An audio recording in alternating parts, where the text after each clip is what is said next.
What's up, everybody? It's been a minute since we've had an ERCS, but it is honestly, I'm stoked to be back. And welcome to day one of the ERCS Winter Blast. I am your host, desperately in need of a haircut, and I'm joined today by Gunner. How you doing, dude? I am doing as good as anyone can do after puking their guts out last night. But yeah, it's great. I'm excited for another good ERCS tournament. Me too. I think this one's gonna be a bit of a banger, honestly. The player list is looking stacked from top to bottom. You got a ton of new fresh faces. It's been a minute. We have a ton of new mechanics in the game too. Like, all of the season 4 changes have come in. We've got new characters since the last tournament. No matter what, I'm excited. Yeah, I really want to see how a tournament looks with the new augment system. It's really exciting. I mean, the game has changed like so much since I think our last tournament. Yeah, like, it's had massive sweeping changes. I mean, I'm not going to go too deep into augments because I'm sure at this point everyone knows what they are, but if you haven't been watching tournaments since ERCS or played the game much since then, the augment system has been added, and that's basically every character has access to all these new tools that can completely change the way that they approach the game. And we've had, like I mentioned, Chloe, Bianca, Celine, 3 new characters who are pretty, I think they're pretty cool overall, so that's going to be changing things up too. Yeah, for sure. I mean, Celine especially, a bit of an oddball. I don't know if anyone's going to bust her out, but it'll be interesting if they do, because I mean, we haven't really seen the Celine like that much, even in ranked, honestly. So it'll be interesting. I'll keep my eye out. I'm just gonna put it out there. I think we're going to see a Celine. In fact, I would bet money on it. We're going to see at least one Celine pick, because this is anti-OTP. Someone's got to have a pocket Celine, right? Somebody? Maybe. I think like maybe Wraith Kira might do it if he's in the tournament, but well, if anyone's going to bring out like a pocket and it's the newest character, it's going to be him. So yeah, probably true. But yeah, we are actually almost ready to go right into this first game. We didn't want to waste any time getting into this one.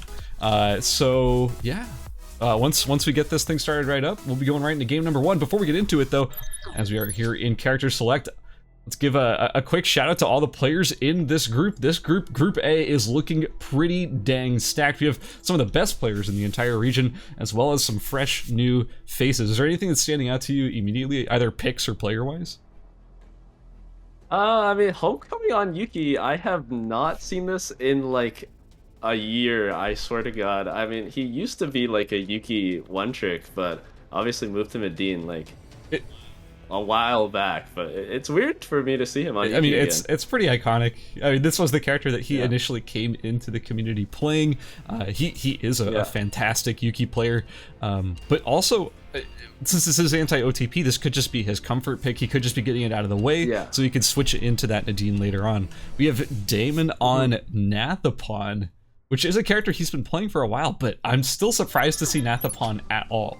So, yeah, I mean, he did get buffed, I think, a couple times with his ult cooldown. I mean, there's like a period of time where Nathapon was in like the top 10 in KR because there's some maniac playing like 900 games of Nathapon. That's true. But I think he's in a better spot than before, where he's not like completely like unplayable. But yeah, it is interesting. We don't really see it in tournament that often. I mean, I think even if Nathapon was in a pretty decent spot, we still probably wouldn't see that many, because there's just not that precedent. A lot of these people don't play Nathapon, and like, I'm looking at, by the way, I want to give a huge shout out to Vanish. She put together like some really nice info on all of the players in this group, especially for players that we don't really know a whole lot about. But yeah, just like looking at it, nobody here plays Nathapon. He's the only one, and he plays like nothing but Nathapon at the moment. So I'm really excited to see what Damon brings out. Yeah, there's a lot of people, it seems like, that are like first time in playing in like the ERCS as well, and like people from like, there's a player from Hong Kong here. That's pretty crazy. We have 2 there's a lot of people from South America, EU, in this lobby, like Hori, Zirosete, Kurino. So yeah, it's interesting. Yeah, I mean, if anything brings people together, it's competitive Eternal Return. But here we are in game number 1 of the ERCS Winter Blast. Thank you all for coming out and joining us. Let's get right into the action. Yeah, so classically at the start of the game we have 5 hospital. Thankfully not a 6th person, or else 1 person would be, or 2 people I guess, would be very unhappy. But yeah, game starting off pretty normal. I mean, hospital fiesta. There's a couple people in archery. And one thing I am curious about is there was a rework to the throw items recently, and Adriana has been popping up like in the top ranks of Korea. And Slim, this game is on Adriana, so I'm curious how he's gonna do on it, especially all the changes. I mean, Adriana is looking like a lot hotter than she was before. Yeah, and also kind of interesting to me, we do have 2 Hyunwoo picks. I mean, it's not surprising to see these players on Hyunwoo, but it is still surprising to be seeing these Hyunwoos. I think that Hyunwoo's not a character you see a whole lot of in tournament play specifically. Yeah, it's interesting too because one of them is on Tonfa and one of them is on Glove, so they are probably going to be running completely different versions of the build, because I know Tonfa usually starts going towards more of an amp style, whereas I think Glove recently has just been kind of like the really tanky style, but I guess we'll have to see what they end up doing in this game. So we got 2 Razzies, we've even got, I mean, I'm not surprised to see Striker on the Daniel whatsoever, but we do have the Daniel picked, actually 2 Daniels. Yeah, honestly, I don't know how to pronounce his name. Maybe I should have looked it up before, but Hibiki? Okay, yeah.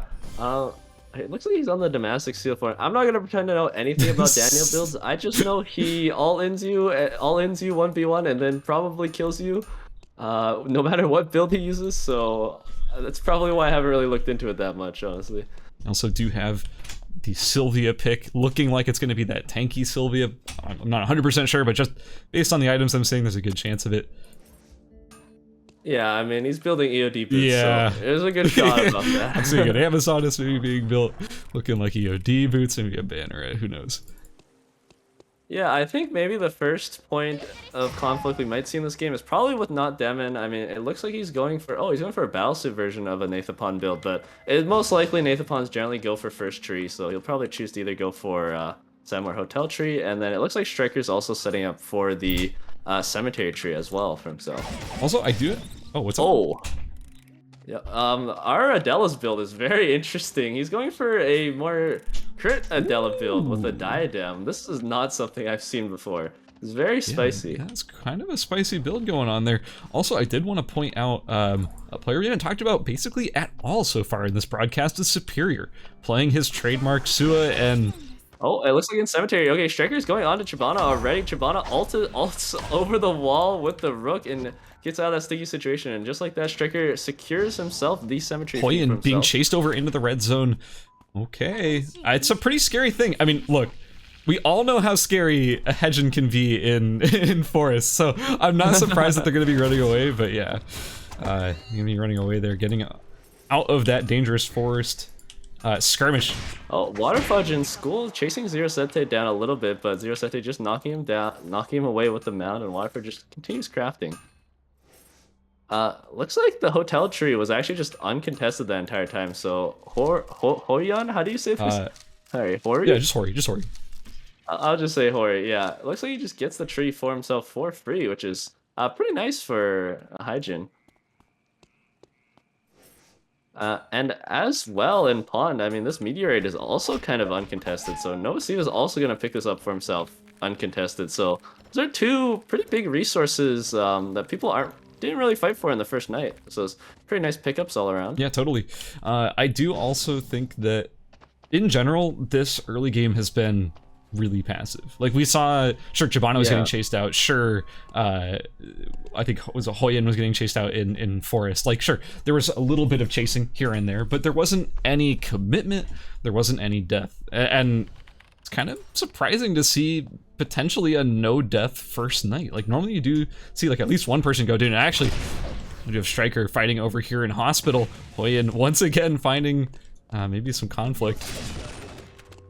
Yeah, and Hoyan not done his build yet. Striker with the nighttime move speed bonus from Daniel, just gonna chase him down a little bit. Maybe he's playing a bit cautiously right now, but it looks like he's gonna go and hits the scissors onto him, but the dash isn't quite close enough. Okay, he gets it right there, but the inspiration already proc. The other Daniel goes through, and then both ulted. It is actually it's actually not Striker who gets it, but pretty funny interaction right there. Looks like Waterfudge during the weird Daniel fight. Waterfudge taking out Novacita over an avenue. A good kill pickup. Waterfudge, very, very, very strong player, as always. no surprises there. But being able to pick up that kill early means that this Lennox is going to be snowballing pretty out of control if no one's able to really contest it. Fudge is known for popping off and killing Wickline. So this kind of advantage is the kind of thing he's going to need in order to get that that dominance for the mid to late game. Yeah, it's interesting. Waterfudge has been historically known to play a lot of different characters, but I think more recently he's more settled just on his Lennox. Like, I think I saw a fact earlier where I think he played like the most amount of different characters in ERCS solos. That sounds right, yeah. So, I mean, he's a super diverse player, but his Lennox has been seriously exceptional for the last couple months. And here we go at Alpha. Superior wanted to pick it up for himself, but sees the Lennox there. He's gonna go for it anyways. Now the Jackie on the side, coming into maybe third party with the Alpha, jumps around top of Superior, but he gets stunned by the books. Superior spell shields himself, but he's eating the chainsaw right now. The Lance, double Lance goes through, and he jumps away. Waterfudge now on the chase, but Superior turning around a little bit with that axe skill, and he's gonna jump away as well. And now Chill Scorpion also joining in on the action. Superior just seems to be getting super third-partied right now, and no one's really gonna end up going for this Alpha anymore because they all see it's pretty dangerous. Fudge is just TPing out of the area. Like, yeah, Alpha was the most contested thing right there. 5 players all in the area, and now nobody's even looking at it. In alley actually, Hori just went onto Striker, but Striker turned it around with the inspiration into his ult. That Bolsu goes through. Striker gets feared. The 5 elements. The snare goes through while he's invisible. Hori puts down a camera, but he gets auto-attacked, and Striker actually turns around, puts him down really, really low. One more auto-attack will do it. Maybe 2 auto-attacks now. The heal has gone up, gets hit by the scissors, and 2 more auto attacks finishes him off. And that's a really close fight between Striker and Hori. Yeah, beautiful turnaround there by Striker. It was looking kind of bad, but was able to turn around. Homecoming comes in with the coup de grace, connects it onto Kuryo. Oh man, he manages to actually sneak the kill in there, but now with Slim on his heels, he is in trouble. Gets knocked back by the cocktail party. The smoke screen goes down, and with the flamethrower, it's not going to be a good result for Homecoming going down, but now Slim is being chased by True Rapier. Yeah, I think Homecoming was the one who got the kill onto Kurino, right? Yeah, but then, actually, Chill Scorpion going in onto Slim. Slim using the double oil sticks to ground Chill Scorpion right there to kind of stuff his combo. That was really well done. Ate most of his fuel, so he couldn't actually combo him afterwards. Yeah, I mean, honestly, look, let's talk about that fight with Homecoming. I think that even the fact that he went down is not the worst thing in the world because he did manage to get that kill right before he went. Points are points. And especially in a system where points are worth a decent amount, as this system is, you can't feel too bad about that. Going out 0 kills last place or something, that would feel bad. But going out with 1 kill, that's acceptable. Actually, there's a little bit of a fight between Shabana and Zero Sete. I mean, just slow exchanges. Okay, a Queen Column gets hit and he gets brought down really low, but not quite low enough. I mean, this Adela is not really on amp, but now Waterfudge on the side, goes on with William. Zero Sete gets whip skill, then gets pulled back, wow. Silence, dies before he can even dash to a baseball. And now Shabana just running away on the side, wasn't able to get the kill for himself. Waterfudge came out on the side, and yeah, that's the end of Zero Sete's run in game 1. Yeah, that was unfortunate, just unfortunately getting third-partied there. Not much more you could say about that. That just feels bad. Yeah. Yeah, I mean, Shabana's build is so weird. I have not seen anything like this. Like, Nightingale, Iron Maiden, Shrimp, Box, Esprit. This is some really cursed technology. Hey, if it works, it works. I'm not sure if it works, but if it works, then it does work. Yeah, it looks like there's a lot of people in Temple right now, but neither party really wants to fight each other. There's a bunch of cameras down Temple. Looks like Waterfudge also picked up the Forest Tree in the red for himself. Striker going in on Damon. Damon actually manages to land the combo, but now Striker... Oh, that was so well done by Damon. That was a spicy fight right there. Yeah, it's stasis to stuff the ultimate damage was very well done. Although, can't really follow it up afterwards, but at least he didn't die. Yeah, sure, there's no follow-up, but man, that was such a good way of negating all of that potential damage coming out of Striker. Extremely well done. For sure. It looks like, yeah, Omega will be spawning in the red and dot. Okay, Waterfudge in archery. It's done a huge combo onto equals, but Shabana actually TPs right in Combo Steal gets used to block a bit of damage. Waterfudge heard the TP, and I mean, True Rapier is on the side as well, so equals. Just kind of forced it. Like, another TP comes in, 200 MS on the side as well. Okay, Shyvana hits the combo, gets the kill, but now True Rapier turning around onto him. Shyvana's ult is forced out, but Waterfudge is sharking on the side as well. True Rapier on him. Who's gonna get this kill right here? Is it Waterfudge? Is it Shyvana? Or is it neither? Okay, Shyvana forced into the corner and just gets flapped by Waterfudge's big whip, and then gets killed just like that. Waterfudge switching to his Iron Maiden he just picked up now. True Rapier just kind of resting on the side, but probably doesn't want to take that fight now that his ult is we down. are aware of the audio delay issue, and we're going to be getting it fixed after this game, but for now, just sit tight and enjoy the match as it is. We'll get it fixed as soon as we can.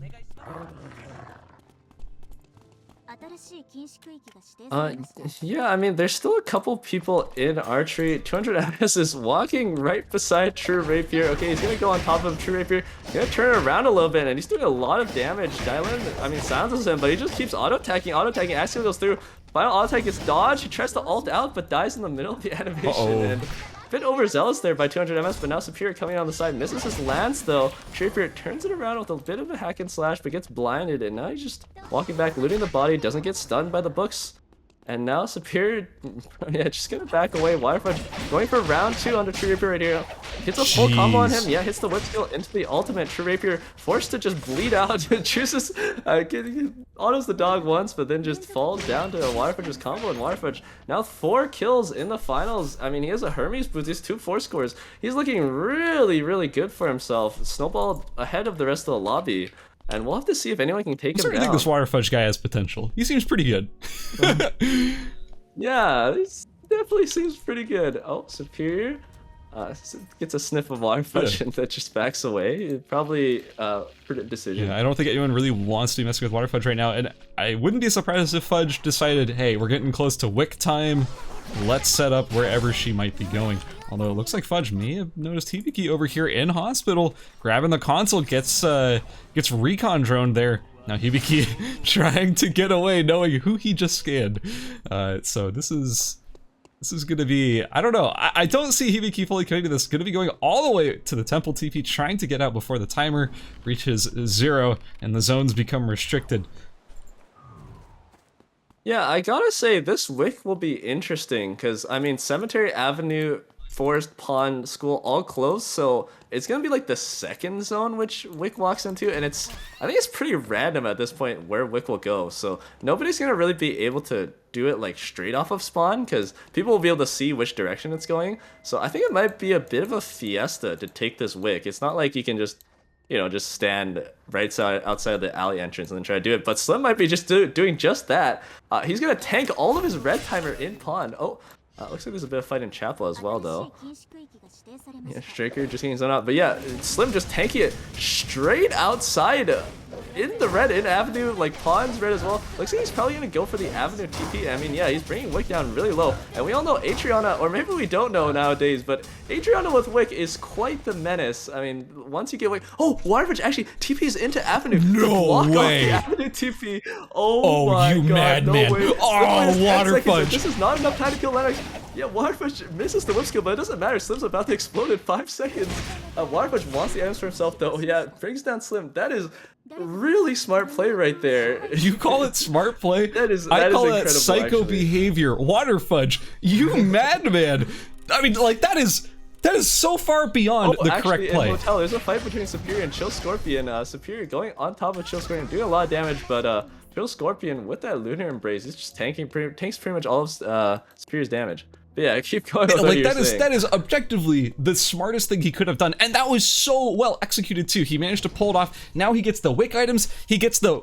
Oh, that pull right there in a hospital. He pulled through the Trade Lunatic right in, combos him. The healing drone comes out from the Trade Lunatic's ult, but he's just bleeding out, and yeah, he just gets whipped down by Lennox, much like the rest of the half of the lobby, honestly. Yeah, just Lennox just bursting down everybody. Yeah, like getting the Wick Adriana off of the table, getting the items in his own inventory, like that was the perfect play there to take out the biggest threat in the lobby, and he pulled it off beautifully. So very well done, Waterfudge. Now we do have... Yeah, and I gotta say, not only does... Oh, actually, there's another fight going on the beach. This Sylvia is kind of just a menace. She's not really killing anyone. She's kind of just harassing them a little bit and then backing off, farming a little bit of mastery every single time. But yeah, like not only did you take out probably the only person who could really like 1v1 you in the lobby, you also got the red blood for yourself and I mean, you already had a Hermes, so you didn't need the taproots, but yeah, you got the red blood for yourself, got a Queen of Hearts. You are looking super good. The itemization right now on Fudge is pretty disgusting. Like that's filthy. He also has 5 fish and chips as well, so he is in such good shape. Looks like most of the other players in the lobby are sort of congregating around the southwest side near Beach and Uptown.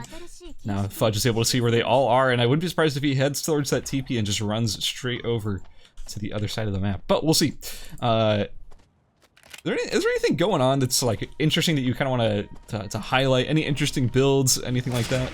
I mean, Not Demon has built a mirrorless for himself in the late game. He also has double guillotine, so he'll be switching off to that, I think, like soon or right now. I'm pretty sure mirrorless is better in the late game because of the skill amp. But I think right now it's really hard for anyone but Fudge to 1v1 anyone. Maybe anyone but Fudge and the Daniel to 1v1 anyone, just because like it's really risky at this point because you can get third partied at any point and you can kind of die to a third party, as a lot of people are used to playing a MOBA battle. I do want to point something out though. Like we should not be counting Superior out in any fashion. I think Superior has some of the, I don't know, I want to say like some of the only ability to 1v1 Fudge here in the end game, or at least like third party and pull it off if he's softened up beforehand. Like Sua, if you land the full combo perfectly, it makes it really hard to play the game. Like you're gonna get chain CC'd over and over and over, and that's gonna be really bad for Fudge if he ends up in that situation. But I mean, that requires a pretty perfect situation to even arise in the first place for that to be pulled off. So I don't know. I'm not saying Fudge is invincible right now, but it's looking really good for him at the moment. Yeah, I'm curious. Okay, yeah, the Sylvia does have 15 stacks of her passive, so she's visited, I think that means she's visited every single zone. So she will do a lot of damage, but she also doesn't have the Devil's Marksman done or a Celt, so it's still on that elegance. Maybe not as crazy scaled as a Sylvia usually is at this point, but still will be really good, especially in the, oh, actually Striker going on to Not Demon right now, actually gets hit a little bit. Not Demon ulting both of them. Oh, that was a bit of an interesting interaction. Striker got stopped in the middle of his ult, but still ate his ult, and now Waterfudge is on the chase onto Not Demon. Not Demon does not have as much move speed as Waterfudge. No. You can say, oh no! He's waiting for the whip split. Yeah, whips him in, silences him, pulls him, ults him, and that is the tried and true combo that we see from Lennox players, and that is the tried and true combo of ending Not Demon's life. So that's put 4 guillotines onto Fudge's name as well. No. Well, the only chances for Fudge to go down was potentially 2 of those double guillotines in the hands of anybody else, but now they're in his inventory, safe and secured. We have Chill Scorpion being chased out by Hibiki. The Daniels are still kind of just vibing. We do have 2 Daniels, both still alive, kind of just doing their own thing. Yeah, now is when it gets really risky for people, when there's really only one zone and everyone's going to have to congregate towards that one zone, especially since there's going to be a radar scan that happens at the end of this night as people are walking into Chapel. Expect like Waterfudge maybe or someone to set up into that like right Chapel bush where one of the final zones are. It's generally a pretty safe place to be because of that bush. But yeah, I think people might start dying, or might start dying more, I guess, as they have to walk into the zone. Or maybe not. It seems like Waterfudge is just kind of on the side. Maybe it's just going to let everyone walk in, and then 1v1 them once the zone's actually closed. So, I did want to mention... Oh, I was just going to say, like, in this final zone situation, say you're Waterfudge. Oh! Oh, Waterfudge just pulled it. No, but misses the Q, misses the E, and Spirit gets out with that Lance, so... whip skill on cooldown, I think for 20 or 30 seconds. I think it's 30 seconds, so probably won't be killing anyone for the next 30 seconds. So that should let people actually walk into the final zone a bit safely. A bit. not super. You still have like all the Daniels, and you still have, I don't know. Like it's scary because you don't want to engage a fight right now because you're basically guaranteed to have Waterfudge show up with the console control as well. So he's the only person who really has full vision of the entire zone, which makes it really easy for him to third party whoever he feels like. But what I was going to say earlier is if you're in Waterfudge's position, you have this dominant control of the zone. Where do you want to be hanging out, do you think? Is it on console? So I think mainly you want to keep control of one of the final zones and just force everyone else to go to the other zone. Oh my god, there's a big fight going on right here between the 2 Daniels, and looks like it's Hibiki who gets the first kill, but Superior lands the knockup lance onto the second Daniel, and now Waterfudge comes in to collect. Who's going to be the one who gets killed? It's Waterfudge. Now Scorpion coming on the side, looking at third-party Waterfudge potentially. I mean, Superior is pushed out of the final zone. Gonna go all the way around, losing 20 seconds of his timer, and Yeah, it looks like the two Daniels have fallen side by side. the with Daniel Hibiki eking out and one the more cooler kill, Daniel. which is yeah. Yeah, and now Chill Scorpion and Superior gonna 1v1 right outside of the other zone. Waterfudge walking all the way around, but neither player really taking too much damage. I mean, both Superior and Chill Scorpion, both kind of sustained DPS characters, and both pretty darn tanky. Oh, Hammer skill goes through, but Superior misses the second lance, and now he doesn't actually have a lance to escape from Waterfudge, but it's a nice stun onto him, and Waterfudge chooses not to commit the whip skill. Superior and Chill Scorpion once again in the 1v1 with Superior down 20 seconds, so he's gonna have to go in right now. Chill Scorpion forced out, but he's gonna go back in with the bike, and doesn't actually have that much fuel anymore, so he can only use the bike maybe one more time. Waterfudge coming in and maybe just make Superior explode right now. Yeah, Superior forced out of the zone, doesn't really have enough damage to bring down Chill Scorpion fast enough. He's gonna try to dive onto him anyways though.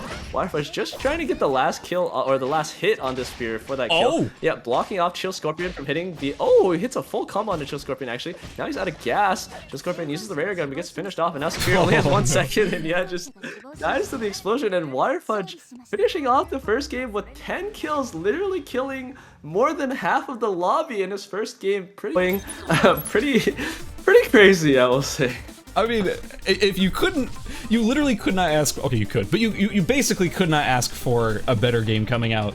At game number 1, 10 kills, just an absolutely dominant performance by Waterfudge. He played out of his mind. He got the early lead. He took that lead, and he carried it all the way to the end zone. So super well done by Waterfudge. Yeah. I still gotta say the most impressive thing was him TPing into Avenue when everything was red, and then killing Slim like just barely. That was like seriously like insane. That's actually insane. We're gonna actually go to a really quick break to fix those audio issues, so we'll be right back. Don't go anywhere.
Surprise, we're back. Sorry about that delay. We just had some weird technical issues because if anything, technology likes to work against us every time. There's just something new that comes up. But anyways, it's fixed. Don't worry about it. Thank you for sticking with us through the break. We're going to be getting into game number 2 in just a moment. I just have to get into the lobby and then we can get going.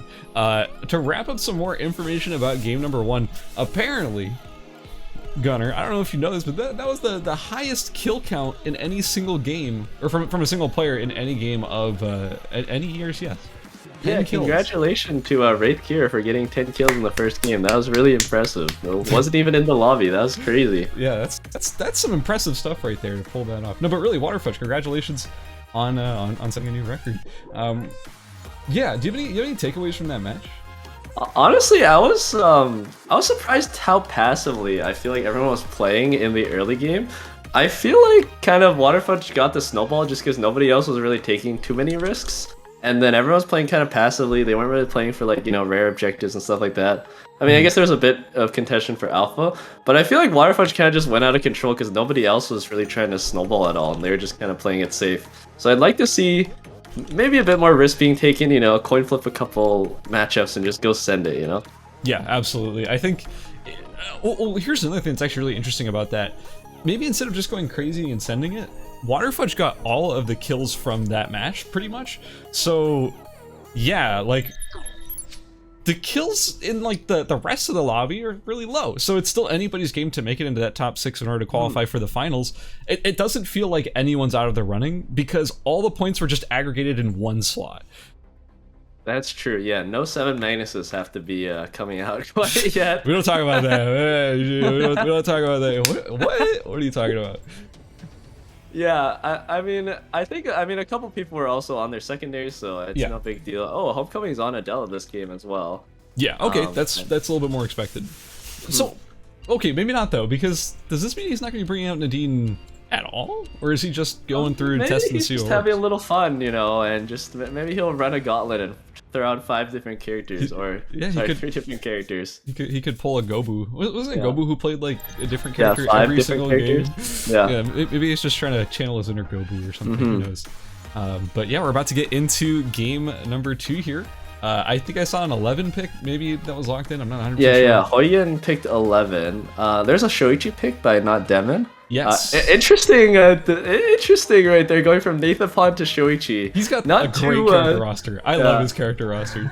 Damon's been always one of my favorite players to watch in tournaments because he just plays these characters that just nobody really plays in at night, like hardly at all. There was a Rio pick by Hori. We don't usually. I mean, I guess I just haven't seen a Rio in a while, but yeah, that'll be interesting. I mean, I can't say I think Rio is like insane, but I think she's fine, and it'll be interesting to see. There was a Zahir from ==. Oh, actually, where you are, lobby now, so you can just see for yourself. Yeah, I think didn't Rio like just get toned down recently too? I think she did. Maybe. Am I forgetting? Maybe I was reading the wrong patch. I mean, Healing Drone got nerfed, so I guess technically Rio also got nerfed there. Yeah, but I think maybe she did. It must have been something small because I don't really remember it. Yeah, I remember being kind of small, but it was something nonetheless. What's Fudge on? I didn't even notice. He's on Leon. There's actually 2 Leons in this lobby. Ooh. Yeah. And I think they're going different builds. What is going on in Uptown right now? Can you please explain? There's like 4 people. There's like 3 people looting alongside each other. Well, I mean, this isn't like weird behavior. Like this is like where these players should be at this point. But man, that is a lot of people to be in one zone at the moment. Listen, all I'm saying is that the people that are here right now are definitely not finding everything they need. Yeah, for sure.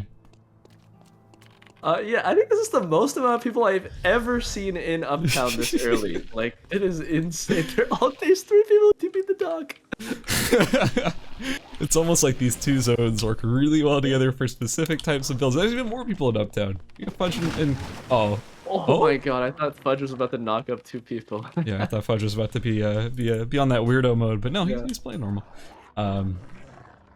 Yeah, other character picks. I mean, we have Striker on Fiora now, on the Rapier Fiora. Pretty strong pick. I'd have to agree with that. Oh, actually, wasn't Striker known for his 2-hander sword Fiora? I'm not surprised, but It's interesting to see him on Rapier Fira now.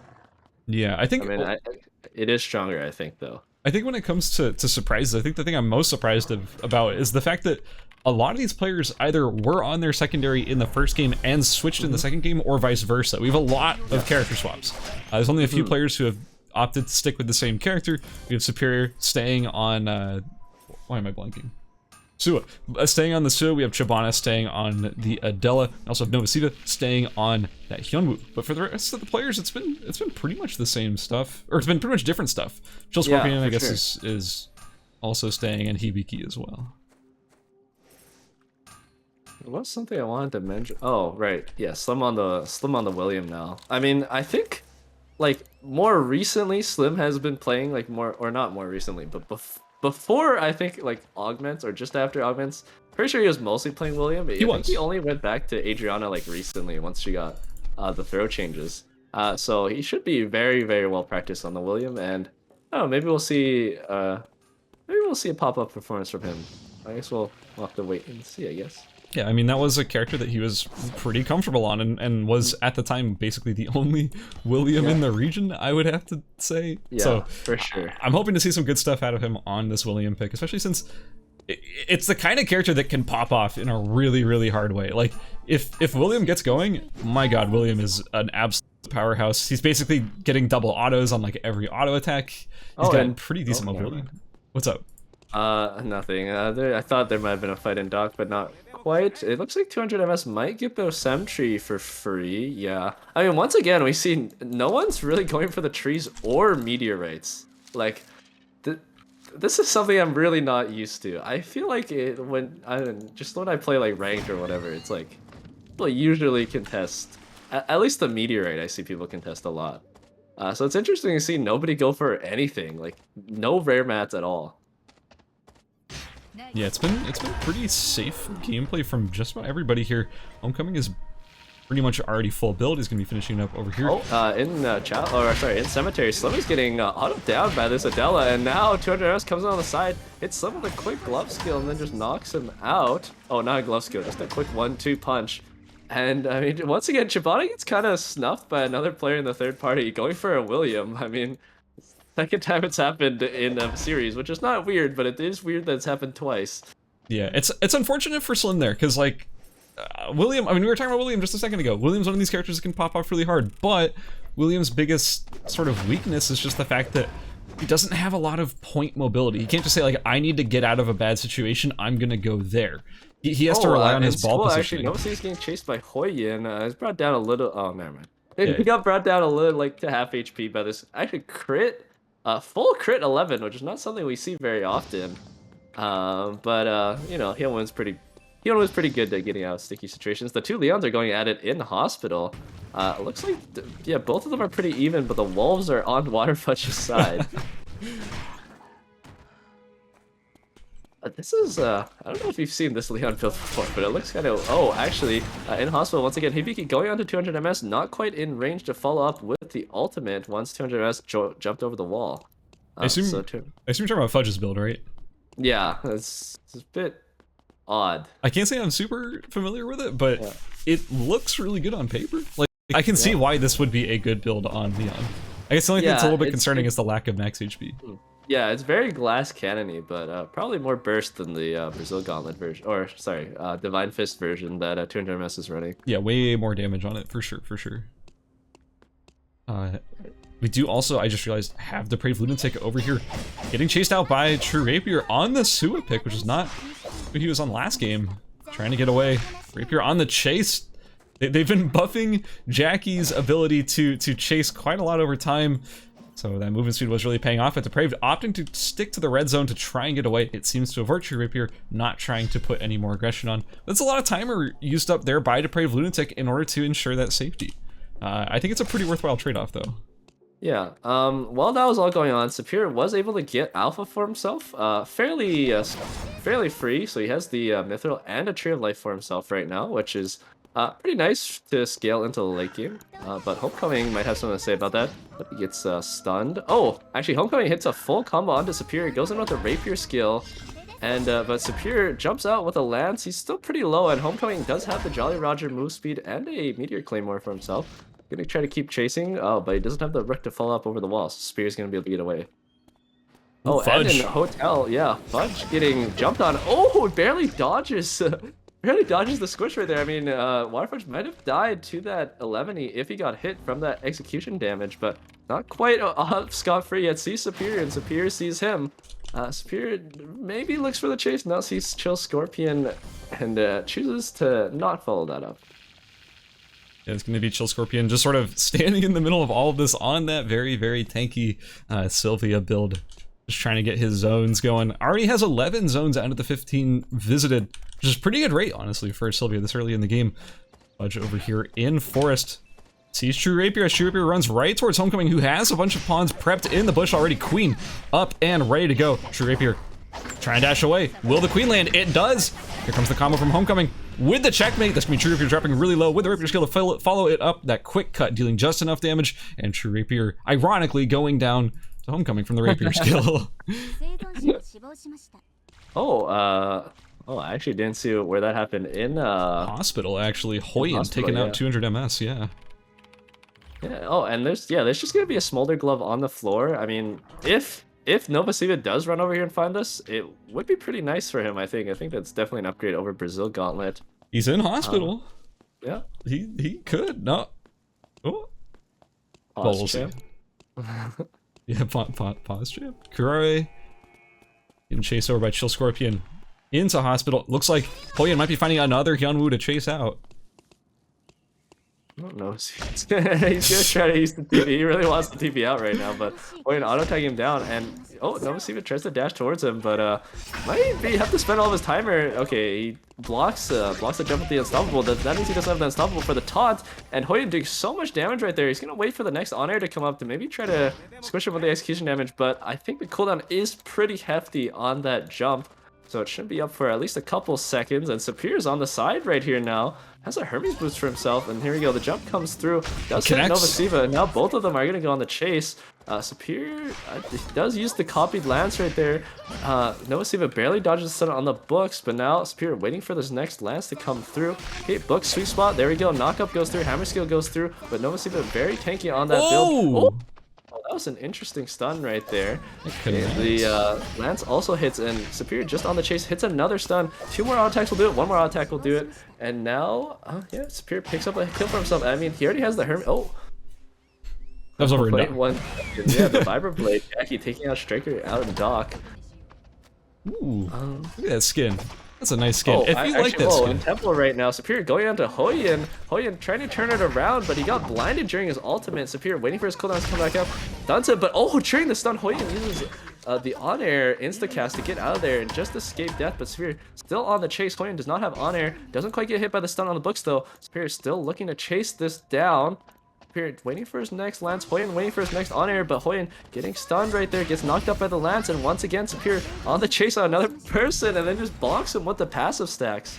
The entire lobby decided to fight during that fight. We had a Homecoming in a fight over in in Forest. We also had Shabana getting chased all the way into the red zone over in Chapel/Cemetery, and yeah, it's been getting really hectic at this point. And I gotta give a lot of credit over to Superior taking those fights and coming out on top both times, like you mentioned, and now chasing Chill Scorpion into Temple. Superior sees blood and is not gonna let it go. Yeah, I mean, yeah, he goes back in on Chill Scorpion. Oh, blocks the tire with the spell shield, but now Chill Scorpion using the full bike to get out of there. And Superior, yeah, already knows he's not gonna be able to catch up to that, so they're scaling with that. I really want to say, like, again, a lot of what facilitated this snowball was getting the Hermes, getting the Mithril helmet off of the Alpha, off of the tree and Meteorite, so he could have that extra move speed, CDR, and tenacity to chase people. And this is a big thing we talked about in Game 1, you know, like, try to get those rare resources, and then you can actually just start snowballing for yourself, just kind of like how Waterfudge did in Game 1. So he's doing very well for himself because of that. Yeah, speaking of Waterfudge has been very quiet this game. Hasn't been involved in pretty much any of these fights. So it looks like Hori and Superior might be going into a battle here.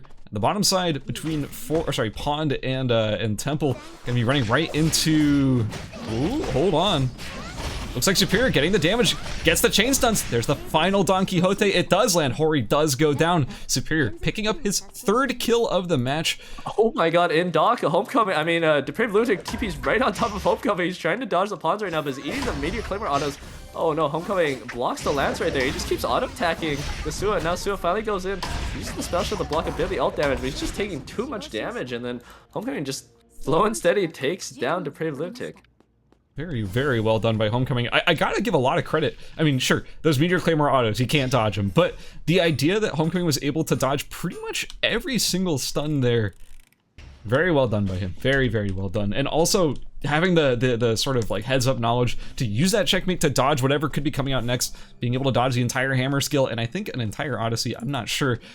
Very, very well done by Homecoming. Now it looks like Damon trying to TP out of Chapel, getting kind of messed with by Equals Sequels and Hibiki, both not letting him TP out. We also even have a double guillotine already being dropped by Equals Sequels, who does have these 4 guillotines set up and ready to go. 3 in inventory, 1 on the floor. But Damon's like, oh no, David, no, don't walk into it. You don't want to do that. Yeah, now David has had enough. He goes all the way around and tries to pressure Equals telling him to please let me TP. But Equals, oh, here we go. The engagement happens, but not David misses the knife throw right there. And Equals just trying to bait him into the guillotine so he can burst combo him with a tornado and ultimate. But not David, not quite falling for it, either on purpose or because he missed. But he's gonna be counting his lucky stars maybe right there. If he went in, there's 2 people on the side, or maybe 3 looking to get him. Meanwhile, over in Pawn, yeah, Fudge. Well, actually, Hibiki going in onto Not David right now. Not David in the stuck in a rock in a hard place. Jumps onto Equals, trying to get away, but he gets counter combo. But Zero Sete pulls Equals in, and now Equals is bleeding. He does have a bit of help, but now Hibiki, oh, does he want the kill? No, it's Zero Sete who gets it with that sweet spot on the Q. And now Wick has spawned, keep in mind, in Forest. Nobody has quite gone for it. Maybe Hibiki will go for it. But again, yeah, nobody there. Oh, actually, Waterfudge now TPing to it. Looks like he got a Smolder Glove for himself. And so he's gonna pull the Wickline into himself, but Daniel is on the side. Waterfudge taking a bit of damage right now, but Wick has gone down really low to the Smolder stacks, and now Daniel coming around the side sees it. Oh, Waterfudge just knocks it away with his ultimate. Man, that ult damage did so much with the execute. Yeah, the execute, yeah, that property dealing a lot of damage there to that high health Wickline. Well, high health, like max health Wickline. Yeah, a really good kill secure. Honestly, I've basically never seen people use the Leon ultimate to execute Wick, which is funny because it does have the execute property, but very well done there by Waterfudge. Zero Sete being chased out by Homecoming over here in Chapel. The Queen doesn't quite connect. That movement speed will now sort of fade away, and Homecoming gonna be going for the console instead, trying to get control of the zone rather than chasing Zero Sete in the fog of war. Also, I want to point something out about Waterfudge, something really, really well done. He was messing with Superior over in Pond Bridge. They were both anticipating the spawn of Wick and were trying to contest it, and Waterfudge was able to delay Superior just enough that Superior was not able to take Wick in the red. He then ran to Hospital, TP'd to Forest, and got Wick for himself. Like, he was playing the 10,000 IQ Wick secure game there, and it paid off for him in spades. Very well done, Waterfudge. Yeah, Wick is such an important, like, part about winning the game right now. Like, if you get Wick, like, especially in the current form, I mean, it was like this before, but I think especially now because the game is a lot more snowbally, I want to say. If you get Wick for yourself, you don't basically win the lobby, but it's like really, really hardcore facilitates being able to get like a bunch of kills in your lobby because of the rare materials, especially because it gives you a lot of more move speed with like once you get to upgrade your boost into like a Taproots or you get like Queen of Hearts or something. It lets you chase people down really hardcore, supplements damage. And even if you don't like win the lobby, you have a really good shot of getting enough kills where you'll make it to the next round, basically.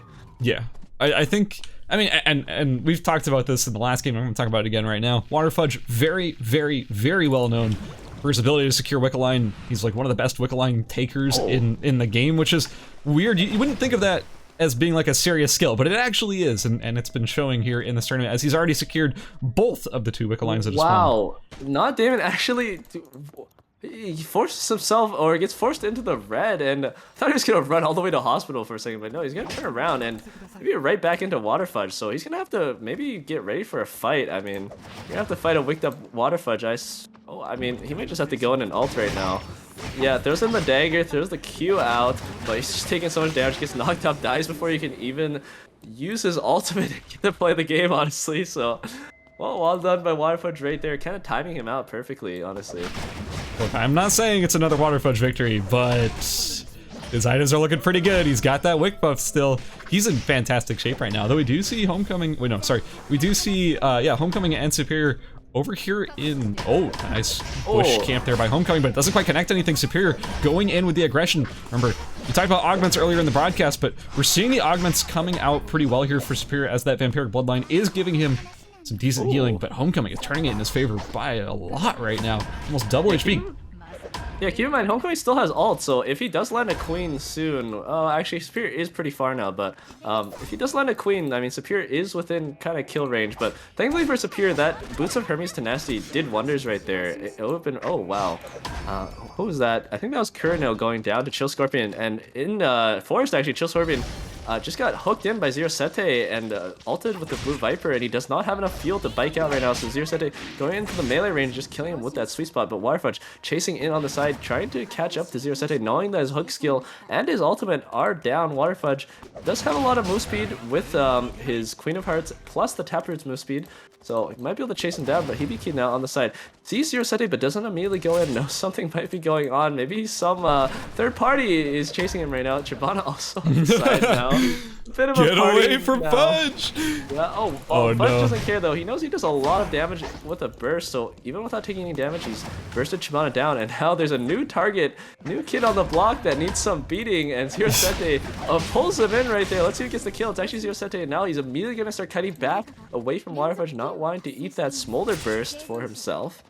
That was actually really well done by Zero Sete. I mean, it was unfortunate for Chibana, but it was really well done by Zero Sete to sort of divert the aggro over to Chibana, get back to full HP, come back in and secure the kill. Extremely well done by Zero Sete, but Waterfudge is just looking like a monster right now. Nobody can fight him straight up. He's fully transitioned into like perfect gear for the late game, looking like a beast right now, despite the fact he only has 1 kill. It doesn't matter. He's so strong at the moment with all of these advantages.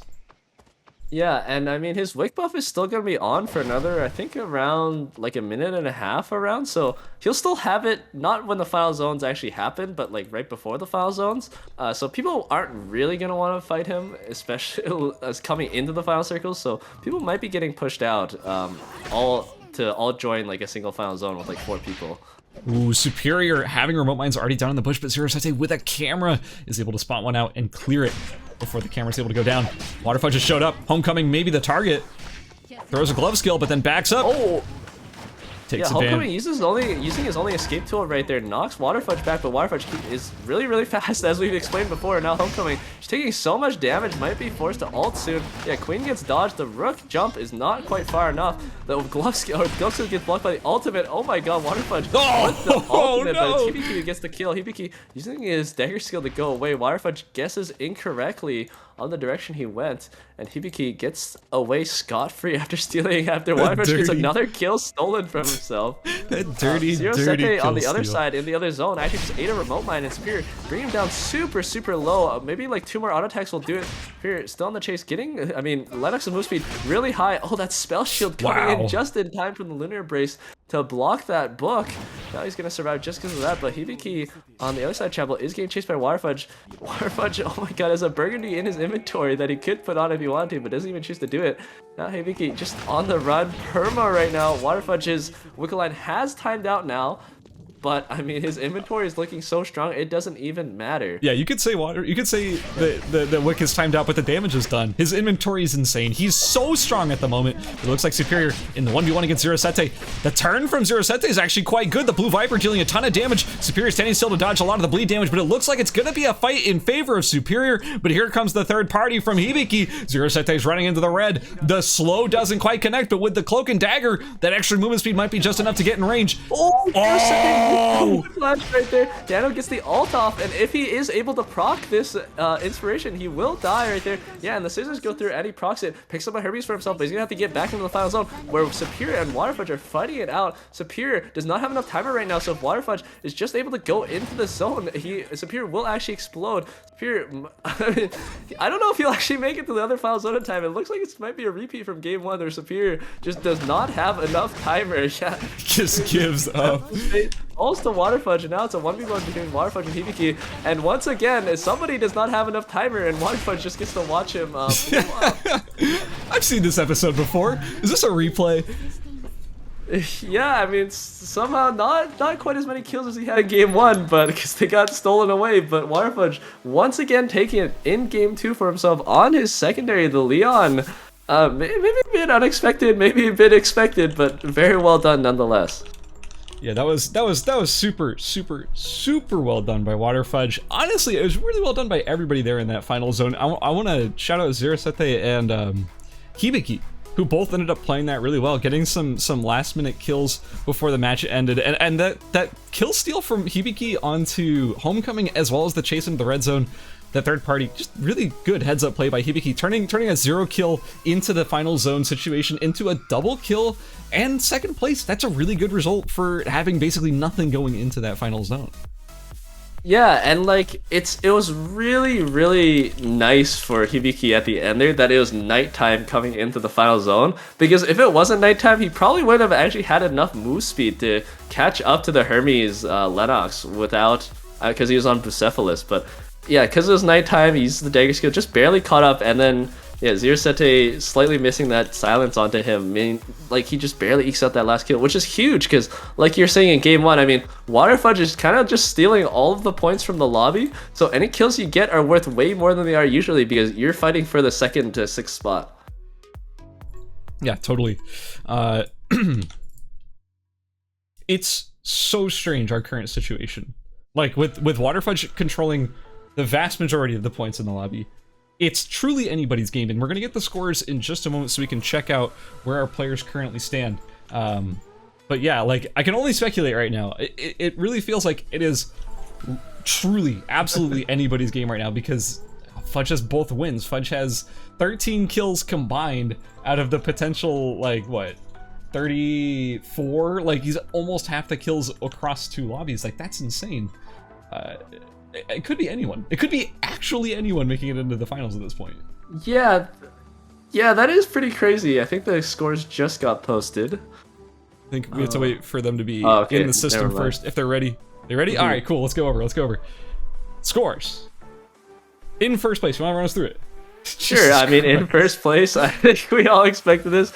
We have Waterfudge with 84 points. Yeah, pretty nice right there. In second place, we have Hibiki with 36 points, and then a close third, we have Superior with the 34 points. And then in fourth and fifth place, tied are Zerasete and Homecoming, both with 21 points. In sixth place, we have Chill Scorpio with 19 points. And then seventh place, we have Striker with 13, Chibana with 12, Kurino with 10, Slim with 9, Not Demo with 8, 200 MS with 8, Depraved Lunatic with 8, True Rapier with 7, Equals with 6, Hoyan with 5, Horror with 4, and Nova C with 1. Yeah, just like you're saying, I think you can literally like delete the scores from everyone from like maybe like fourth place down, and then just like say like new game for the last game, and pretty much any of them could just make it in right there. Yeah, we basically have a situation where the difference between 7th place and 18th place is 12 points, which I will remind you is 3 kills. Like, it is absolutely anybody's game coming into this last match. Anyone could sneak into those last 2 spots, potentially last 3 spots even. So it's pretty spicy. Could be actually literally anybody's game. We are almost ready here. Let me just double check, make sure everything's good to go, and then we'll get into this last game. Yeah, and I'm excited to see it. I mean, will Fudge be able to take game 3 as well? That would be maybe pretty incredible, because he's going to be able to go as Lennox again. I mean, if he wants to, I guess. But if he wanted to, he could just play like Sniper Eye or something as well. I mean, nothing's stopping him. All right, cool. I think we are just about ready to go. So let's get started. I'm freaking hyped, man. Like, this last game is so cool. Like, I want to see Fudge get 3 wins. I want to see Fudge get 20 kills in this last match. I want to see so much pop-off action from everybody in this lobby. We have players from the top of the leaderboard down to the bottom, all fighting for their last possible chance to make it into the finals. It's still anybody's game. And I've got some picks in here that I'm already hyped to see. How about you?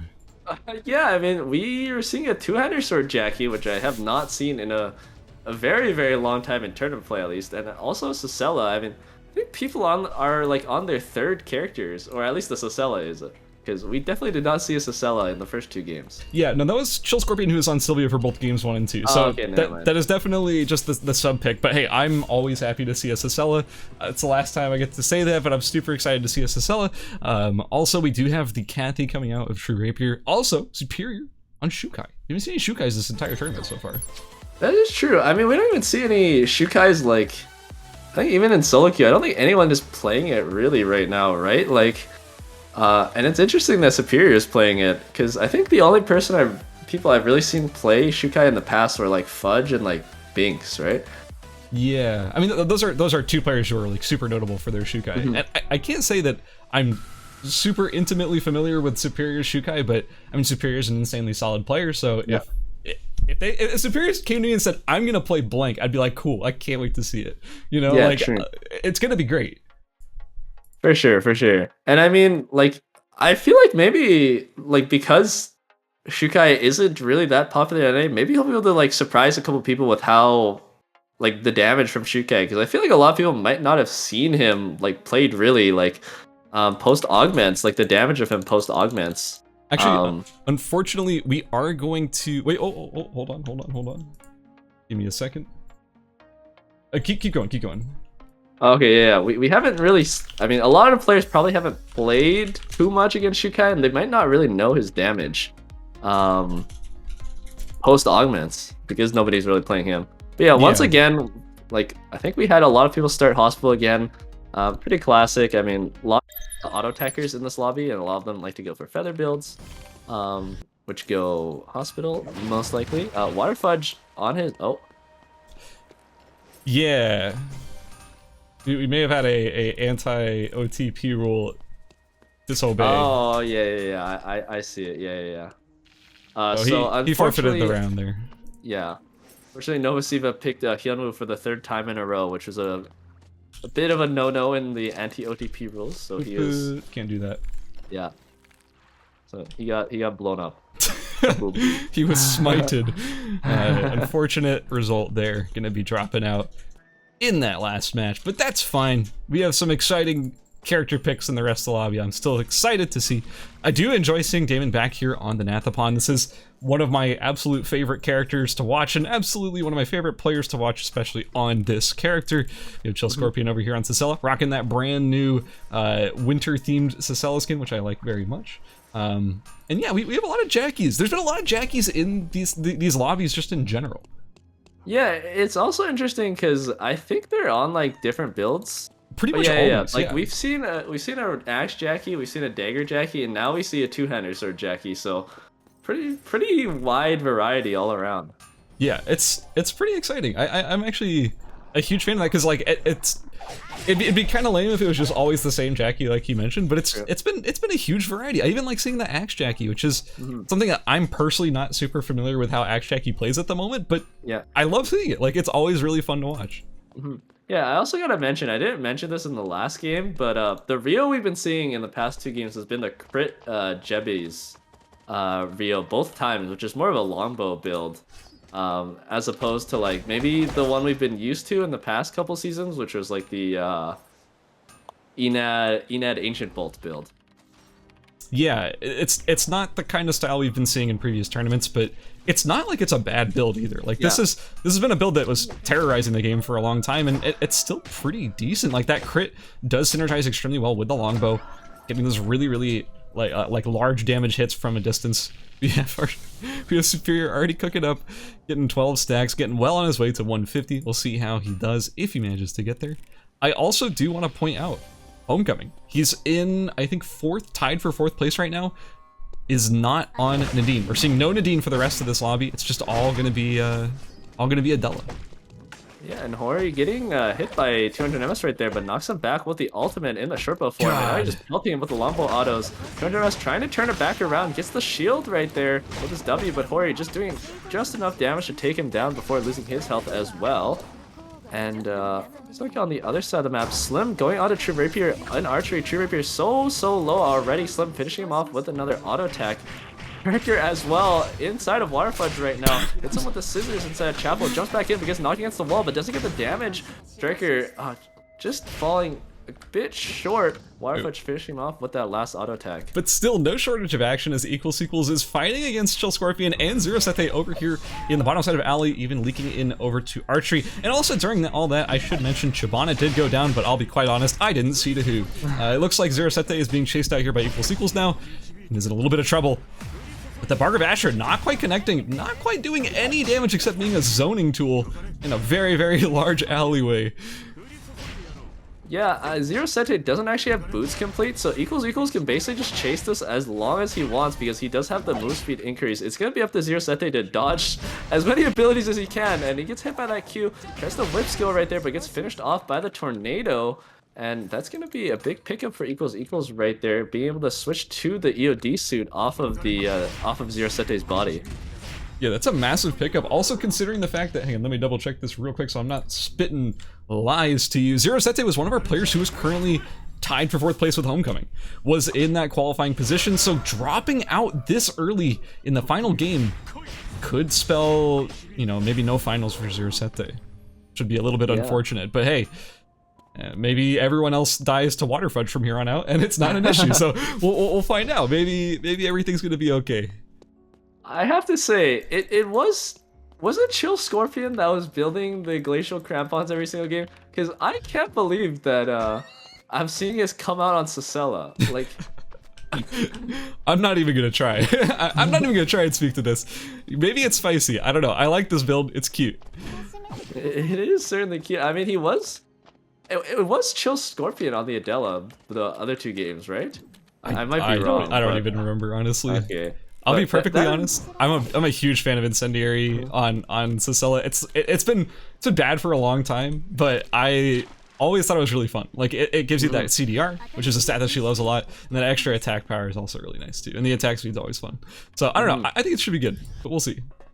Yeah, I mean, now that they put skill amp on it, it's definitely like a lot more legit, I want to say. Yeah, it's definitely like changed. Variant. It's changed to be actually worthwhile now. That's been changed a bit. Also, we're seeing Slim picking up Alpha over here in Dock. A very good pickup. Gonna be turning into a Mithril Helmet. Straight upgrade to that TAC Ops now. Oh, not Damon and Pawn hit an ultimate onto Piglet, puts down a fire trap, but doesn't quite hit the combo correctly with his panorama right there. And yeah, the Chara just running into melee range now, still taking a lot of damage though. Not Damon taking almost all of his damage. That Meteor Climber not quite doing enough, and now Not Damon just takes all the damage and kills him. Just good use of his Q skill shots and wins the trade overall. I gotta say, I was not extremely confident in Damon winning that fight. Yeah, me either. And Forrest, yeah, another fight going on between Hoyan and Equals starting it off with a lot of damage onto the Rozzy. Rozzy being really squishy with this Chang Pao build. Isn't able to tank too much of that damage, so he's just gonna start running away. It did not look like it was gonna be going in Damon's favor. I'll be perfectly honest. When you see a Kiara with the ultimate activated, yeah, normally if the HP bars are equal, they're not gonna stay equal for a long time, but I don't know, the damage output from Damon was quite significant. Even with the whiffed combo, it still managed to go in his favor. So very nice kill there, very good pickup. Also, definitely going to be putting together some double guillotines in just a moment as he is putting together all those pendulum axes. I like this kind of trap gameplay. I like it a lot, actually. Yeah, I mean, we've seen it a lot with like the Barbara, Nathapon, like Zahir players, where because they're immobile, they depend a lot, maybe in the tournament lobbies, of double guillotines, just to secure kills in the late game and to create space for themselves in the final zone. Well, also, I'm going to just say this. I'm just going to call it out. There's a lot of players in the top ranks who kind of just refuse to play with traps. Also, a very, very textbook combo there from Water Fudge, getting the kill onto Hibiki. Equals coming here for the third party, though, does manage to land the Narayanastra, I think is what it's called. All these Gandivas are also connecting, but the Viastra goes a little bit wide. Fudge might be able to turn this.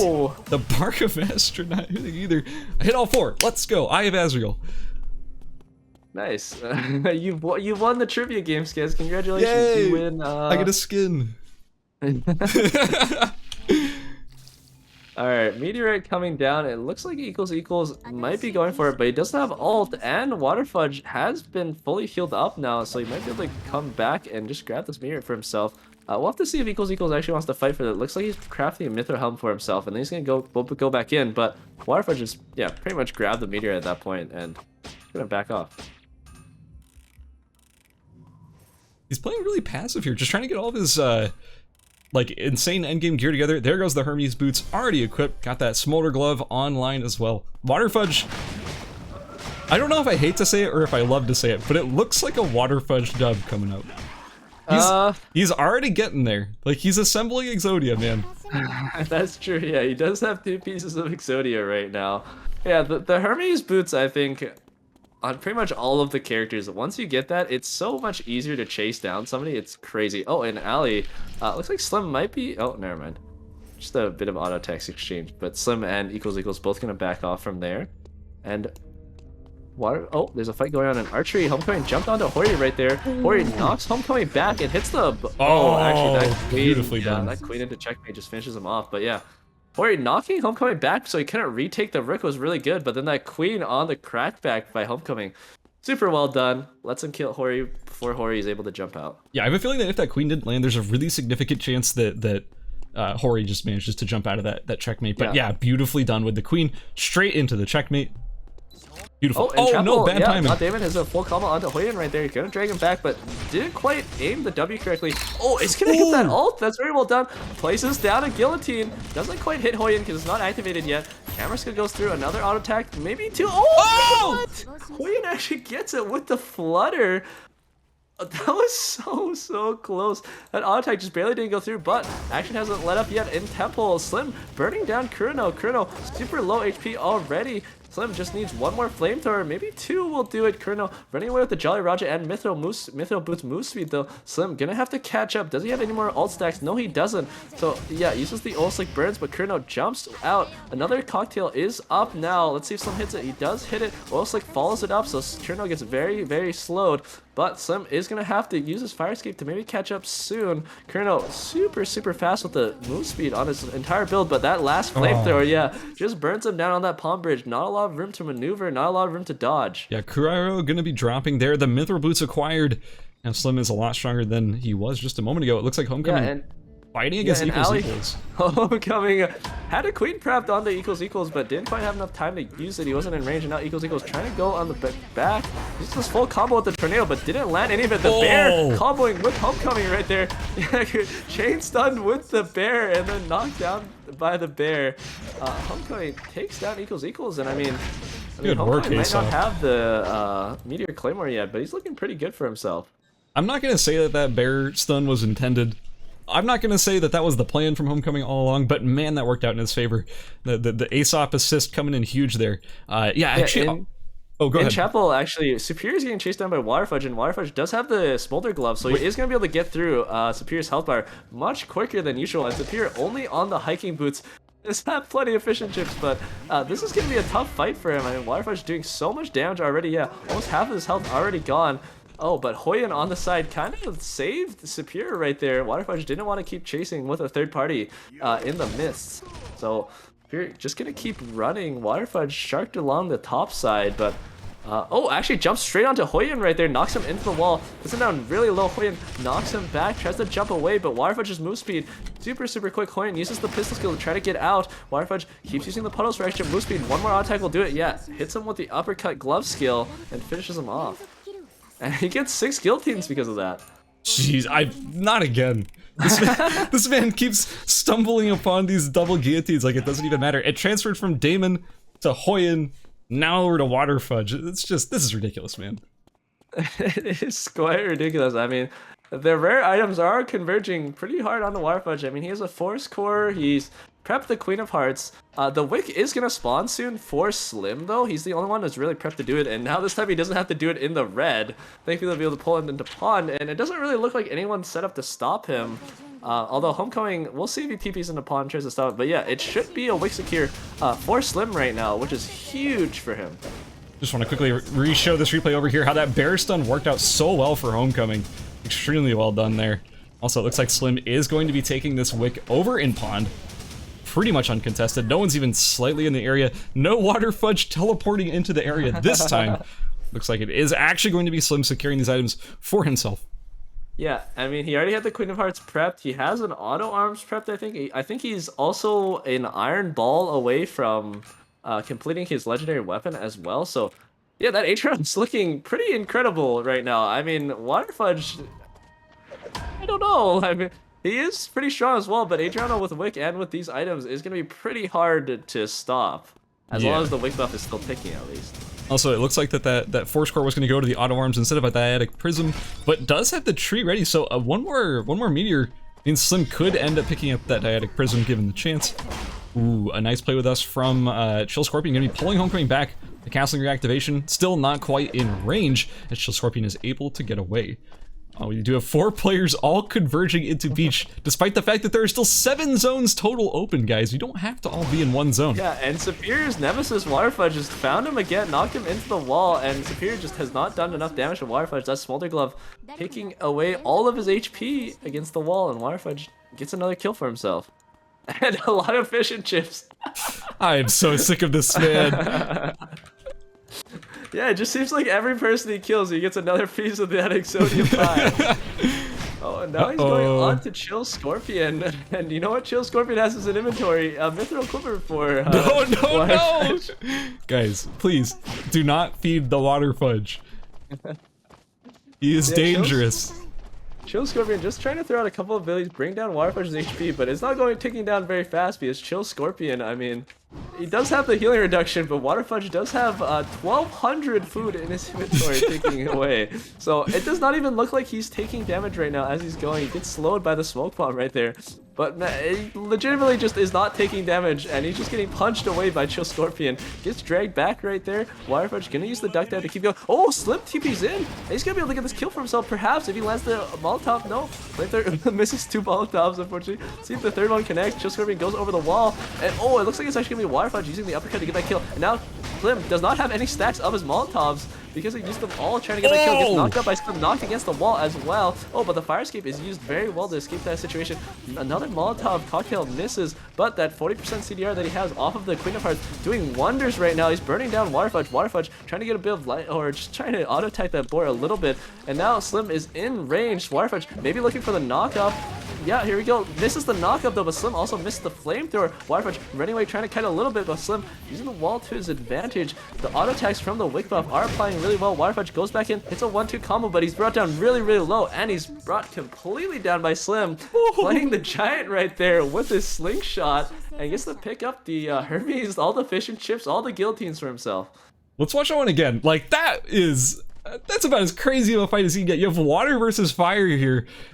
And man, like, the non-stop back and forth, the dance of these two players as they're just dodging back and forth, playing the spacing. You have to remember that every single time that Water Fudge, every single time that Slim wants to push forward, he has to be aware that if he stands on any of these puddles, he's gonna get knocked up, comboed, and killed in one fell swoop. So it's this very careful dance between these two players to make sure that they're just in range to hit each other, but not quite in range to be, what am I trying to say? Not in range to be comboed by their combo pieces on the ground. Mainly just paying attention to those puddles. But yeah, man, Slim played that beautifully. Honestly, I think Fudge played it extremely well too, playing it very patient and not just running at him, knowing that that's where he would end up going down. But now Slim with the Wick buff, with all the items off of Exodia Water Fudge, it's looking pretty grim for Homecoming at this point, but he does have Smart Bombs and Pendulum Axes in the inventory, so who knows? Maybe this is going to be a game that Homecoming can turn around, but Slim looking so good right now. Yeah, careful use of these traps are going to be very important for this final zone. I mean, both of these characters are actually... Homecoming is a lot better at clearing traps than Slim is, but as long as Slim has the wick buff with his range, I mean, as long as he keeps applying the wick buff outside of the trap range, shouldn't be that big of a deal. But there is so much time left that I think the wick buff will expire before the final zone hits. So if Homecoming is able to kind of dodge Slim for the remainder of the wick buff duration, it could look pretty decent with it for him, even though Slim has all of these crazy items, because his DPS will go down by a ton. Yeah, I think something to point out, like you mentioned the clearing trap speed. Slim clears in 3 autos, if I'm not mistaken. Homecoming clears in 2, but keep in mind, Slim also has that bonus attack speed from the smoke bomb, and the bonus attack speed from the mithril helm. So it actually, and the quiver. So it actually comes maybe in favor of Slim in terms of trap clearing speed, being able to clear those cameras before. Is this quiver normal? This looks so weird. I've never seen an agent. Oh my god! Slim almost walked straight into smart bombs. Thankfully, he put down the camera just in time to see that. But that was his last camera, I think. Yeah, he has no more cameras in his inventory. And Homecoming does have 5, although Homecoming's food is certainly not as good. And I mean, he used 2 of his smart bombs already, so definitely can't depend as much on the trap situation. Slim TP's straight back into forest, gonna get the console, so he will have, I think, a vision advantage on Homecoming. Homecoming will most likely have to use a couple cameras coming in, and it looks like he might be walking into forest, and Slim, yeah, has already started to put down the double guillotine stuff. Maybe Homecoming is gonna opt to TP instead off of the radar scan. I'm definitely expecting a TP. There's no way this is not a TP. I mean, you know that your opponent has control of the zone because you gave them the teleporter in factory, and yeah, look at that, Homecoming going for the TP right now and hoping for the best. Where's it gonna be? It's at the top. Oh, perfect TP scenario right there. Yeah, it's a pretty decent scenario. You didn't TP on top of him, but Slim, I think it was close enough where Slim heard it, so you should know he's over there. But Homecoming now is gonna have to, I think, slowly clear these double guillotines. Yeah, he's just trying to create a pawn wall right now. Sees the double guillotine. Slim trying to clear his cameras, and it's gonna be a bit of a poke war right now. Yeah, Homecoming uses a queen to push in, and Homecoming has actually earned himself quite a lot of space with these pawns and queens, and now Homecoming gonna go and rapier skills in, knocks him right there, but is too blind to try to commit his queen, and his queen ran out actually. Now it's just a 1v1. Homecoming still going in. Dodges part of the flamethrower, and Slim has gone down really, really low. Slim gonna try to create some space for himself, try to heal up off of those fish and chips. Pendulum axes start going down. Slim clearing the cameras right now. I mean, yeah, 2 pendulum axes, a smart bomb. This is gonna be hard for Slim to clear because he has no cameras, keep in mind. Yeah. So he's just outside the zone right now, and I mean, both of them are back to full HP. Slim probably has a lot of his Molotov cocktails back up, so this fight's fully reset, but now it's on Homecoming. Homecoming certainly has a good edge right here. I mean, there's not a lot of room for Slim to work with. Yeah, steps on a trap. Homecoming takes that as a cue to jump straight in with the quick cut of the rapier skill. Doesn't hit the gun with the knight fork or the queen. So Slim about able to get a bit more space for himself, but another pendulum axe goes down. Slim tries to kill before it connects, but it goes invisible. Now that smart bomb actually just barely timed out, which is huge for Slim because he didn't even know the smart bomb was there, I don't think, because he had no camera. Now he's into the final zone, starts putting down a double guillotine. Oh my god. Just ducking, dodging, diving through all of these pawns. Homecoming jumps in. Let's see if he hits the stun right now. Hits the queen right there, hits the knockup. Brings down Slim really low, but does not commit the checkmate because he knew that fire stake was coming. Homecoming, I mean, Slim is super low, but keep in mind he still has so much chips. He's gonna heal faster than Homecoming. And both players right now, it is super close. The queen times out. Homecoming throws a QW, and this is Slim's chance to go back into the circle, but he misses that oil slick. Tries to connect onto Homecoming right there. The queen connects, but again, no knight to follow that up. Homecoming cancels the flamethrower and knocks him right there with the queen combo, and it just kills him with the auto attack. Didn't even need the checkmate, apparently. Homecoming takes it. In a very surprise turnaround there with all of those items on Slim. It doesn't matter. It was actually Homecoming who emerged the victor. I gotta give a lot of credit to Homecoming there. The way he was able to get control of that final zone, despite the fact that it was Slim who had control of that zone to begin with. Yeah, let's run it again. I want to see what happened there. But yeah, like the fact that he was able to take control of that zone, and this whole final fight here was super well done by Homecoming. Even though, yeah, Slim gets pushed out here, but he has tons of time where he has Shukai fish and chips. He's able to get back to full HP, but it doesn't matter. In the end, Homecoming is able to win this this standard 1v1 at the end. And it was really close from both sides. I really love these zoning oil slicks from Slim, getting all of that zone control. But yeah, that one stun there by Homecoming is huge. Also, that knockup interrupting the rest of that flamethrower. There was so much damage, playing his geometry beautifully, didn't even need the checkmate. And that is Homecoming taking game number 3, and I would say very easily solidifying his position in that top 6. Going to be qualifying for the finals that'll be taking place tomorrow. Keep in mind, this is the semifinals for a tournament. We do just have, it's just a weekend tournament. So it's just here is the semifinals, and tomorrow's the finals. It's funny that entire game Sapir was not able to get off the hiking boots. Just on the hiking boots. Right. I thought that was just a funny fact. That's just Shukai things. Yeah, just Shukai things. Yeah, I think it was really huge at the end. Like it looked really bad for Homecoming when he was still in Chapel. I mean, he had the TP in. I mean, Slim had the advantage with the positioning and the traps, but I think the biggest thing was that he just had no cameras, so he wasn't able to clear any of the traps, and the traps just created so much space for Homecoming before the final zone that just able to poke down Slim, create a giant wall of pawns, not really let him come in, and then when he did come in, he took just a ton of damage. Yeah, go for it. We do have the scores ready. We have our final results. Who's going to be making it into the finals? In first place, we have Waterfudge with 114 huge points coming out of Waterfudge. So, I don't know. I think he made it just slightly. We weren't sure, but yeah, Waterfudge he ended up qualifying. A bit of a surprise. I don't know. I don't think he deserves it. He didn't win all 3 games. I shake my head. In second place, we have Homecoming with 49 points, taking that last game victory and 3 kills for himself. In third place, we have Superior, who was pretty consistent across the entire series, I gotta say.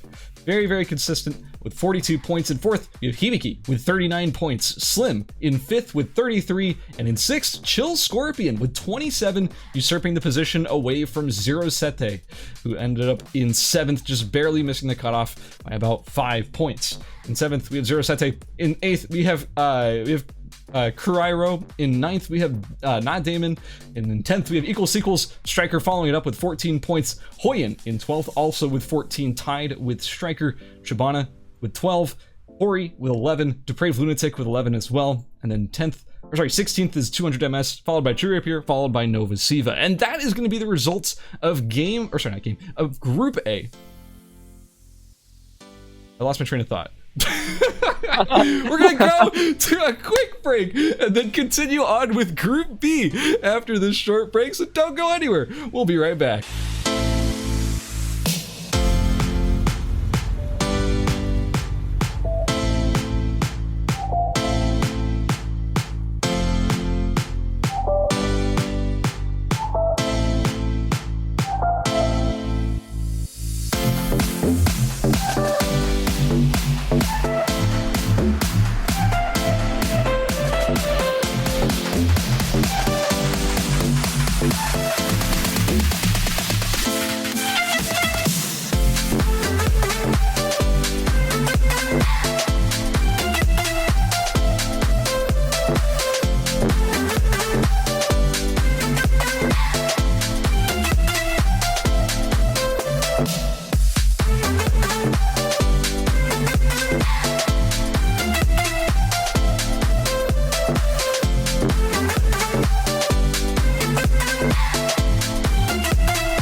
Welcome back. We are going to be kicking things off with Group B in just a moment. I didn't actually check though. Gunner, are you there? I'm here. Oh yeah, nice. Perfect. Okay, cool. So we're gonna be kicking things off with Group B. Group B is as stacked as Group A is, potentially more stacked. I'm not 100% sure, but this group's looking pretty ridiculous, if I do say so myself. Yeah, I mean, I'm actually a bit surprised. I didn't realize Frankie Doodle's never competed in ERCS before. That's an interesting fact. Yeah, I was a bit surprised by that too.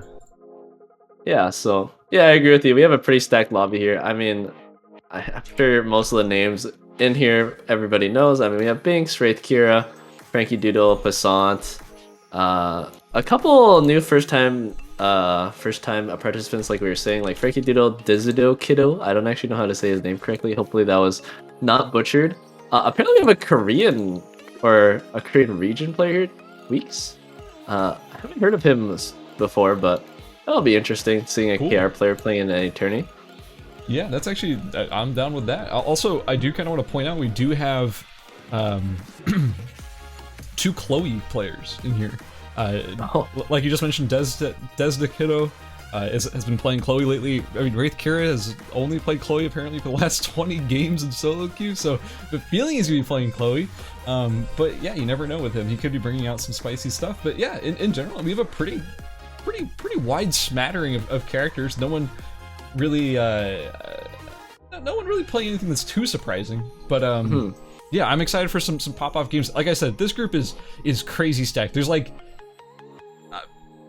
like 6 players in here who I could already see advancing, but then there's also like 6 more players who I know have that X factor and I know have that ability to pop off. Like Hinamizawa is a player that showed up in a huge way in the last ERCS, was just obliterating their group in the group stages. So like, even though that's not a player that you see a whole lot of people, talking about on the solo ladder, is someone who could show up in tournament play and bring a really good performance. So it's definitely anybody's game. Yeah, for sure. I mean, I think Mizra and Wraith Kira have both won ERCSs in the past, I'm pretty sure. Or ERCLs. They both won stuff, I'm pretty sure. I know Roy has, but I'm not sure if Kira has won an ERCS. But he's won tournaments. Yeah. So and even in ERCS, he's always been at the top of the tournaments. If he hasn't won, I don't know. The dude's a top tier player. It's no surprise. So yeah, like 2 people in this lobby are like known for winning tournaments already. So you can expect this lobby to be a bit spicy. I mean, on top of that, you also do have, Binks, Passant, Lilypetal, like the 3-shine, Deus, 3-shine, Bad Pal. Like, this lobby is just insane. It's actually insane. So it's truly anybody's game. And here we are. We're about to get into it. Game number 1. Here are our character selects. Oh, Kira, you could not. You're not serious. Go back to Chloe. Yeah, go back to Chloe. You liar. You scam artist. You getting my hopes up like that. Oh, I am kind of curious if this is gonna be nunchuck or glove dial-in, because I'm pretty sure nunchuck dial-in is pretty legit now. Oh my god, is that a real Bianca pick? Okay, never mind. Oh, come on. Oh, it's a dual sword Yuki though. Okay, that's kind of spicy. I like seeing that. I mean, Homecoming was playing the 2-hander earlier, so this will be a new version of Yuki we haven't seen in the tournament yet. Although, sure, people are aware how good dual sword Yuki is. As an absolute surprise to everybody in the ERBS community, Passant is playing Adela, Diluc is playing Nadine, and Lilypetal is playing Nadine. Wow, incredible. Could not have seen those picks coming from a mile away. Now the question is, which Nadine builds are our Nadines actually running? Because there is a bit of variation from our Nadine players on what builds they actually prefer to use. I'm expecting Legend of the General, like Chang Pao type stuff, or maybe not Chang Pao. I don't know what chess piece they prefer right now, but like, yeah, I'm expecting some Legend of the General since I did see both of them on crossbow. I'm pretty sure. Yeah, these players are both going to be very, very, very familiar with each other's playstyle. It wouldn't even surprise me if they specifically were able to build in a way that would avoid each other because they know how the other person plays. Yeah. We did have 2 Jackies in this lobby.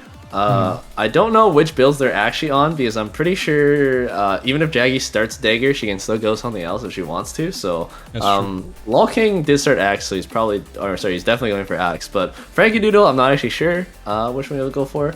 We did see a Magnus pick, which we haven't seen yet, but this is Magnus, I believe, right? Yeah, Vad Falcon on the Magnus.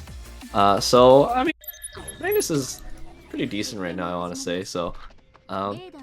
I mean, he has been a bit of a staple in tournament picks just because a lot of people like to pick him as their secondary because he's pretty easy to play or pretty forgiving to play and he can steal out a couple of kills.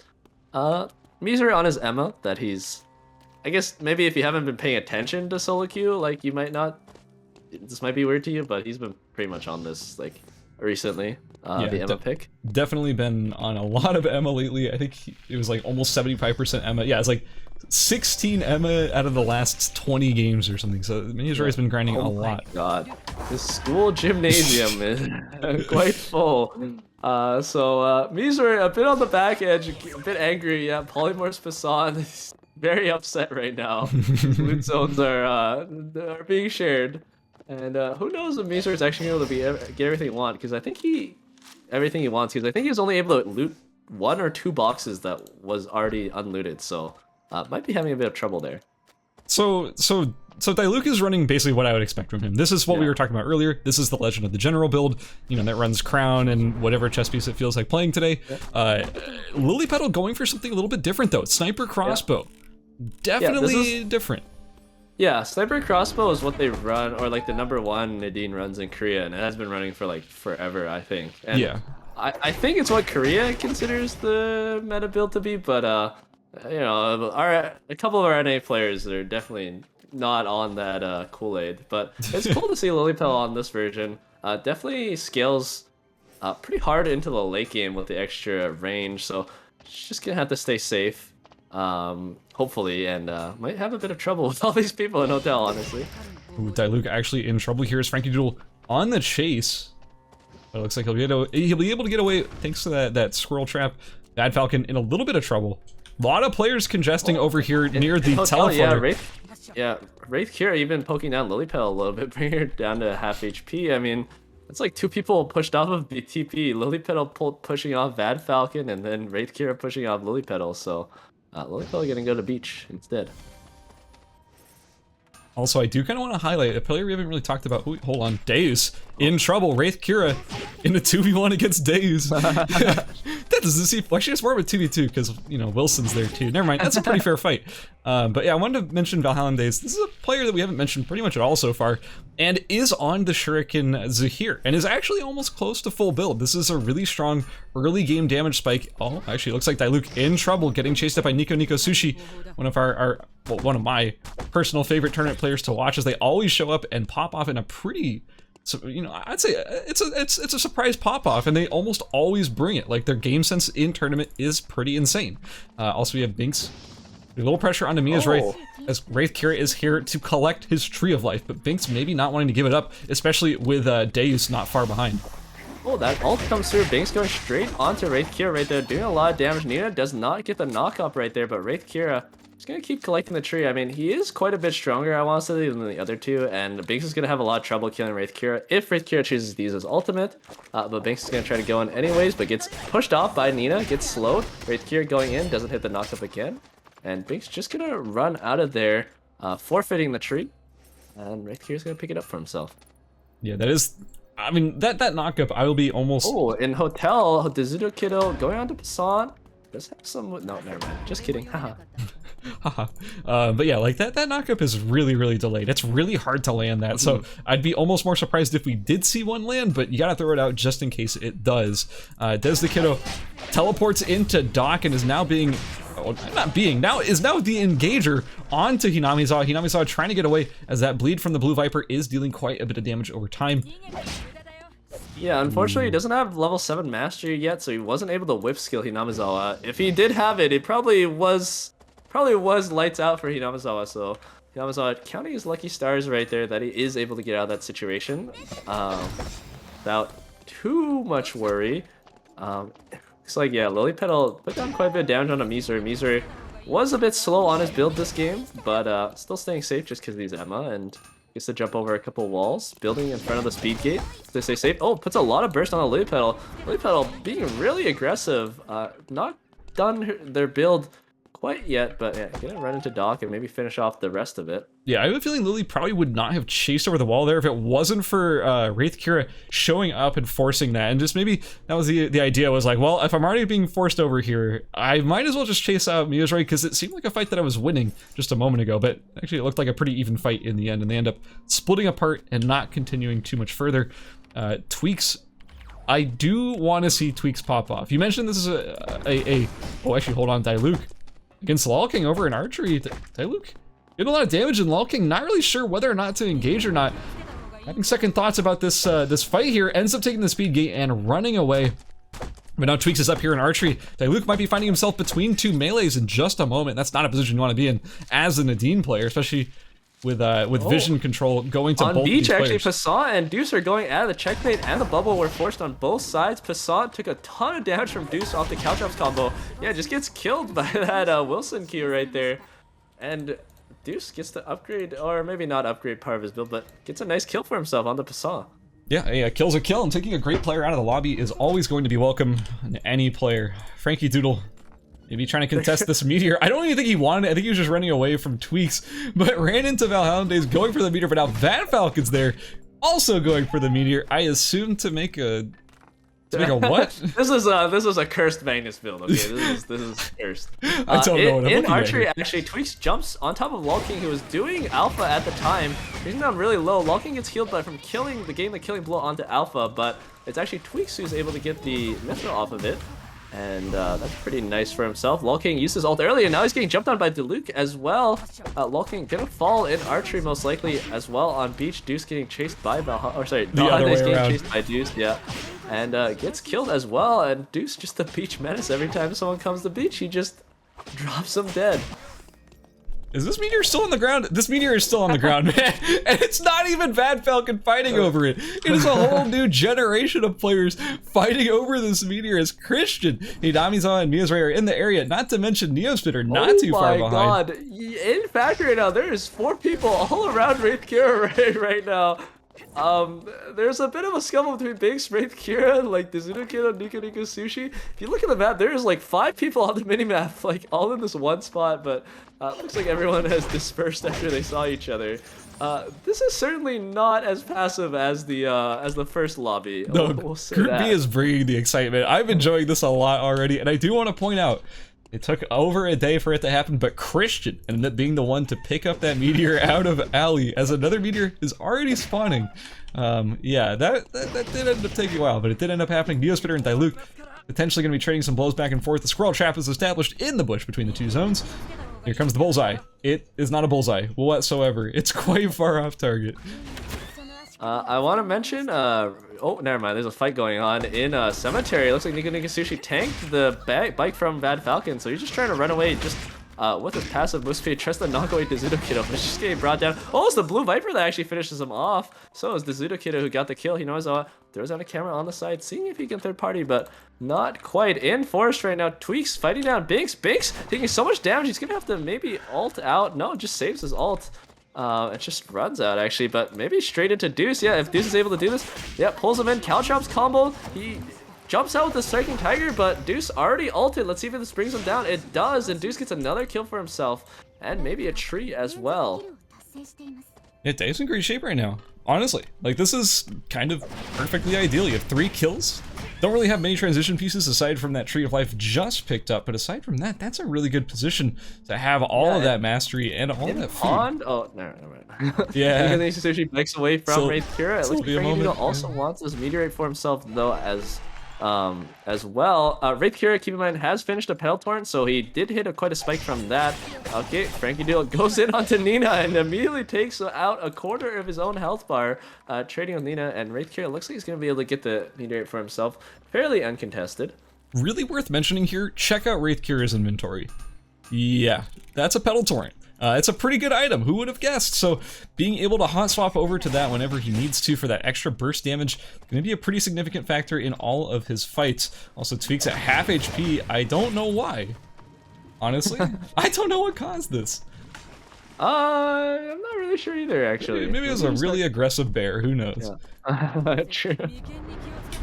He is an Aesop level powered up bear. Now, Diluc and Lilypetal are actually fighting for the school farm right now.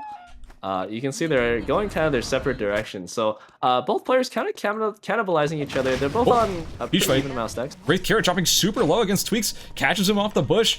Already pretty low. Nina is still at full HP though. That's going to be a pretty significant advantage there because remember, if they're both still alive, you cannot kill them for a couple seconds. Ooh, duck dives back in. Des the Kiddo gonna be putting a lot of offensive pressure onto Tweaks, putting him in a bad position, but maybe it's actually Des the Kiddo who finds himself between these two players. Right, Kira goes in on Des the Kiddo. The knockup doesn't quite land. He gets to run away. Both of these, well, I say both, but all these players are gonna end up running away here, all at fairly low HP, just opting to reset this fight and not overcommit. Yeah, I mean, it looked a bit spicy for Wraith Kira, but he did have ult up the entire time. I think he was trying to bait him to go in, actually. I think he was trying to bait the Leon to go in a little bit and then ult and maybe turn it around. Back on B. Oh, never mind.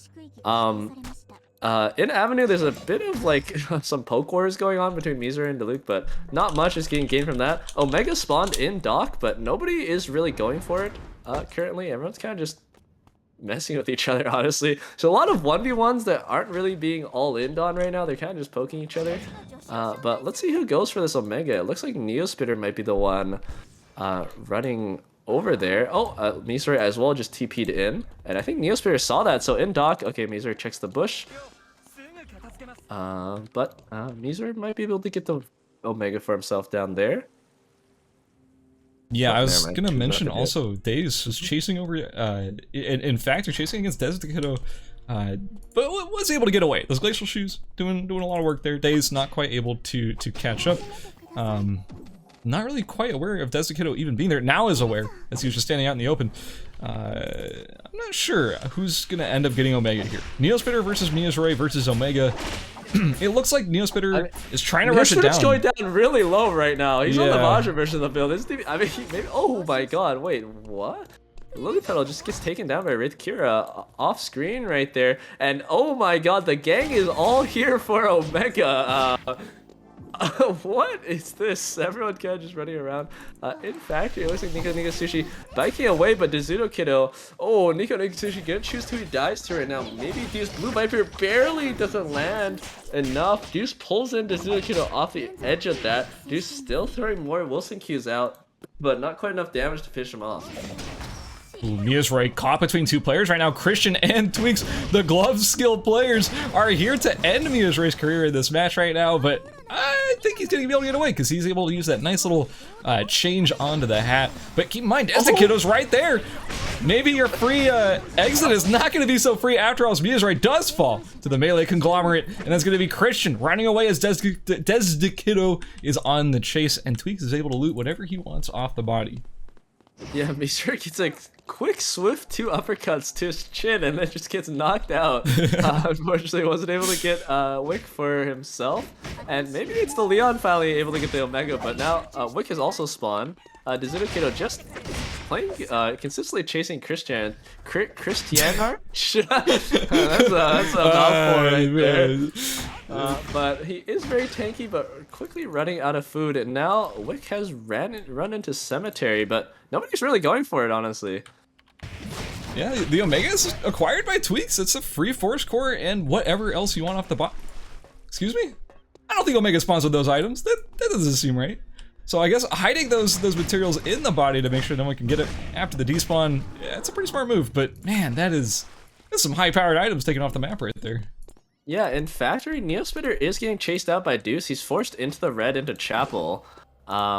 Deuce wasn't quite able to catch up. Oh, Neospitter is actually going to choose to rest and greet it out and run back in. Deuce runs into the zone and Dock and ults right away, but Wraith Kira has pulled Wickline actually into the uptown, so that ult didn't actually hit him. But now Wick has reset, and I mean, it's kind of close. Deuce might be able to run in and steal it. No, never mind. Wraith Kira will be able to get it for himself and pick up those items.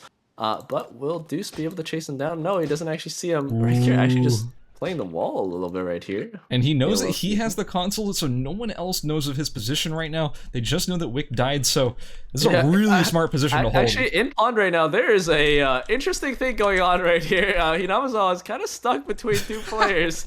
Trying to get out of this bad situation. Frankie Doodle jumps on top of him and immediately dagger skills to get ahead of him.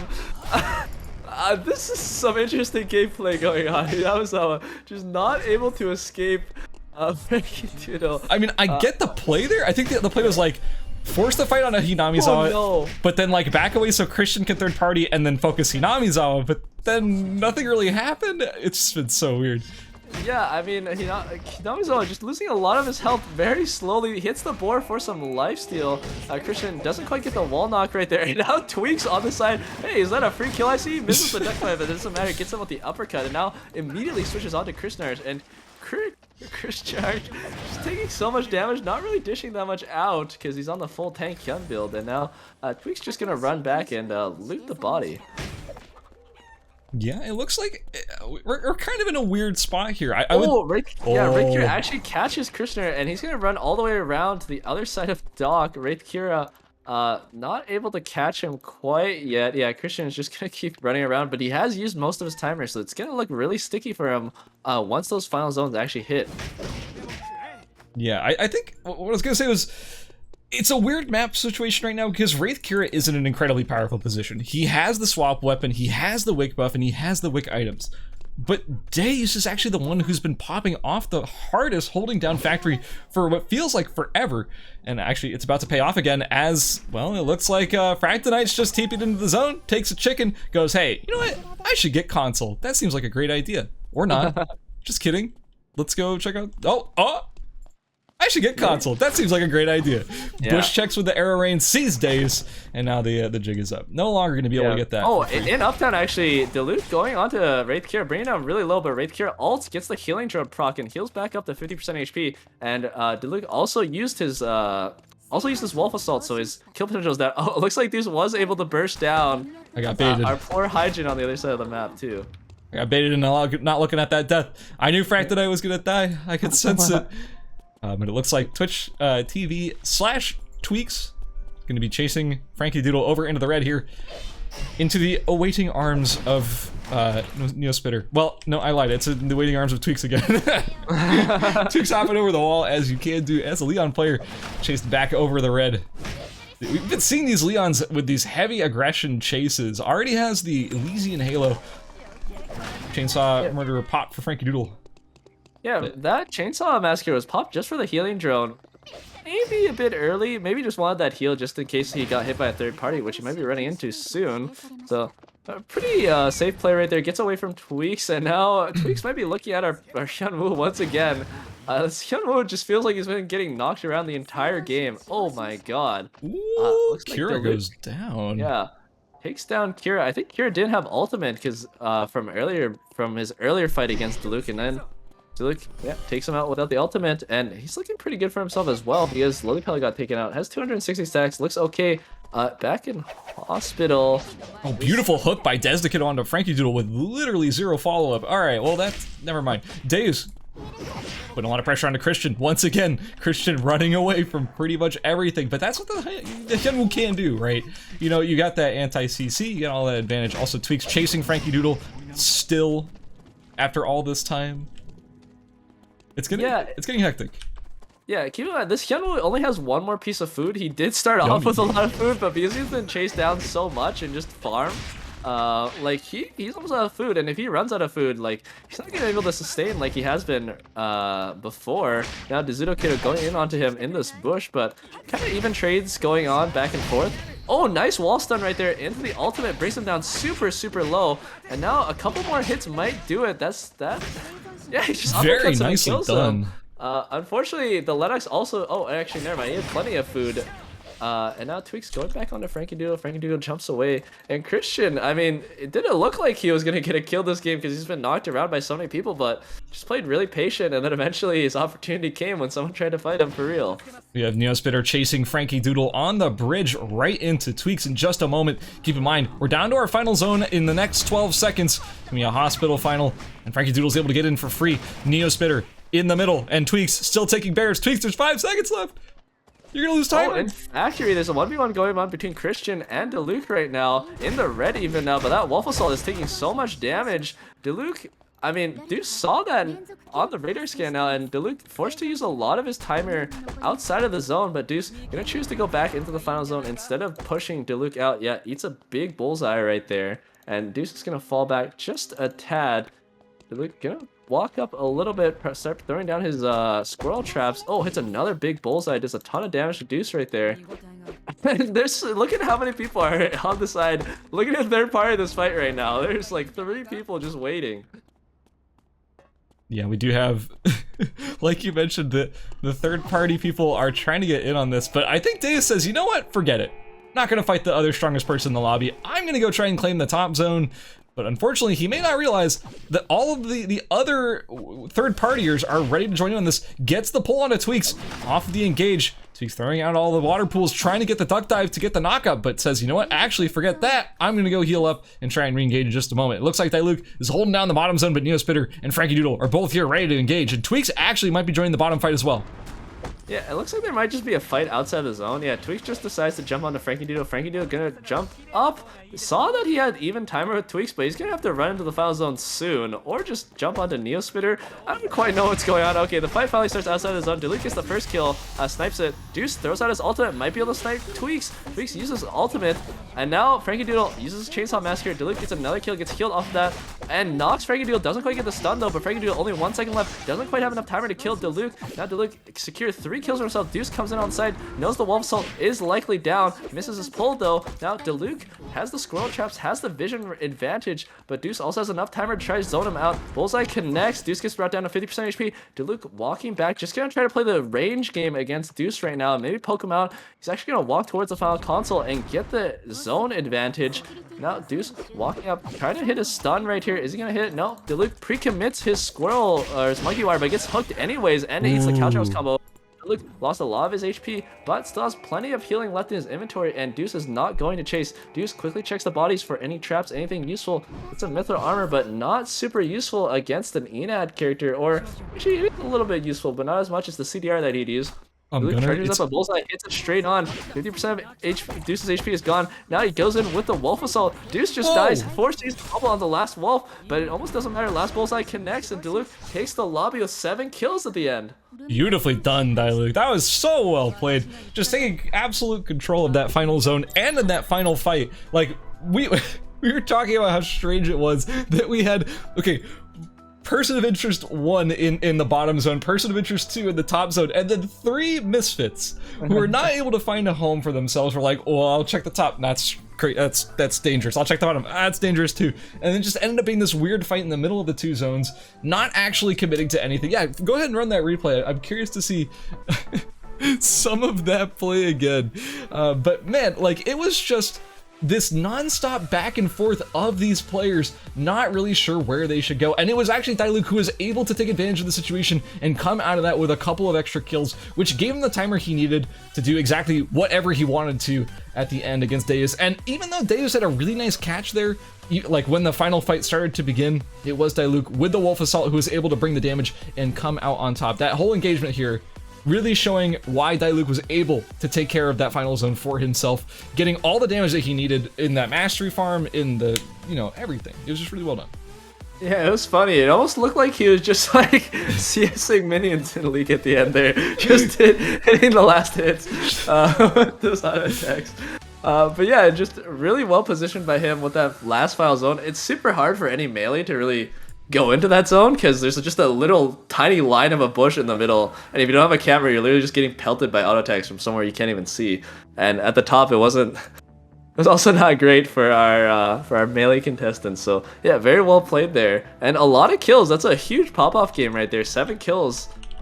I mean, it's not it is 3 less than Water Punch's 10, but it's nothing to scoff at. It's quite a lot. Might even solidify him into the into the finals just off of that one game. Yeah, and also we should not just be talking about Diluc here. Deus, 5 kills, 2nd place. That's a huge result. That's absolutely massive. Like, that is gonna be you know, that's going to be maybe enough to secure a top spot. Maybe not permanently, but like you don't have to work very hard from this position in order to make it into that top 6. And I want to emphasize a specific player's result. Wraith Kira was popping off, right? Like if you just like said who's the power players in that last lobby, I'd probably say Diluc, Deus, Wraith Kira. Wraith Kira, final result, 8th place, 1 kill. Does not reflect. It was really weird. Like it like off of that wick buff, like once he got the wick buff, you almost thought he was gonna take the entire lobby. But yeah, for real. It felt like every engagement he got into, he couldn't really like complete the kill. I think just because he wasn't really fast enough, like in terms of move speed, not like gameplay wise, because he was just stuck on that Bucephalus for the entire game. And then later on in the game, everyone has like these really high move speed builds, stuff like running around like the Jackie, etc., like the Lukes. The Nadine's, and then he just gets taken out by Diluc. Yeah, we do have our scores ready. If you want to go run us through our current standings. Okay, sure. I'll have to grab those real quick. So yeah, in first place we have Diluc with 44 points, pretty well for himself. In second place, not too far behind, we have Deuce with 32 points. And then in third place we have Tweaks with 16 points. And in fourth place we have Frankie Doodle with 10. Fifth place, Wraith Kira with 9. Sixth place, Dizido Kiddo with 9. And seventh place, Christian Arc with 9. In eighth place, we have Neospitter with 8. Ninth, Nico Sushi with 3. Fractinate with 3. Mizura with 3. Hinamazama with 3. Bing, Slowly Pedal, Valhandes, Vad Falcon all with 1. And then Passat and Lol King both with 1 as well. So yeah, I think it's really it's I'm not gonna say it's quite the same as the first group, but it's getting kind of similar where we do have all the points aggregated at the top. Once again, Diluc a 7 kill first place and Dave's with a 5 kill second place. That does not leave a lot of points for the rest of the lobby, so it's still anybody's game. It could really go in any direction at this point. I think going into this next game, assuming we saw literally 0 character swaps, I would be keeping my eyes on, obviously, first and second place from the last match. Diluc and Deus did really well. I'd be keeping my eyes on Kira because he also can pop off. But also Tweaks showed up in a big way, I'd say. Tweaks actually impressed me a lot. This is a player I'm not super familiar with, I'll just be honest. And he showed up and was like putting pressure on the whole lobby, got a couple kills and got the points, or at least he got at least 1 kill. I don't know if he got 2, but yeah, he played pretty well. So I'm definitely keeping my eyes on Tweaks as well. Yeah, for sure. I mean, it's pretty much, yeah, like you said, it is pretty similar to the first lobby, except it's like instead of one person, one person, it's like 2 people. So I do think it's really similar to our. Oh wait a second. What's up? I think I'm not in the lobby. You guys are in. Oh, I see. We can fix that.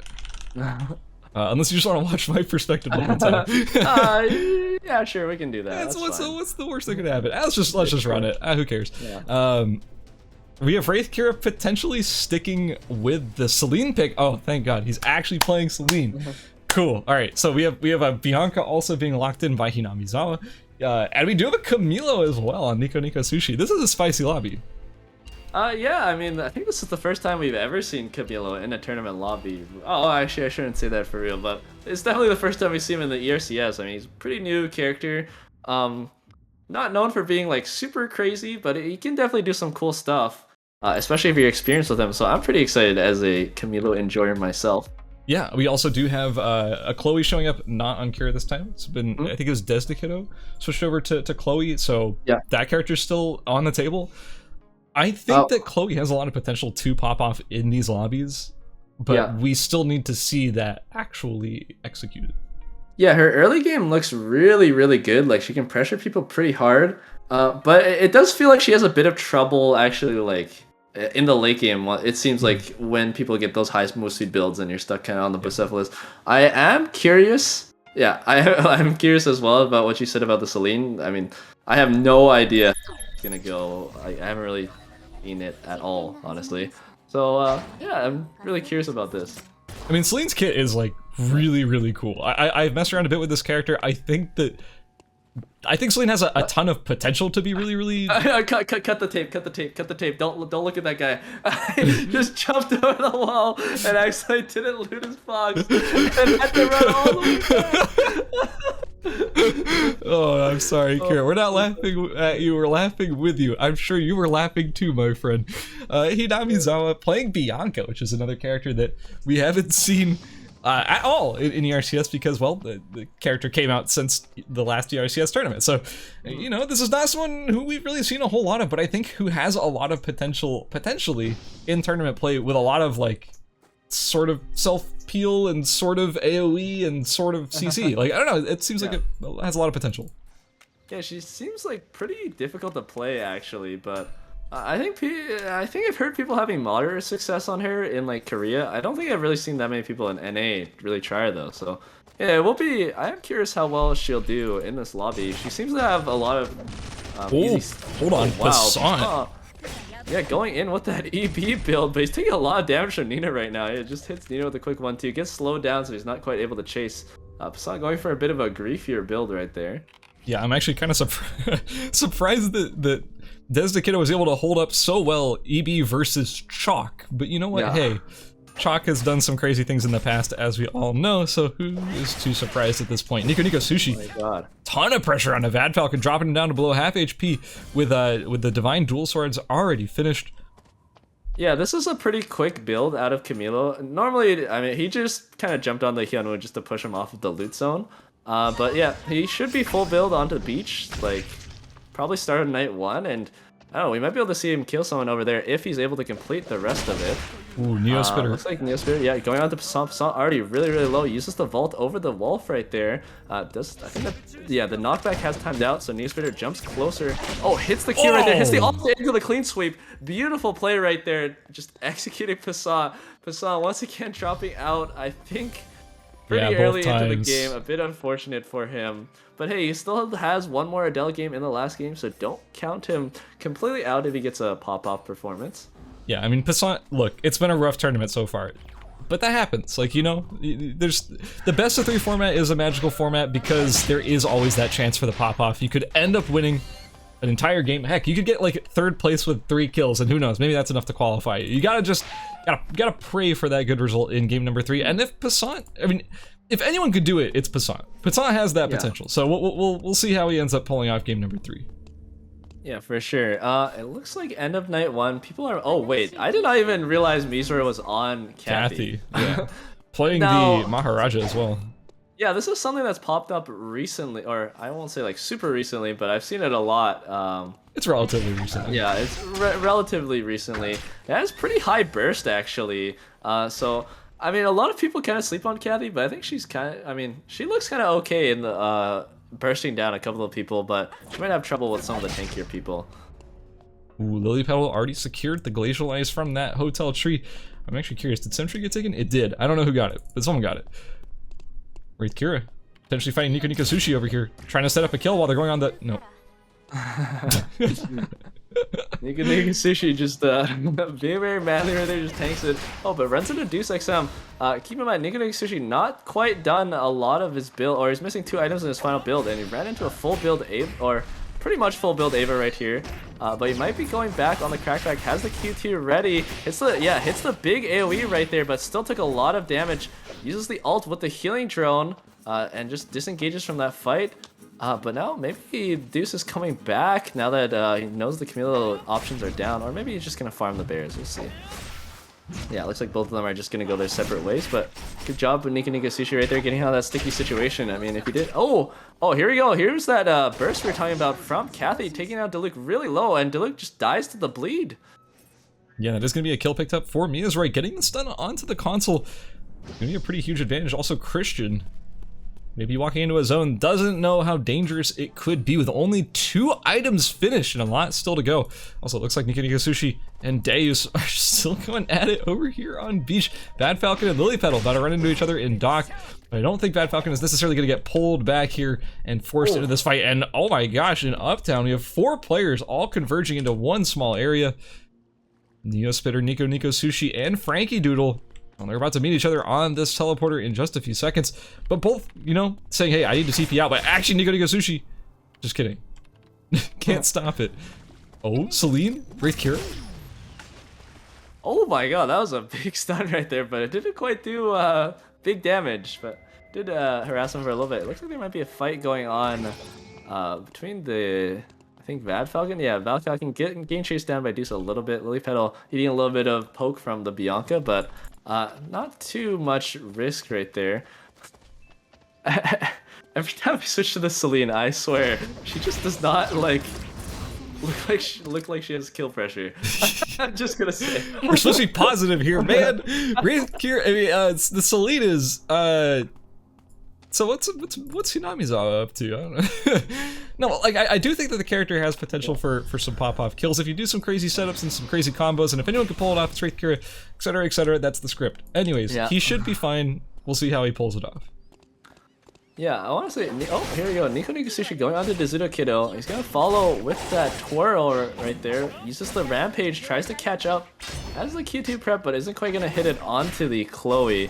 Yeah, just harasses Nina a little bit, brings her down low, but doesn't have enough to chase a Chloe. And Chloe just going to run into Uptown, sending Nina in onto the suicide mission over there just to harass him a little bit.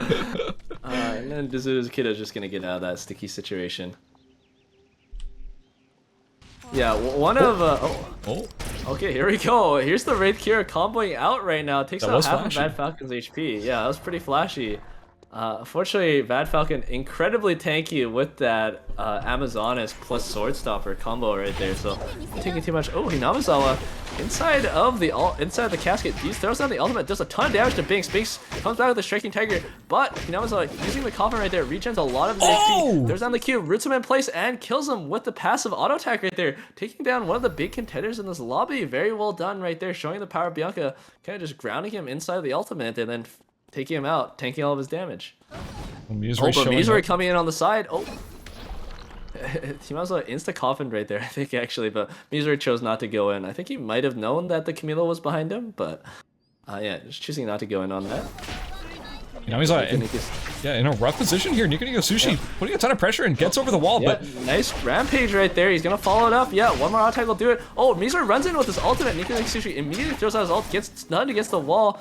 He twirls with the Q2. Oh, it keeps following as well, going straight onto Misery. There's another ultimate. Second one, not quite as close, but Misery lost.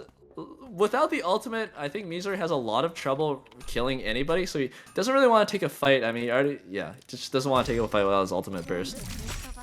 Ooh, Wraith Kira with the 5 bomb prepped. That's a big bomb. You'd have to walk right into it, though. Okay. It looks so crazy every time Celine pulls out the 5 bomb. It's just so big, like so menacing, and then it blows up, and then like you're like, oh. I mean, it's pretty good damage, but I always expect someone to just literally instantly explode, like tactical nuke style. Yeah, but the damage is maybe not the most insane thing in the world, but the stun, hey, it's a 1.5 second stun. You can't sneeze at that. Wait, the Honda's. Oh, Deuce dodging the tornado right there. Very well done. Hits him back with another laser and takes him out. Very well done right there. Heads up play right there. Just dodging the tornado. Yep. That was gameplay. Yeah, super clean play right there. Also has a lot of traps in inventory now. I don't think that he made those, if I'm being perfectly honest. That's going to be a pretty significant advantage, especially for an Eva who needs to find that spacing in the late game. Being able to use what am I trying to say? You use those traps for that spacing in order to keep that range. Also, we do have a replay of that fight. I think. I don't know what we're looking at actually. Cut the replay. It's fine. Don't worry about that. So here we go. No, we here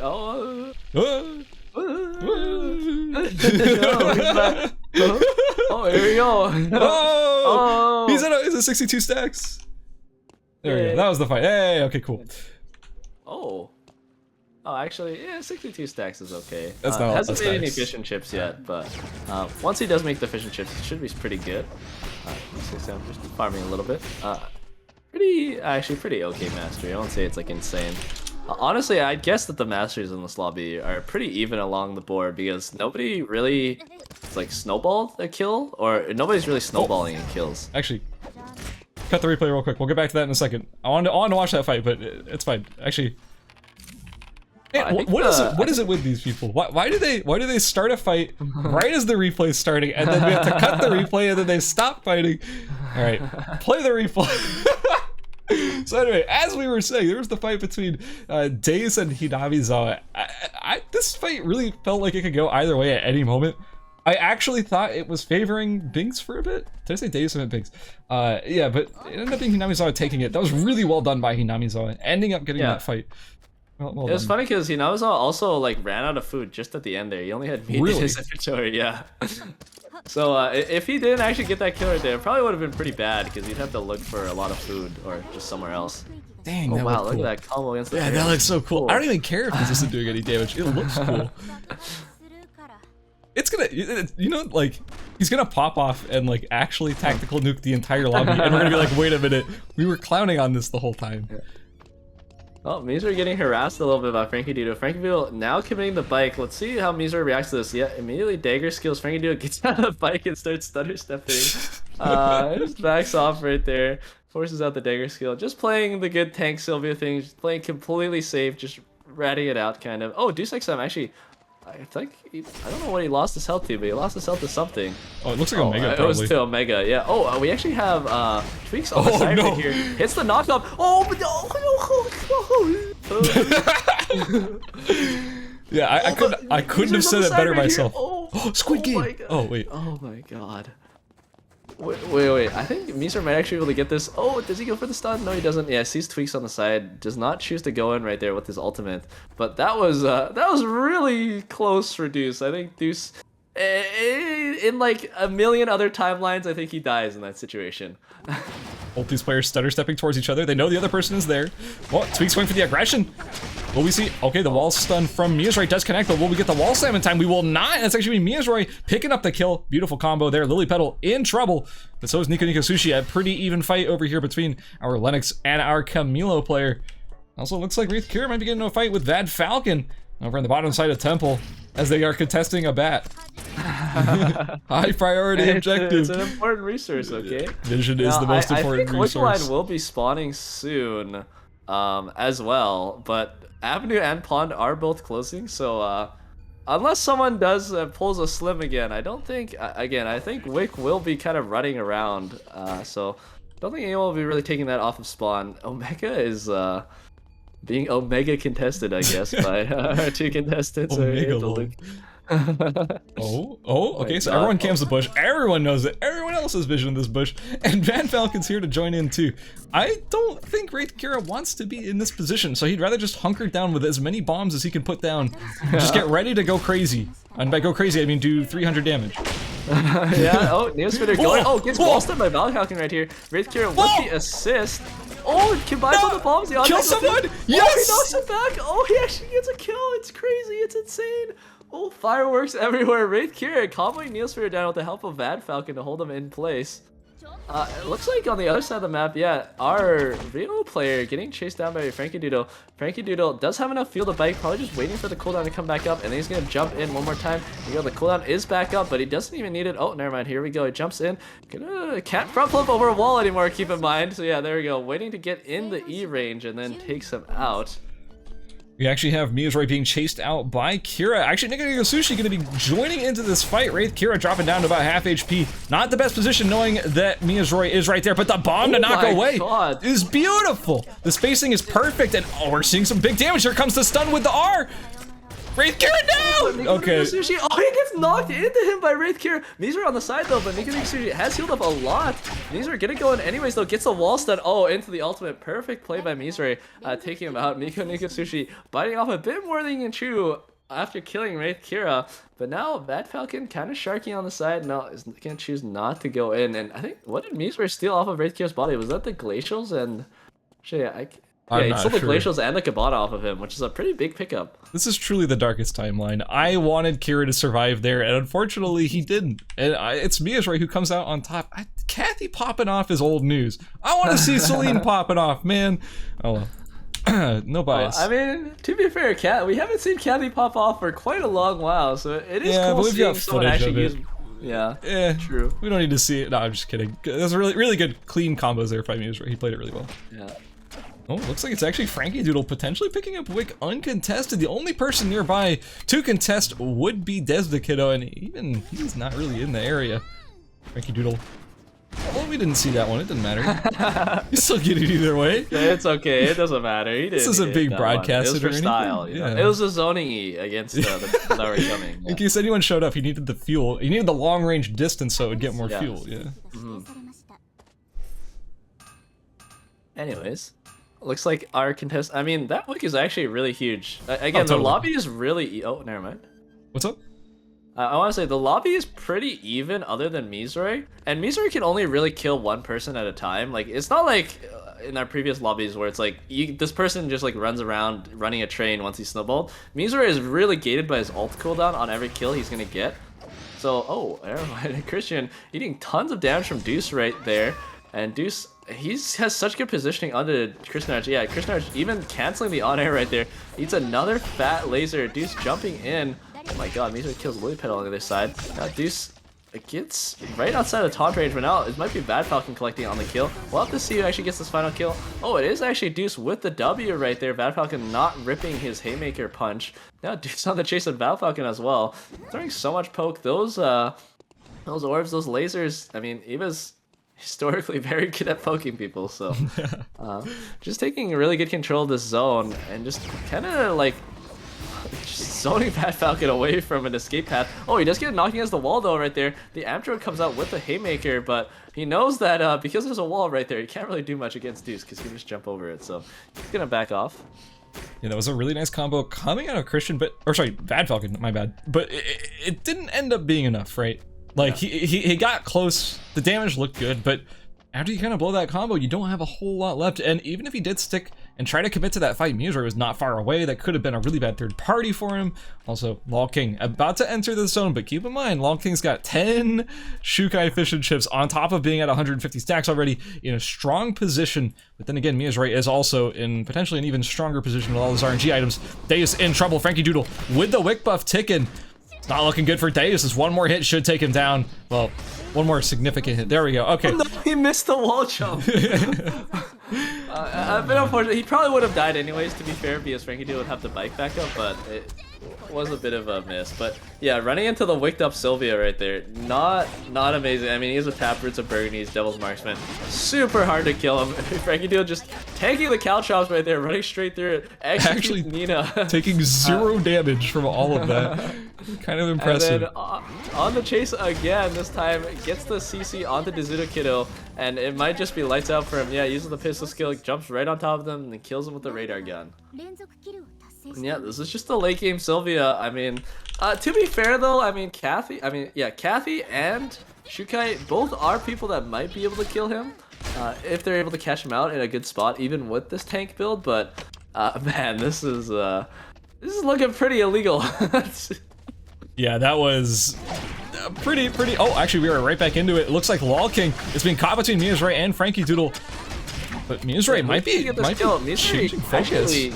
Going onto the Sylvia instead, doesn't choose to rip his ultimate, and he's taking so much damage because of it. Once again, the Sylvia, I mean, it might even be lights out for Misery at this point. He's gonna have to use his ult over the wall to try to get out, but Sylvia, again, pretty fast on a motorcycle. Jesus. Run on legs. It's grounded, but it doesn't even matter. Frankie Doodle just executes Misery as well, and I mean, 5 kills. This is looking pretty illegal. Highly illegal. He's looking like he might have sealed the deal already. I'm gonna be honest. Yeah.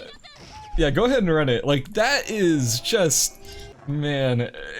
You can't run from it, right? Yeah, you certainly can't run. I mean, I think Misery even realized, like, if I get this kill on Shukai, I'm just going to die to the Sylvia anyways. So he saw him turn onto the Sylvia instead, but it didn't even matter. He was doing, like, no damage. Oh, and yeah, on the bottom right, you can actually see, yeah, Bad Falcon has met the Sylvia, but he's just getting kind of owned by the Wick buff right now, just eating the radar guns.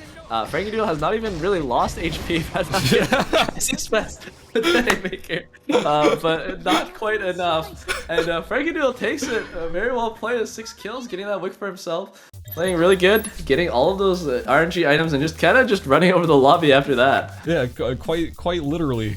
Quite literally, yeah. He actually ran them over. Yeah, so, I mean, that's a crazy result. It went from what felt like a very even lobby with anyone, but not anyone, but like most of the people in there being able to take it to just, oh, Frankie fight him. Like he's not taking damage, and he's doing so much damage. It was just it was over at that point. As soon as that wick was secured, it felt like the game ended right then and there.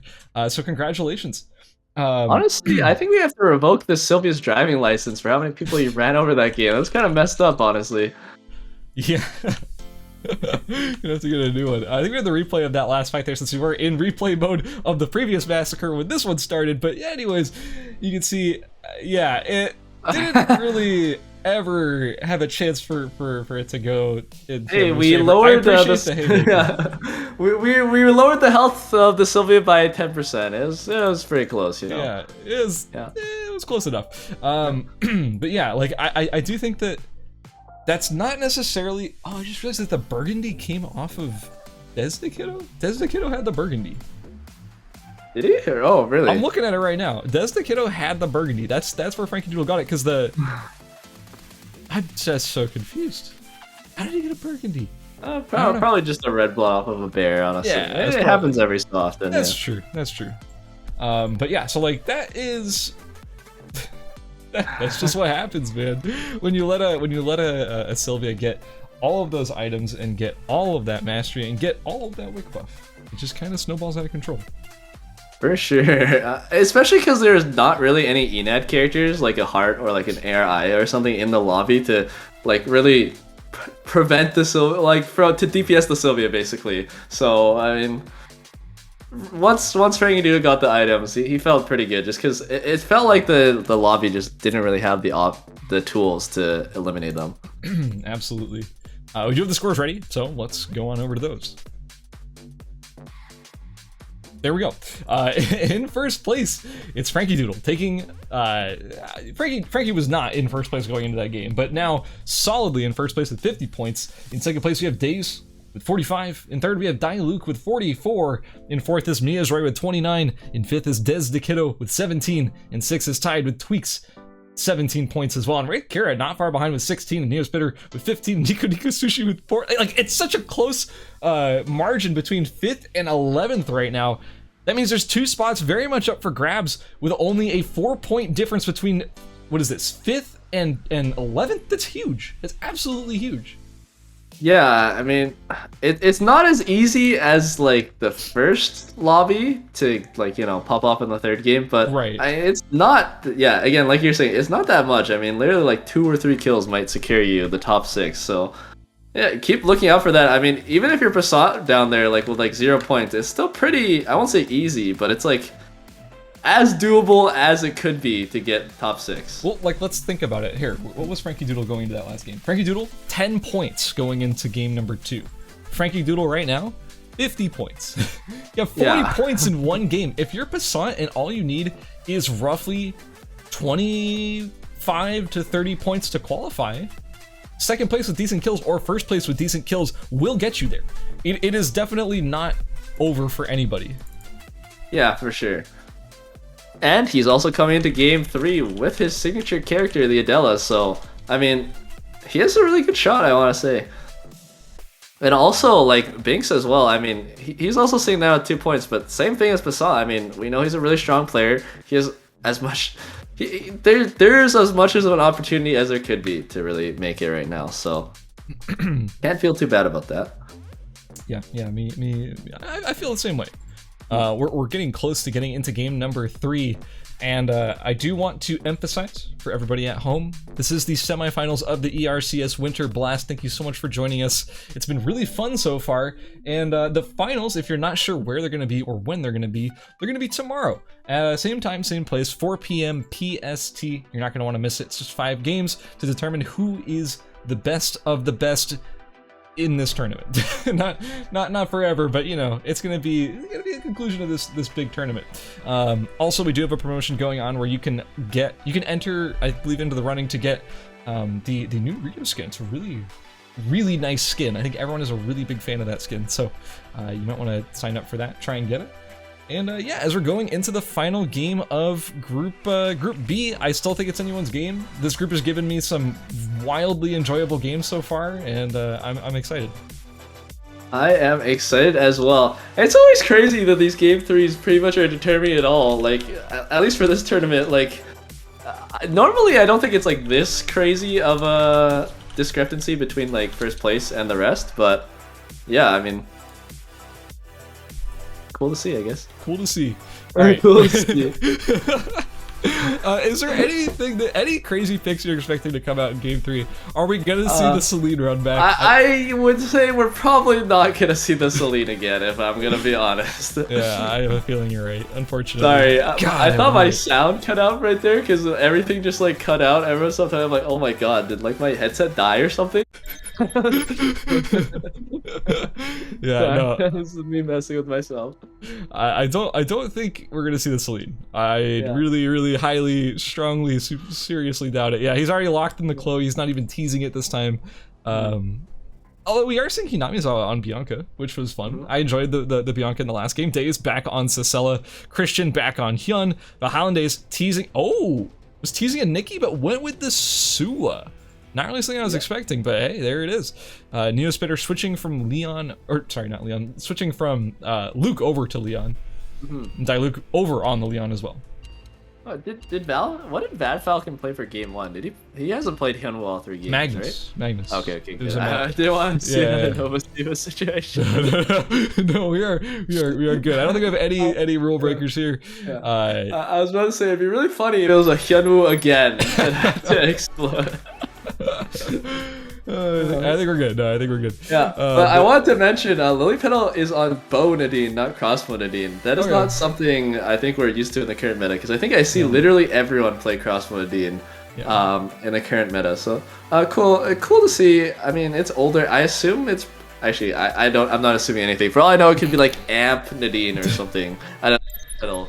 But I mean, Lily Petal plays a ton of team modes. That is where Amp Nadine thrives and shines. So maybe, you know what? Maybe we'll see the return to form. Although, you know, what we might also see. Wait, where do crossbows spawn? This is not trivia. I don't know actually. I think they spawn in forest. Do they spawn in forest? Yeah, I'm pretty sure they spawn in forest. Yeah, they spawn in forest. I'm not sure where else they spawn. I assume they spawn in. Oh, I think they spawn maybe in factory and maybe archery. I'm not sure about archery. She's gonna go forest. Fuck. I mean, shoot. This broadcast is intended for audiences over the age of 18.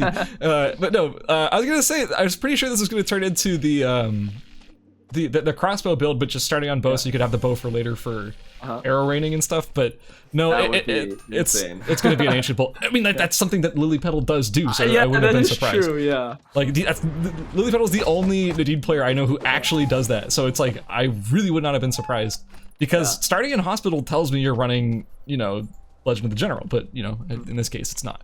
So it looks like it is going to be, I'm assuming ancient bolt, yeah, especially coming over here to Temple, wouldn't be surprised. Makes sense. I don't really see. Wait, did people even run Ancient Bolt back then? I thought it was like Twin Bow or something. That's kind of whack. I don't even think I've seen this build before. Ancient Bolt never truly goes away. Yeah. Ancient Bolt, even though you may not see it as the most played thing, it is always there. It always has Ened, so it is always good. The spirit of Bong Inhaler lives on still. So Neospitter is potentially, please, I am begging you, Neospitter, let Passant play the game. This man has gone down 18th twice in a row. Let him have a chance. He's a nice guy. Yeah. What's the worst that could happen? He is on the or Passant is on the missile in this game. I think he was able to get pretty much all of the items he really needed. So it's looking pretty decent for himself. But there are a lot of people on beach. So yeah, we'll see how our protagonist or our underdog protagonist is gonna be able to take this game. Yeah, imagine a world where Passant is the underdog. That doesn't seem right. But you know what? I'm here cheering for him nonetheless. Well, the rest of the lobby, again, it's really quiet. It looks like maybe Frankie Deal might get this meteor for free, which would be huge, because getting Devil's Marksman on Sylvia is a pretty dank upgrade, I will say. So being able to secure that early on will be really nice for himself, especially since he's in this zone anyways. Looks like nobody's really going for the trees either, so maybe Deuce will be able to pick up the Sem tree for himself for free. Yeah. Still really quiet, everyone's just finishing up their builds. Yeah, I think I am trying to come up with something. that is happening right now. I'll be hey, there's a fight happening over the meteor. Yeah. Yes! Keep it up, guys. Not quite built enough, though. Isn't going to go for it. Doesn't have enough pickaxes. So Frankendudo, like we said, is going to get that meteor for free, so he's going to be able to set himself up for that Devil's Marksman later. Passant probably going to be able to grab the hotel tree, unless he doesn't want to. It's pretty free. Sentry's actually kind of popping off. Diluc and Wraith Kira going at it. There's also Deus not far behind. Also, Fractonite could be jumping in on this fight too, but wait. Did Luke just sit down? I think he tried to like cook some food because he doesn't really have a whole lot. Anyways, he's forced into the red. Gonna jump over to pawn, losing 10 seconds of his timer, and Wraith Kira just gonna craft, or actually, I don't even know what the craft is for Peltorrent anymore, but he has Petal Torrent. It's Glacial Ice. Oh my, Misori and Avenue does not have his weapon complete, and he went in onto Diluc, and now Diluc is cracking a bag with the duck dive. Misori thankfully has the Mav runner, so he's pretty fast, and hopefully he's gonna be able to get out of here, but a bit overzealous by Misori right there, jumping in on him with Carapace Guitar. Oh, wow. Wraith Kira in Chapel just, wait. No, it was actually Desdicado. Oh, sorry, Desdicado. Okay, never mind. My brain just associates Chloe with Wraith Kira. My bad. Wait, actually, Misori in trouble as Deus is now in the fight as well. But actually, Diluc is going to be turning onto Deus. The play with us does connect from Deus connecting. I just said connecting twice. Diluc is going to try and get away as he is no longer in the mood to fight a Sicella, much like the rest of the region. And it looks like Deus will be walking around scot-free, no problems. Well, Misori finally finished his weapon. Ended night 1. Pretty good timing hit right there. Nice. Anyways, next meteor is gonna be spawning in school. I don't know who's gonna be going for it exactly, because every single time it seems like people just walk away from these objectives right now. But Nico Sushi in trouble. Tweaks chasing. Oh, yeah, maybe it's actually he's actually Tweaks in trouble, and Nico Sushi just says, wait a second, and then turns his motorcycle over and just runs him over. Hinamizawa actually gets knocked in hospital against the wall, but throws it down the ultimate and goes back in the coffin. Starts charging up the E to get away, but Diluc follows with the puddle, does not get rooted, but the speed zone is nice for Hinamizawa, but Deuce being there is not. He just pulls it in, but Diluc gets the kill with the uppercut, misses the duck dive though. A bit interesting, Deuce chose the ult right there. I think he thought he was going to kill Hinamizawa right there, and then immediately ulted right after for the fight against Diluc, but he just ended up not getting the kill. And also using the ult for basically nothing, yeah. Oh, and Avenue Passant got knocked against the wall by Christian, and now Passant losing a lot of his health, but knocks Christian with the queen and then jumps over the wall to get away. Christian might be on the chase with his Jolly Roger, but I mean, Passant also has a Jolly Roger, but hey, Christian's pretty fast. I don't think his W is quite up. Maybe it is, but let's see. Oh, he dodges the queen actually. I don't think Passant, okay, Passant did have the rookie gets away, but the Hyunwoo is still on the chase right now. He's gonna be chasing for quite a while, most likely. Yeah, back in Cemetery, Neospitter chasing down Meezer. Oh, there's actually a big, there's a lot of people in archery right now. Passant going in onto Christian, taking down pretty low, but then he gets knocked against the wall and it hit down with the haymaker though. But Lilypetal falling with the wolf salt with the squirrel wire. Maybe one more auto attack will do it. The wolf hits that pink wolf, and then Christian gets finished off. Oh, it was actually a Jebbies from Lilypetal. That's why it was Temple. Oh. It's like Misori in Cemetery. Turn it back around on Neospitter, but now it's getting chased down by Nico Sushi, but is able to get away. Ooh, that's a lot of action going on right there. Oh, and Pond actually, Bahandes was able to hit a knockup onto Fractonite, bringing him down really low. Doesn't quite hit the second books. And now Fractonite gonna try to use the knockback away onto him. Yeah, hits the knockback onto Bahandes, but he's still really, really close with plenty of passive stacks. But Fractonite jumps over the wall, which is Asua's kind of worst nightmare. So he's able to get away from that. Yeah, that is gonna be Fractonite getting away. Asua, yeah, like you mentioned, can't quite go over a wall. During all of that, it actually, we thinned the pack a little bit. Unfortunately, Passant did not get the crazy pop-off 10-kill first place that he needed, and now Binks is in trouble. Oh! Yeah, that knockup actually hits, and now Wraith is falling with that speed boost. Binks getting down really, really low. If he gets on top of me, which he does, now he's taking a lot of damage. Wraith can just fully tanks that ultimate from Binks with his own ultimate, and Binks goes down. And that means Binks is out of top 6. I mean, he wasn't able to get any kills, and he won't have enough points to make it to the finals. Wait, oh, you're right. Yeah, Binks actually went into this match with only 2 points. I didn't even realize that. And they're at the bottom of the scoreboard. Yeah, oh, and Forrest, another Chloe's going in onto Diluc right now. Hit the knockup on him as well. And Diluc super low to Kiddo. Didn't even commit his ult, but did dash away from him. Now commits the ultimate, but I mean, he's not even taking any damage. It doesn't really matter that much. And now brings him down even without the ultimate. Very well done right there. That's a huge kill for Kiddo. Oh, wait, hold on. Yeah, you're right. Oh, Lily Petal taking out Mia's the revenge kill for having... Mia's got the kill onto Lily Petal, I think it was last game. But now, Lily Petal getting the revenge kill onto Mia's this game. What was it, Lily Petal? Actually, I don't remember if it was Lily Petal or Diluc. One of the Nadines died in Avenue. I'm not sure which one it was. What? I think Lily Petal died like off screen or something. Like we didn't catch it. I don't remember. Yeah, maybe he killed both of them. I have no idea. Who knows? Anyways, Lily Petal kind of popping off this game, which is pretty huge because I don't think Lily Petal was in the running for top 6. 14th with 6 points. Yeah, so 2 kills, I mean, pretty high standing so far. If she's able to make it into the final zone with maybe like 1 more kill, I think she'll make it. It's a good chance. Also, I do want to mention Kiddo was one of the ones in the running on that bubble with 17 points coming into this game. 5th place, tied with Tweaks. So already being 2 kills up. I'm not going to say it's a 100% guarantee make it into the finals, but this is a fantastic position for Kiddo, who is not necessarily the player everyone was banking on getting into it just from looking at the group in the first place. So huge result from Kiddo so far. I'm very curious to see if he's able to bring it into the rest of the match. Yeah, it looks like our Sylvia player is now crafting the Devil's Marksman, just completed, so big power spike right there. Also has the 15 zones complete as well, so probably ready to fight now. Sylvia's hit her late game stage, doesn't have like the other transition items, but you don't really need them to kill people, but I mean, you can have them to run people over. And yeah, Frankie Doodle's eyeing down Wraith Kira right now on the corner, but Wraith Kira just returns with some damage from Nina. Now he runs in actually, is he gonna hit the knockup? He does hit the knockup and the ground. Caltrops are missed though, and I mean, Frankie Doodle is literally taking no damage, so he's just gonna run back in. Now the ult is committed from Wraith Kira, bringing him down pretty low, but he's gonna have to run away, and Frankie Doodle might commit the bike right now. Yeah, he's gonna go and start a Monka steering towards Wraith Kira. Wraith Kira hits the knockup on him, very well done right there, cuts the momentum out. He's gonna try to jump over the wall as well, but Frankie Doodle gets on top of him before that.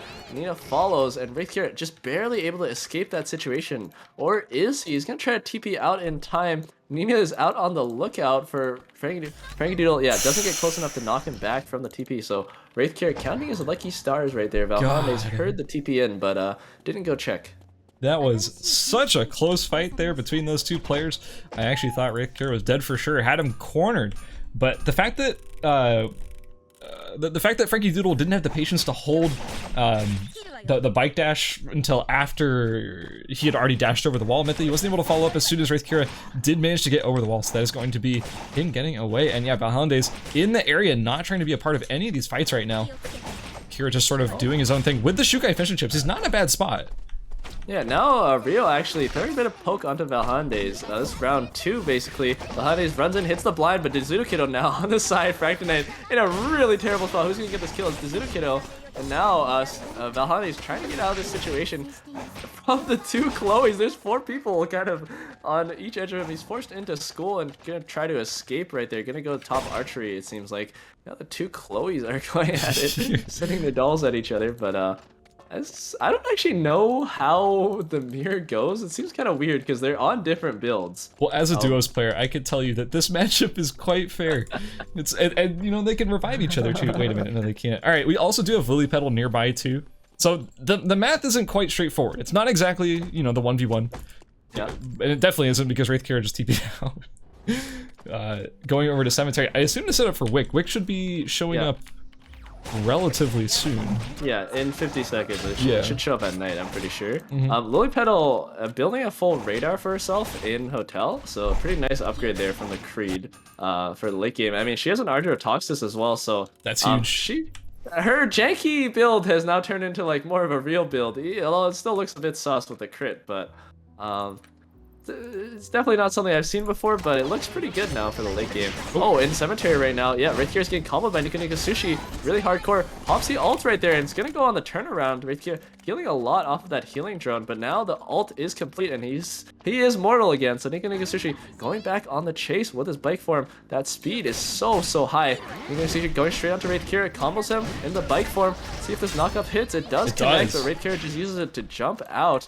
Now Nika Sushi just barely has enough fuel to bike, and now Wraith Kira tries to slow him down a little bit with Nina, but it does not matter. He just gets chased down and killed just like that. Nika Sushi gets himself 5 stacks of Shukai fish and chips, which is a huge pickup for himself. I mean, especially because he's already so tanky, he just becomes even tankier with those fish and chips. And the Wickline has walked into Cemetery now, but Deuce hasn't started it because I think he knows there's a lot of people in the area. Yeah, we have both Frankie Doodle and Deus kind of skirting around the edge of the Wick Trail, trying to maybe jump in on this, but Deus is just playing it really patient, camping out this console, gets the catch onto Frankie Doodle. Caltrops are committed. It's doing a lot of damage, but it's not doing quite enough, honestly. Yeah, I mean, that Amazona's banner is just so tanky. Good. Yeah. Oh, Deuce throws out the ultimate, just maybe just for a bit of mastery, just to mess with people. Lily Petal going for the console for herself. And Wick has made her way all the way into hospital and might be just taking a dive through factory. Much to the dismay maybe of Valhandes and Nika Sushi. They're kind of setting up to try to take it. And I mean, honestly, with the positioning of a lot of the lobby, I don't think anyone can really start this Wick because it's just way too dangerous. Taking the damage from the Wick and the kind of notifying the rest of the lobby where you are. What's up? Right, go ahead. I was just saying, there's only 2 ways that could actually play out. If Wickline gets aggroed by any of these players, they either get it for free because everyone else is too scared to contest them contesting Wick, or you just get dogpiled and you die instantly. And both of them are not exactly the safest play. Like, it's scary, but Frankie Doodle's gonna be the one to try and take that task. Okay, yeah, here we go. The Wick is started. I mean, he does heal quite a bit. He has full fuel, but so does the other Sylvia. Now it's a 1v1 between the 2 Sylvia players. They both have Devil's Marksman. Wow, they both are doing no damage. They just keep reloading. Okay, the bikes are going at it right now. HP bars are pretty similar, but Frankie Doodle does have a bit of an advantage. This is ridiculous. Okay, a lot of spells are being hit right now. Oh, Wickline actually with their party. Nika Sushi, the third party from Wickline. Oh, that was really well done. This is ridiculous. Okay, Frankie Doodle with the third party with Wickline. 2v1's down. The other Sylvia player now. Kido comes in from the side, looking, checking the bush. Knows there's probably a Sylvia here, and yeah, goes in on the Sylvia. But here Nina is taking so much damage. We'll probably have to commit ult soon. There's no fuel though, keep in mind. So yeah, that ult is slowing Frankie Doodle quite a bit. Those auto attacks are going through, and oh my god, those Petal Torrent. I think that Petal Torrent actually crit right there and just finished off the Sylvia. So that's those 2 late game Sylvia menaces eliminated from the lobby, which is pretty huge. Speaking of Petal, Lily Petal is actually the one who picked up Wickline and all the items for herself. So this is a phenomenal position for our Nadine player right now. Granted, Deus is a little bit wary of it and forced her into the red zone, but you know what? Didn't quite camp out the entrance, so it looks like Lily might be able to just get to go wherever she wants and use those items to her advantage. This is a huge position. That Wick buff is so big on this ranged character, in addition to the fact that with the blood and the med kit, who knows? We could be seeing a Taproots made here in a few seconds. I actually have no idea what the goal is. I'm assuming it's, in a perfect scenario, you probably take these items and go Taproots Burgundy, but I don't actually know for sure. Yeah, it's unfortunate because there's no way to get a ribbon right now unless I think you can RNG it from like a dog or a bat, but that's pretty low percentage, of course. Maybe she'll duck into Uptown to try to get a ribbon because it is pretty huge if you were to get a Burgundy, right? There's a lot of burst characters in this lobby. It would help a ton versus a Cicella or a Sua, but yeah, it probably is just going to be the Taproots for now. That's the only thing she can really she can really guarantee, especially because she's already lost a lot of time here. Yeah, has the branch ready to go. We know this is going to be a Taproots, but yeah, if there was a Burgundy available, that would be absolutely massive. Yeah. Now, one player we haven't talked about a lot is LolKing. He actually does have really high mastery right now. He has a Cube Watch, Blazing Dress, Harp, Mithril Quiver, Mithril Helmet as well, so don't count him out. He actually does a lot of damage in a 1v1 if he gets on top of them. Oh, looks like Dizudo Kido. Yeah, and he won't really get bursted down like insanely because he is sitting on like a 2.5k HP bar, which is, I mean, really tanky. He has like 150 armor, and then he also has the axe for the lifesteal, or not the lifesteal, but the HP like regen lifesteal kind of thingy. Ooh, gold box has a radar inside. Not too exciting. Yeah, I want to mention as well, Dizukido was able to pick up the second Peltorrent off of Wraithkira's body, so that's really huge. That's double the Peltorrent stacks that you'd normally have, which really increases the amount of sustained damage you can do in combat. Yeah, actually. Oh, here we go. Lilypetal going on to Lulking, already bringing him down to 50% HP just with a quick auto Q auto right there. Didn't even have to commit Wolf Assault, which is pretty nice. Dizukido kind of has Valhande's walled off in Forest right now. So Valhande's, oh my god, that Peltorrent crit just takes out like a quarter of his health.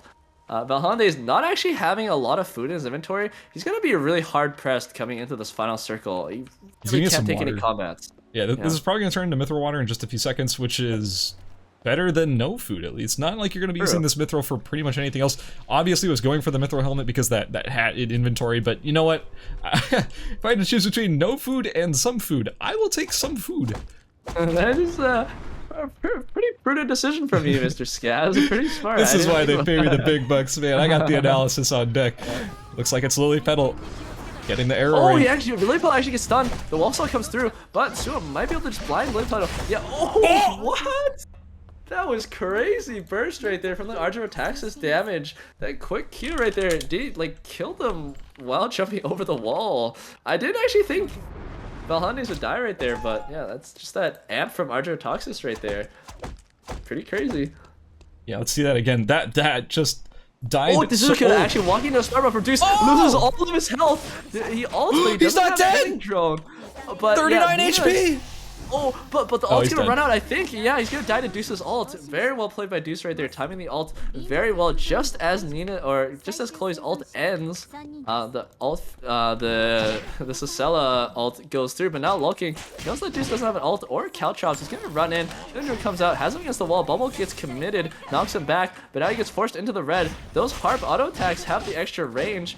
With the Mithril Quiver, but Deuce throws out the Caltrops one more time, hits him down, misses the Q. Lulking doesn't have a lot of timer, keep in mind. Now Deuce, with those 3 Petal Torrents, what in the world? Like, what? That's illegal, man. We've seen some illegal things in this tournament, but having 3 Petal Torrents, that is highly illegal, my friend. I am getting PTSD from like season 1, 2. Oh my word. Wait, how did PM Howard join the lobby? I don't understand, man. Oh man, that is actually really close, I think. Even though Lilypetal has the Wick, has a lot of stacks, has all this, has all these items. I mean, like, I think she can literally get one shot if she gets pulled in by these Peltornados. Very true. Keep in mind, the Wick buff is going to be running out in about a minute or so, maybe even less than that. Gotta make something happen.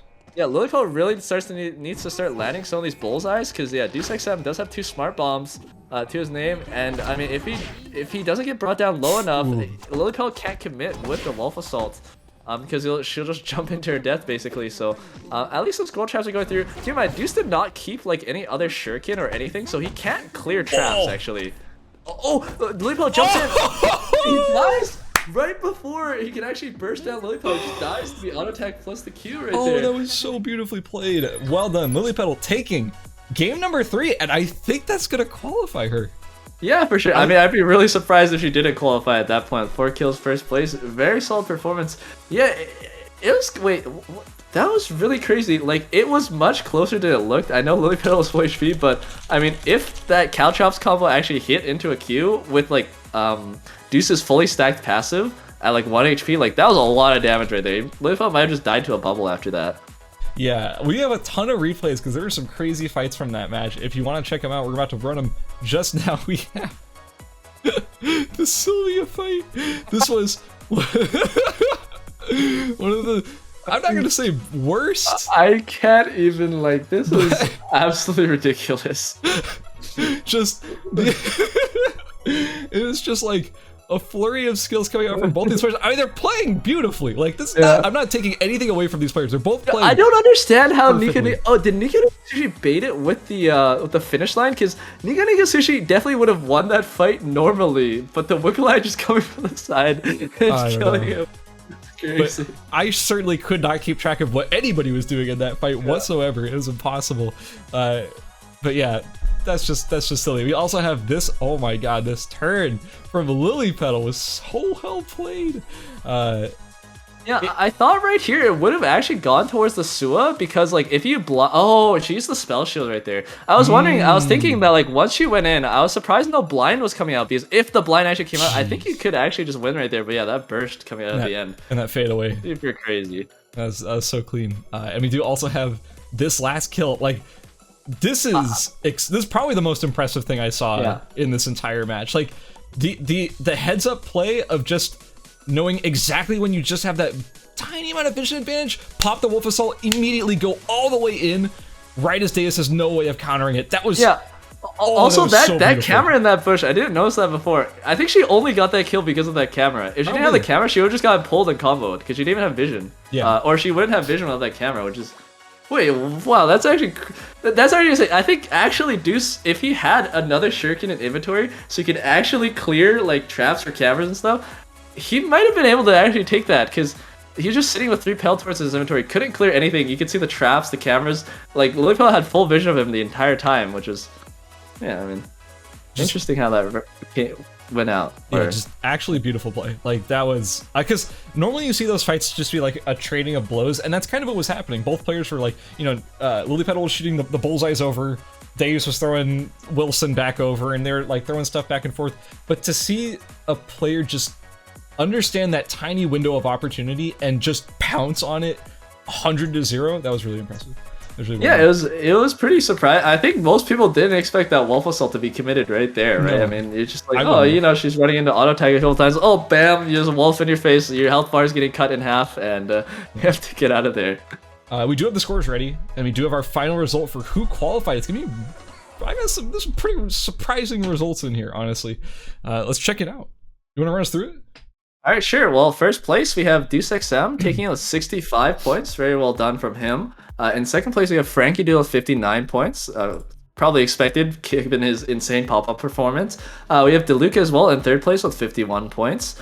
Fourth place, we have Dezuto Kiddo with 41 points. Fifth place, we have Lilypetal making it into the top 6 with 38 points. And Mirzuri as well, making it just squeaking past Nika Nika Sushi, coming in 6th with 36 points. And then in 7th place, we have Nika Nika Sushi with 27. 8th place, we have Wraithkill with 25. 9th place, we have Christian Arc with 19. 10th place, we have Lol King with 18. Tweaks in 11th place with 17. Neospitter with 16. Vad Falcon with 13. Bahandes with 10. Fractal Knight with 9. Hinamizawa with 9. Binks with 5. And Passant able to get out that 1 point for himself. Not going out with 0. Gotta clap for the 1 point. Better than no points. But yeah, like that was an exciting group. And I'm gonna just put it out there, full of upsets.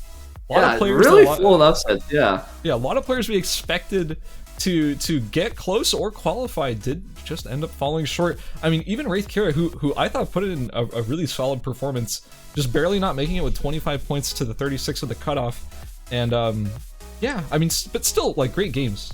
Hey, could you imagine how differently that would have gone if Nika Nika Sushi actually didn't pull Wick at the end? Because he literally is in 7th place with 27 points. I think there's a really good chance he would have made it without dying there. Because, I mean, he'd get a kill, he wouldn't have, and then with a bit more placement points, he definitely would have probably surpassed Mizrae with 36, which is pretty crazy, like, alternate universe right there. Yeah, that is honestly wild. Well, with that being said, it is that's the conclusion of Group B. We're good to go into Group C, but before we do that, we're gonna give, I was gonna say our players, but I really mean our casters, a chance to get some water, go to the bathroom, whatever we need to do. But we'll be right back in just a little bit, so please do not go anywhere as we continue with Group C of the ERCS Winter Blast in just a few minutes.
Welcome back, everybody. We are about to kick it off with Group C. But before we get into it, let's check out who is in this lobby. Ooh. And we have some fun stats too, courtesy of Vanish, one of our excellent tournament moderators, who also puts together a really cool sheet full of hot info. We have a lot of first-time participants, and also we do. Oh, it's actually kind of neat. Ghost Electricity has the most games played in the ERCS. That's actually kind of neat. It's pretty neat. Yeah, neat info. Thank you, Vanish. But yeah, as we're about to get into Group C, we have, like the other groups have been, a completely stacked cast of players here, from Pie Master to Spy to Jenny, Ghost Electricity, Galazor, 99 Cash. I was just gonna read the highlights, and then I realized that every single person was a highlight, so that's pretty cool. Yeah, like Lockney, Meek. I can't read one of these names. I have to figure out the pronunciation. Calistez, Minhayun, Anot, Bandit, Bagel, Drowning Kittens, Twitch. Kyrian. We also have Neos Dragon, Adrutoma, and Locke. It's a pretty stacked group, if I do say so myself. Guys, please, for the love of all that is holy, stop entering this tournament with Korean, Chinese, Japanese names. I can't handle it. I can't cast this. I'm begging you to enter with an English name. I am stupid American man. I cannot read that. But in any case, this lobby is looking pretty stacked. Yeah, for sure. I like this fact. Lockney is quite sick, literally. Yeah, Lockney is unfortunately quite physically ill at the moment, but is still deciding to play nonetheless. We do love the tenacity. We do love the passion, but hey, if Lockney ends up standing still for a little while, you will understand why. All right, I guess it's time for everyone to see what is AR Aya currently. If you're watching at home and you haven't seen this build yet, get ready, if Spy is able to get Tree, because it is pretty interesting, the gameplay. Okay, I have confirmation that is Shaco. What's up, Shaco? Nice, okay. Wow, we have another Celine. I did not expect this. We have a Johan, bro. What? Not on Johan. Okay. Hello. What? Hello? What is this, man? Okay, I'm now realizing that when I said earlier that 3 characters had come out since the last ERCS, I realized I had been lying to you. In fact, it was 4, because I completely forgot about Johan. For good reasons. Johan is not a character. Yeah, no. I think you were right, actually. They only did release 3 characters since the last ERCS. I wasn't expecting to see a Johan today. I wasn't expecting to see a Johan ever, really. So it should be pretty hype.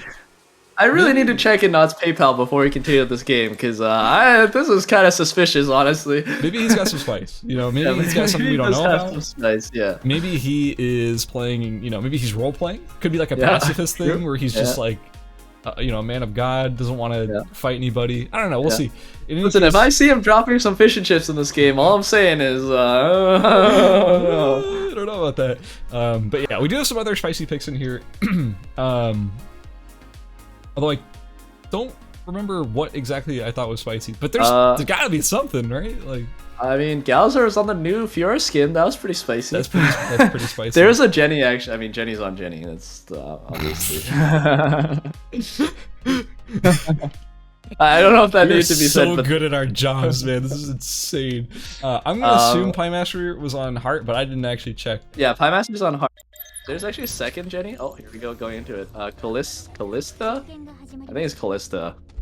What? Whatever, man. Wrong game. Callista? Whatever. Is also on Jenny? Yeah. Oh, I think he's actually on Stampede. Yeah, he's on... Pretty sure he's on Stampede, given his current inventory going for gold. Yeah.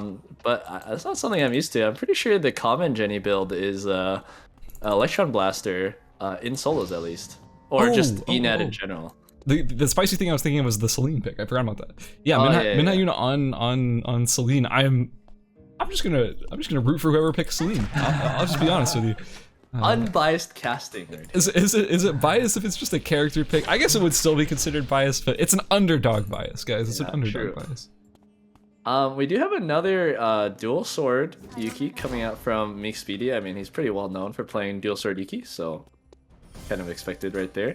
We have Adrutoma on Adriana. I guess maybe that should have been expected too. But yeah, second AG player of the tournament. I'm excited to see it. I really want to see an Adriana pop off because I feel like there's so much potential with that character right now. But I feel like it's just really hard to realize it because she's so hard to play. Wait. Okay, I'm not going to pretend to understand that I know a lot about Jenny routing, but Callistus is prepping the Devil's Marksman incredibly early, but also making the Stampede, which I actually didn't know was a common thing. I think it's actually really cool. Yeah. But yeah, I like that. We have a fight happening over here between Meek and Neos Dragon over in Avenue. It looks like Neos Dragon finding himself on the losing end of the fight early on, not having a weapon finished, and Meek already having the Divine Dual Swords, plus the Aether Fringe, plus the Vital Sign Sensor. That is going to be basically impossible for Neos Dragon to get away from. The Diamond Shard actually is pretty interesting. I haven't seen it yet. I thought you'd run Frailty or something on this, but yeah, that slow came up huge from the Diamond Shard. Slowly just enough so Mixie could come out. And wow, Ghost Electricity in, I'm assuming it was forced to Uptown. Yeah. Executing Locke right there. Locke not able to finish pretty much any of his build. And yeah, Ghost Electricity doing kind of the Hydrogen things that maybe we haven't seen in a while, but we're all familiar with. Yeah, it's been a minute. Maybe newer players don't know what Hedgen can do, but well, a lot of us still have the scars, you know. A lot of us do. And I've gone Forest Third quite a few times, and yeah, that place, bad memories. Very, very bad memories. At least there's like no Shoichis running around. That's one thing we can all be thankful for. Wow, Midnight Yin's build is like basically done already. It is actually done already. Holy cow, that is a fast build.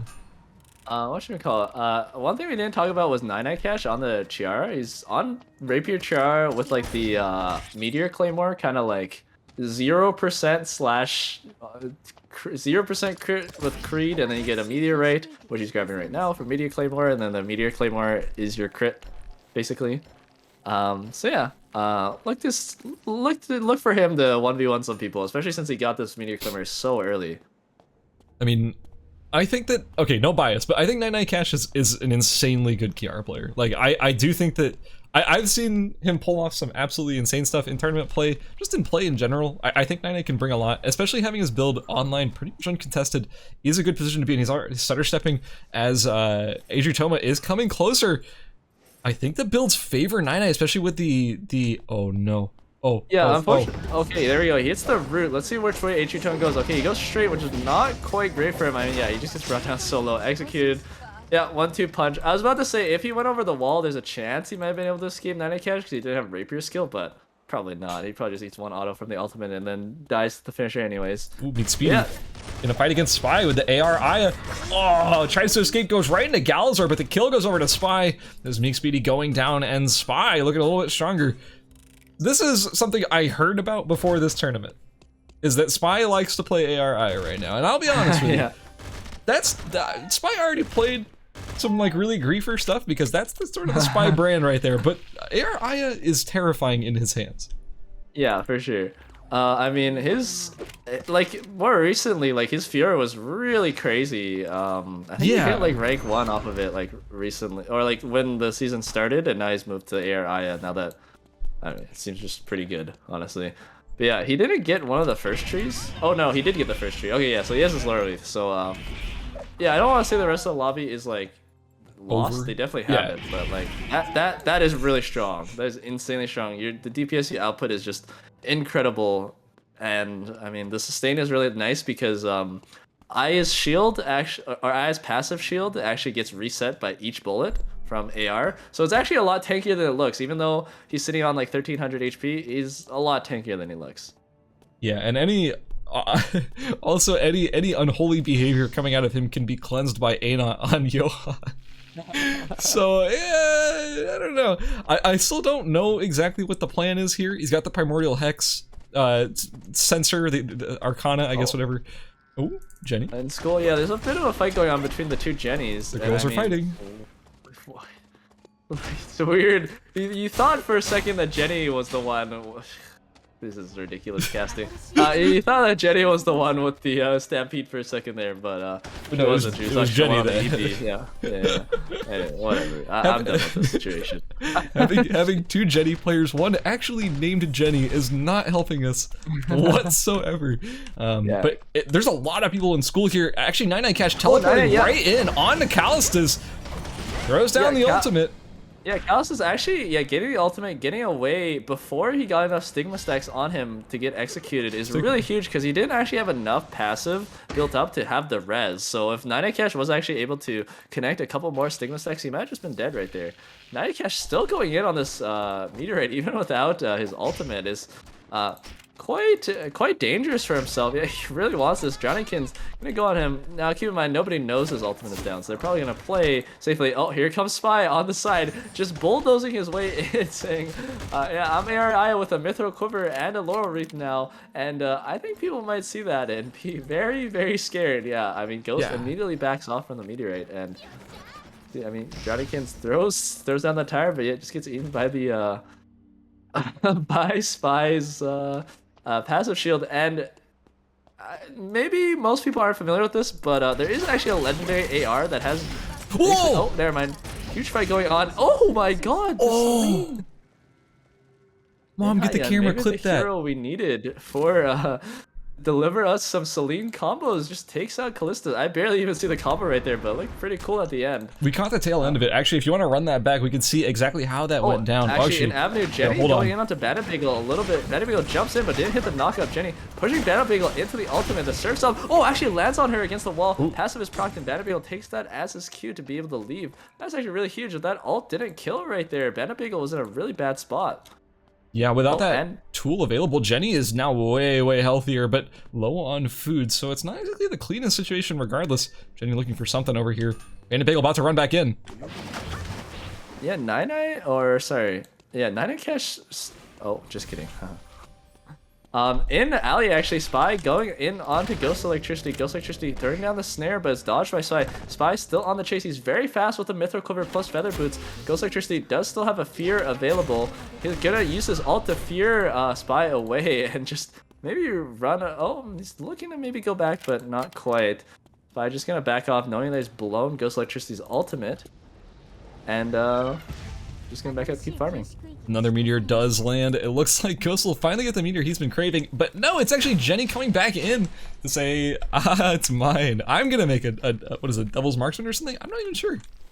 Yeah, probably, not with that build, I actually have no idea. Probably, maybe saving it just for a 4 score? No idea, honestly. I don't see Jenny's very often. Only Jenny knows. Oh, A-Not. Oh, never mind. Oh my god. Oh no. Alright, I guess this was the plan all along. It was ISOL in disguise, guys. You thought it was a nice priest, but actually it is a terrorist priest in the cult of the smart bomb gods. He's just going for like 9 smart bombs. He's just gonna hope to win off of that. You know what? I like it. I like it a lot. I want to run that clip back so we can see that Celine combo that we saw the tail end of. The damage that came out of that thing. Oh my god. That burst is absolutely massive. Oh, that was pretty swag right there. He stunned him with the big mine and then knocked him back into this other one and then commented off that. That was pretty cool. Very well done, Minhayun.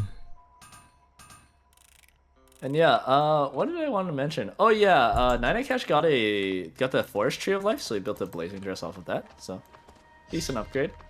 Yeah, his itemization is actually really solid right now. Actually, Minhayun in a fight against Piemaster in Forest, and it's going to be a quick over fight for him. Piemaster picking up the kill. Didn't even have to commit the ultimate yet. That Peacemaker still available in case another person were to show up. On Beach, actually, 99 Cash got gone on by Drowning Kittens, and 99 Cash already lost a bunch of his health, but now turns it around with his ultimate. Rapier skills in. Drowning Kittens very, very low. Almost in execution range right there. Yeah. Last auto attack goes through. Very well played by 99 Cash, just baiting him a little bit. And Spy in Temple is chasing down, or both Banabigel and Spy are chasing down this poor Nadine trying to run away. Now Banabigel going in onto Spy. Spy has to dash back, uses the ult to root him a little bit, pops the air skill, and you can see there's so much damage coming through. Oh, it's so close, but Banabigel gets executed before he can even use the Surf's up. And on the other side, Piemaster collected the kill onto the Nadine. But actually, Pie's coming back in, sees that there was more action over here. Spy still at half HP, healing up with the rest. Actually will be full HP despite the scanner going out. Both these players are aware of each other's position, but I don't think that either of them are necessarily going to be able to force this fight. Spy doesn't have the chase, and Piemaster doesn't have a reason to commit to this right now with anything on cooldown. Yeah, I mean, Heart's DPS is certainly lower than ERCS, and especially because you need I think you pretty much need a charm to actually win that match. Oh wow, I'm surprised Spy did not go for that meteor. He just chooses to go all the way towards Omega instead for his force score for his weapon. Yeah, I said earlier that once he gets that weapon, it is... I mean, like, honestly, he's, like, pretty crazy right now, but once he gets that weapon, he's not gonna have to reload anymore, which is pretty nice, I gotta say. Yeah, it turns out that's a pretty good advantage for AR characters, is not having that limitation of reloading. But yeah, it's weird that he went for Omega considering he has the tree already, and he has the weapon prepped. All he needed was that meteor that was on the ground, uncontested right next to him, but he's gonna go for the Omega. He's feeling it. Quite a few people here that could actually burst him down. I mean, ARI, one of the weaknesses of ARI is, of course, just getting bursted before you can do any sustained damage. So Hyjin and Adela are both good at that, but it is scary for both Hyjin and Adela because you have to kill her right away or else she's just gonna DPS you back, like, and then kill you on the crackback. So Spy finally starting the Omega. The other contestants should be seeing this, but there's quite a few people down there. Spy bringing Omega down really low, pops the AR skill as well, kills it, but he gets hit by Hyjin right there. Bow skill goes out, the root did not go out. Spy trying to play it inside the zone a little bit, but there we go, Lockney going in. It's actually Nine-Cash who gets it with the rapier skill. And now, oh, he hits it onto Lockney, hits the root onto Lockney, but Lockney uses the ult to try to dodge it, but Nine-Cash gets the slow with the CRQ and still DPSing down with the auto attacks. One more auto attack will do it. Yeah, finishes him off with the last judgment. While that was all going on, Ghost Electricity gets a mithril and a force core off the bodies of Omega and Spy respectively. And yeah, I mean, again, kind of weird decision by Spy. I feel like he would have been completely fine in the rest of the lobby if he just chose to go for that meteorite instead. Yeah, I'm not really sure. I mean, it's Spy. We're not going to try and, you know, sit here and pretend we understand, but it could have gone very differently if he had just gone for the free force score instead of going for Omega. But yeah, that's what it is. And I think this is like one of the first lobbies we've seen Avenue actually be open when Wick spawns, kind of like all day, which is pretty amazing. Yeah, so this is like the first normal like Wick contest I think we've seen in Avenue, and you see there's a lot of people here. We have our Korean friend getting I forgot the name. Sorry. Kakao getting chased down by the Jenny. Uses the decoy, but Piemaster's on the chase, throws out the charm, but it doesn't quite land. And Shego gets out of there. Galzor has pulled Wick, maybe on accident. He's pulling it into Pond right now, but there's a lot of people waiting in the waits. It looks like Ghost Electricity got an Argiotoxis with the Force Core. He's also on the side. And there's just the entire lobby, but minus a knot. So basically the entire lobby at Wick right now. And Cash pulls Wickline into Pond, but she just goes back and says, hey, I want to go hang out with the homies in Avenue. There is 5 people here. This is pretty different from our previous games, we'll say. Looks like it's gonna be started DPSing it out a little bit. Oh. Yeah, it looks like Jenny's gonna be the one to start it. Takes it to below half HP, and it's still chasing on a Jenny.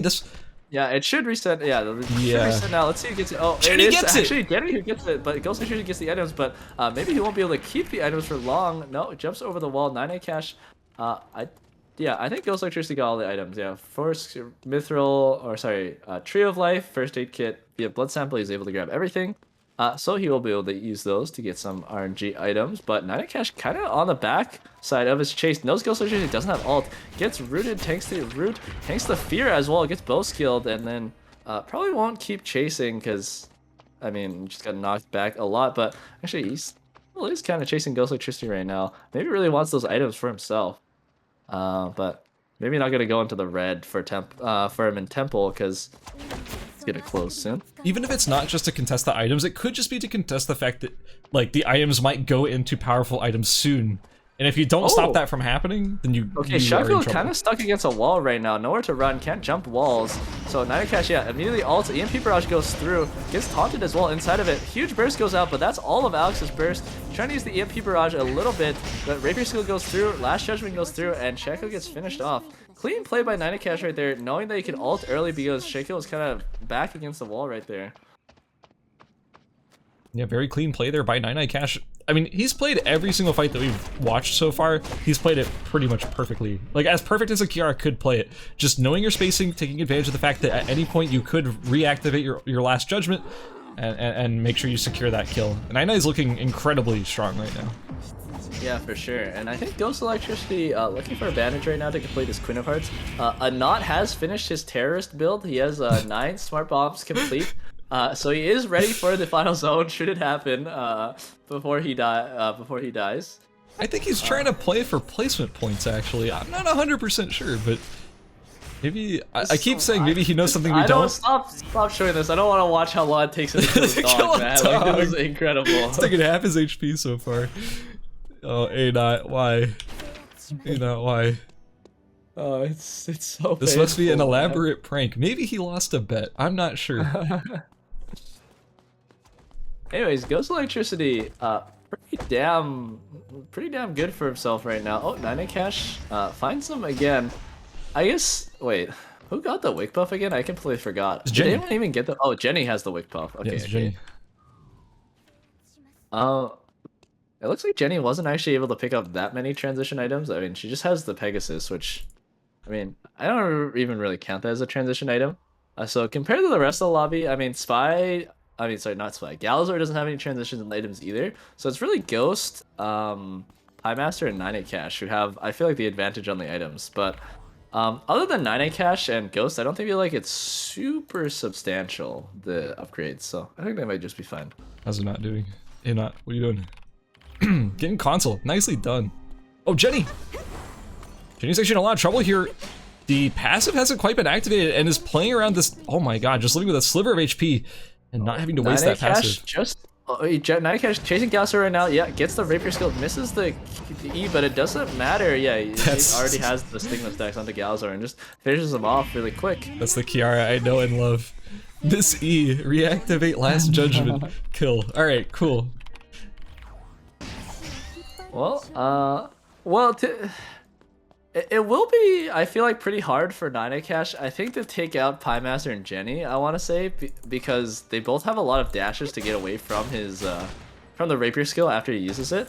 So I think against those two matchups, he might struggle a little bit, especially because he doesn't really have any ENAD reduction. He'll still be taking a lot of damage. Well, remember also that Jenny has the revive to sort of negate the last judgment, so like that's a fight reset. Having a built-in fight reset is really good for you, and both Pie Master on the heart as well as Jenny on the Jenny have those tools to necessarily restart a fight if it ends up going not in their way, or at least just to time out the last judgment. So I'm not actually playing Metal Gear Solid right now. I saw 9 Cash TP into the zone and immediately ran into his corner and let him get console. But he will be revealed soon with the radar scan once the zone actually closes, but he does have 9 smart bombs, so like that's pretty okay. Maybe A-Not is running a social experiment to see if he can qualify with 0 kills on placement alone.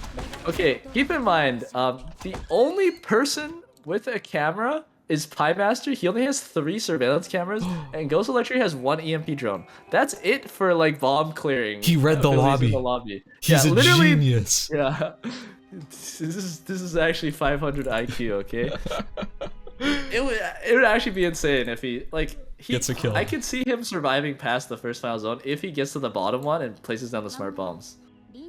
I still can't. I don't know. I think he needs some like double guillotines on top of this. Something to pad out the smart bombs. Just the smart bombs I don't think will be enough. Pie Master versus Jenny. Jenny coming out ahead. Here comes the Peacemaker to reset the fight. But remember, we still have the passive from Jenny to reset the fight as well. Looks like Pie Master stuck with no ultimate in the corner. If 99 decides to push this might be a dead Pie Master. Yeah, but it looks like Jenny being pushed out by 9 Cash right now. Might even go all the way around in hospital. 9 Cash, I don't think realizes Pie Master's in the other. Oh, actually, Ghost on the side throws a bit of poke onto 9 Cash. Now 9 Cash knows it's really dangerous for himself. I think A-Not is grabbing the console up top, being a bit using this chaos to try to get himself a zone. But Jenny kind of stuck in the corner. Pie Master jumping on top of Jenny.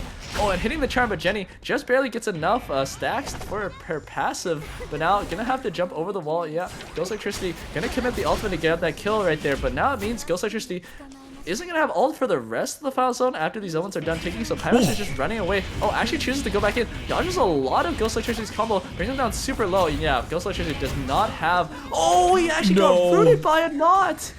And okay, well, later on you'll see, but yeah.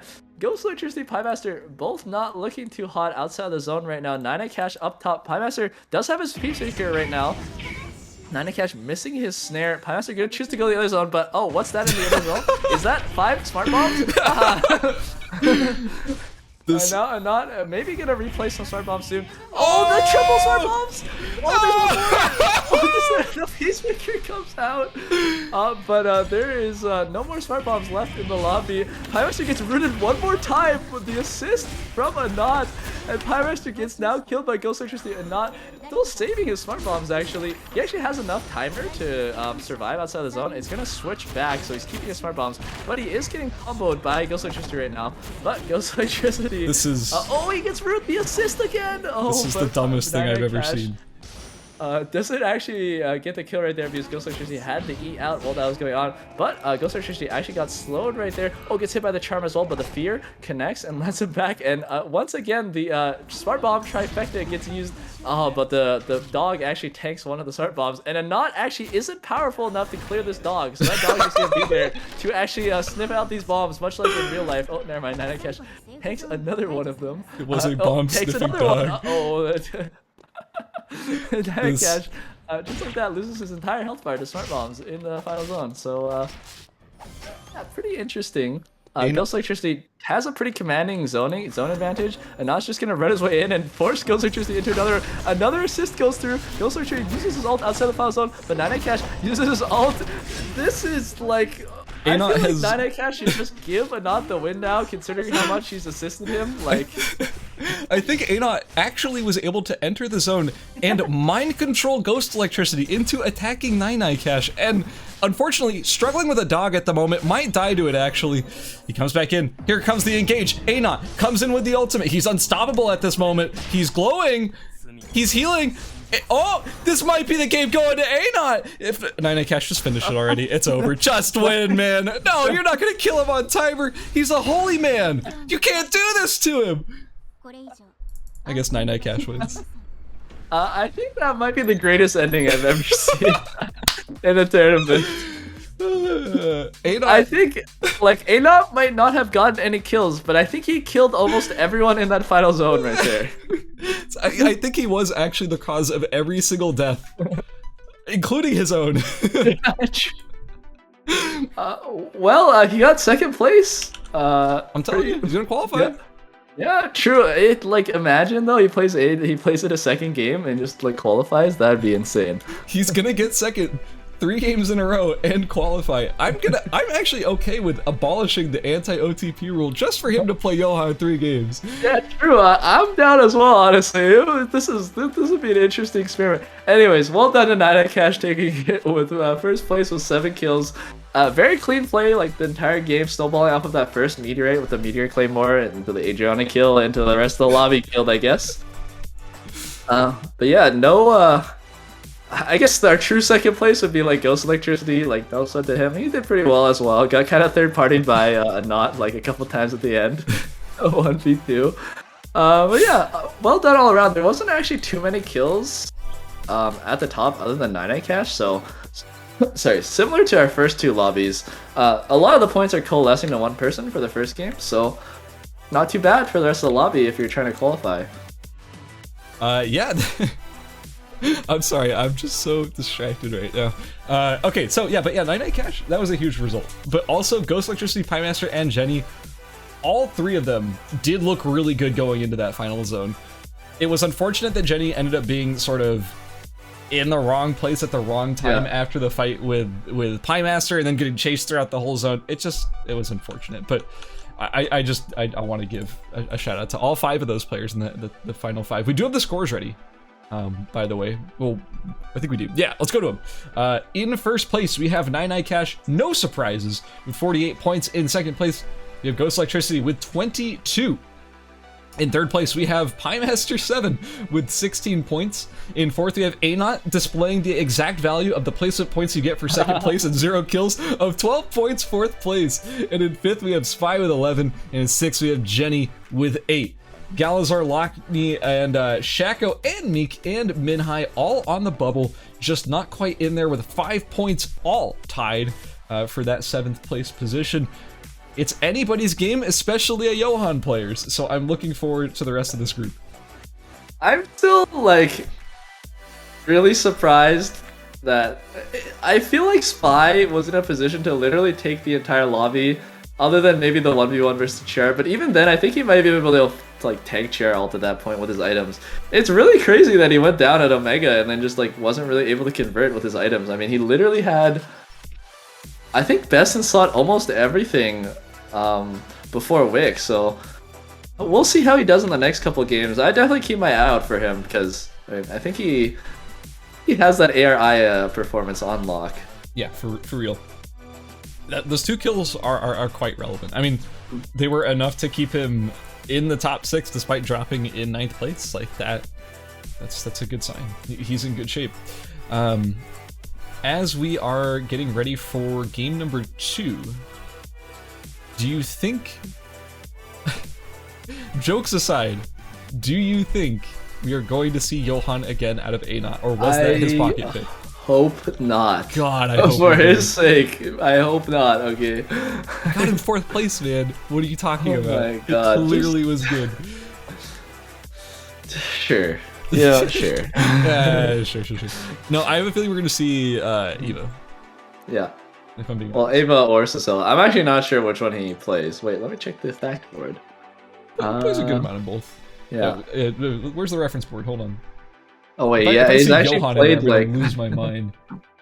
Where was it's probably Ava actually, but A0 has 0 Johan games played in the past 20 games. What holy force inspired this man to be a man of God? I don't know. I don't think it was anything holy, okay? I don't think it was anything holy that inspired him to play Johan. Alright, here we are. Game number 2. A0 hovering Johan, but locks in Eva. Can we disqualify him? Is that even possible? Yeah, just disqualify him, honestly. That's pretty illegal behavior. But coming into this next game, we're seeing Piemaster sticking with the tried and true, sticking with that heart, probably. Adri Toma also getting, another chance to pick up that Adri and go again. 9i locked in the Kiara. I think this is going to be the first group where people are really sticking to their guns for the most part. Game 1 and 2 just doing what they do best. Although, Jenny swapped off. Spy swapped off. Did you? Thank God, I don't have to say Jenny, man. Galazar also, I believe, swapping off from Fiora over to Daniel. So maybe I lied. Maybe there's actually more swaps than there are staying the same picks. But even like Ghost Electricity switching over to Jenny, seeing some variety. But it feels like the one tricks are sticking with their one tricks. Unfortunately, our Johan one trick did not stay with the one trick. I don't know if I can quite call him a one trick, but sure, he definitely looked kind of experienced with Johan piloting. Yeah. I want to believe that he misclicked Johan and went, traps? I don't know. I don't know, man. He had like 4 piano wires in his inventory I saw in the early game. I think he had it. I feel like he had some deep dark technology planned for that game. He had something going. Yeah. And it worked for him. He got points, like 12 points. That's a lot of points. You can't be upset with that. I do want to mention we actually have a dual sword Yuki. I think Ghost Dragon is on the dual sword, or not dual sword. Sorry, two-hander sword Yuki. Whereas Meek is still on the dual sword Yuki. But yeah, again, like I feel like most people don't really play two-hander Yuki, but every single one we've seen so far has been a bit different. So interesting. Minhai also sticking on the Celine, so he's actually using this as his primary. I mean, he did look pretty clean on it. So he did. Yeah, Minhai's Celine actually looking quite good. I am very excited to see some good stuff coming out of this next game. Yeah, I really enjoy watching Celine. It's really fun to watch. Yeah, I feel like he's the only one where like I've seen him play. I mean, like, wow, that looks like actually like a little bit viable at least. Yeah. Although I gotta say, we only ever saw Minhai fight squishy characters. I think if Minhai ever ran into like a tanky Hyunwoo, I can't imagine that's ever gonna go well. I feel like your sustain damage might actually be fine if you like get the resets. Maybe? But I think if you ever faced like Heart, you literally just could not hit her. Probably. I don't know though. I'm not really sure about Celine's matchup spread, to be honest. That character is an enigma to me. The bomb gets pretty big, man. It could hit the heart. You can't dodge all those bombs. I think you have to hit the heart to actually get the big bomb, because you need to reset like the Q to actually get 5. And if you don't hit the Q, like you don't get enough resets, I think. I'm not really sure. I don't really play her. I don't play a lot of Celine either, but I mean it does count the yeah, it counts the low pellets, but like yeah. you only store like 3 charges. Yeah, that is true. That is true. Well, hopefully we see some pop off. Yeah. Oh, anyway, just going into the game. Is there anything interesting going on? Oh, no, Jenny's actually on the Magnum Boa pistol. Here we go. Yeah, in hotel, immediately just starts hitting 9 cash. I was about to say. Yeah, known for griefing with this build. It's about this time where we should see this Magnum Boa running somebody down. Oh, there it is. Anyways, I think this is like the 3rd or 4th Lennox we've seen in this tournament. Drowningkin's on it. I don't think we saw him on Lennox the first game. I don't actually remember too well, but yeah, I mean, we know Lennox to be pretty strong, and we've seen a lot of people burst down really heavily on this character. Lots of people on beach are converging on beach hotel area, so maybe we'll see some fights here soon. Actually, it's Galazor v Spy over in dock, and I cannot tell you who's actually winning this. It looks like it's in favor of Spy, but that ultimate did so much for Galazor. Dropping quite low. This could be the end of Spy here. Yeah, Galazor ends up picking the kill up. Nicely done there. Spy going to be dropping in last place of this match, but honestly, it's not over for him. He's coming into this game with 11 points. He's coming in 5th place.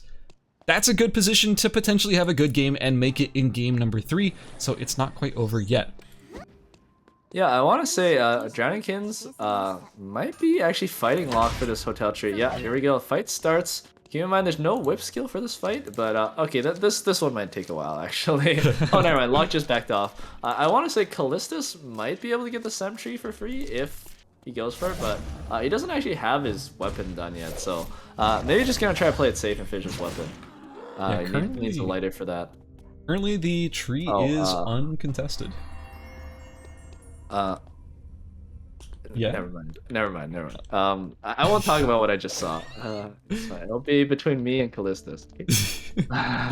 Anyways, 9 Cash was able to get the first meteorite, and once again has a meteor claymore already. And we all know how well we could have seen from last game. Oh, there's actually a TP coming right on top. Oh, never mind. Just kidding. Just kidding. You know, sometimes, you know, something cool happens and then someone cancels their TP. It's very disrespectful. Okay, the 2 chairs are actually going at it in alley, and the one with Meteor Claymore was doing quite a bit more damage. We also have Galazor chasing Callistus. Remember, Callistus doesn't quite have a weapon finished yet. Galazor already at full build, gets the slow. This is looking really good, but the self-pull to get away there, Callistus. Oh, the bubble's pre-committed, actually. Is the inspiration not been popped yet? Maybe it's on cooldown, but once the inspiration actually happens, you can just inspiration and then into the ult. Actually, doesn't even need it. Just finishes him off with the rest of his kit instead. Running the scissors down and auto-attacking him to death. By the way, we mentioned last game how quickly Minhai got their build online last game, but man, doesn't even have the weapon yet still. Is missing something? He's in carbonated water hell right now, but thankfully in his box to his left is a carbonated water. Oh, yeah, that's carbonated. I forgot about that. Oh, Meek Speedy once again getting 2v1, just like last game. Jumps onto Jenny, tries to bring her down a little bit. Jenny uses the ult, tries to get on the other side of him, and now Galazor may be collecting onto Meek Speedy right now. No, getting poked down a little bit by Jenny, cutting his nighttime move speed. Now that he's in combat and isn't able to actually chase down Meek Speedy, so Meek Speedy definitely happy about that one, that he got out of that sticky situation. Yeah, a couple fights about to break out, but they ended up dissipating as all of our players are just going their separate ways to find a little bit of space and a little bit of safety. It doesn't seem like anyone's going too hard right now. I mean, even Pinemaster, someone I'd expect to run someone down early in the game, hasn't quite been able to finish that Buddha Sarira to finish off the Veritas Luxmea, so kind of stuck on just the Saints Heroic. Not the best position. Yeah, Alpha has spawned, and it looks like a Knot is the only one really prepared for it, so he's gonna grab that for himself, just to prep the Kandala. Sorry, Kandala, not Kandula. Oh, but the other Ava, Lockney's actually running over here with like 20,000 cameras in his inventory. Oh my god. And he might be able to poke down a Not. I mean, I'm not actually sure who wins here. Their builds are literally just Commander's Armor versus Sunset Armor, but Lockney does have quite a bit of food and cameras to his name, so this alpha might be untaken for a while. Looks like in pond right now, Nanacash, yeah, goes straight onto Lock. Yeah, hits the root. Oh, Lock ulting right after the root goes through, so he's still stuck in place. And the last judgment finishes him off with an auto attack after the last judgment. Well played again by Nanacash. Just 2 kills again. We might just be seeing a repeat of game 1, honestly. He's already snowballing kind of out of control. Call me 99 fan, but I have full faith that he's going to translate that into a powerful end game performance.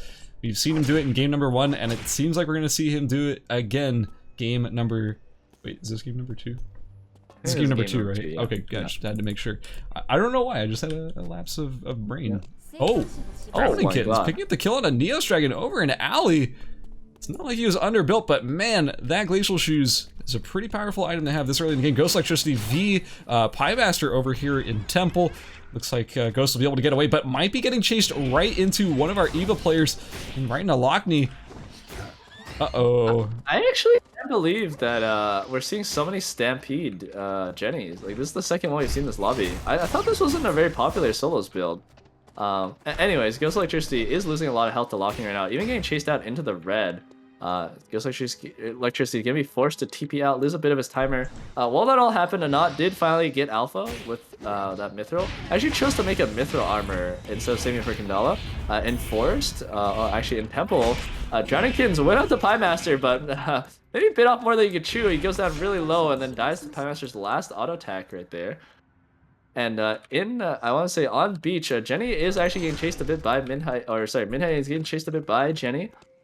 Jenny looking to maybe secure one of these early kills for herself because, I mean, she has a Meteorite, but this build historically is not that strong coming into the late game if you don't transition. So you really need you really need to kill people early game really to spike on that build.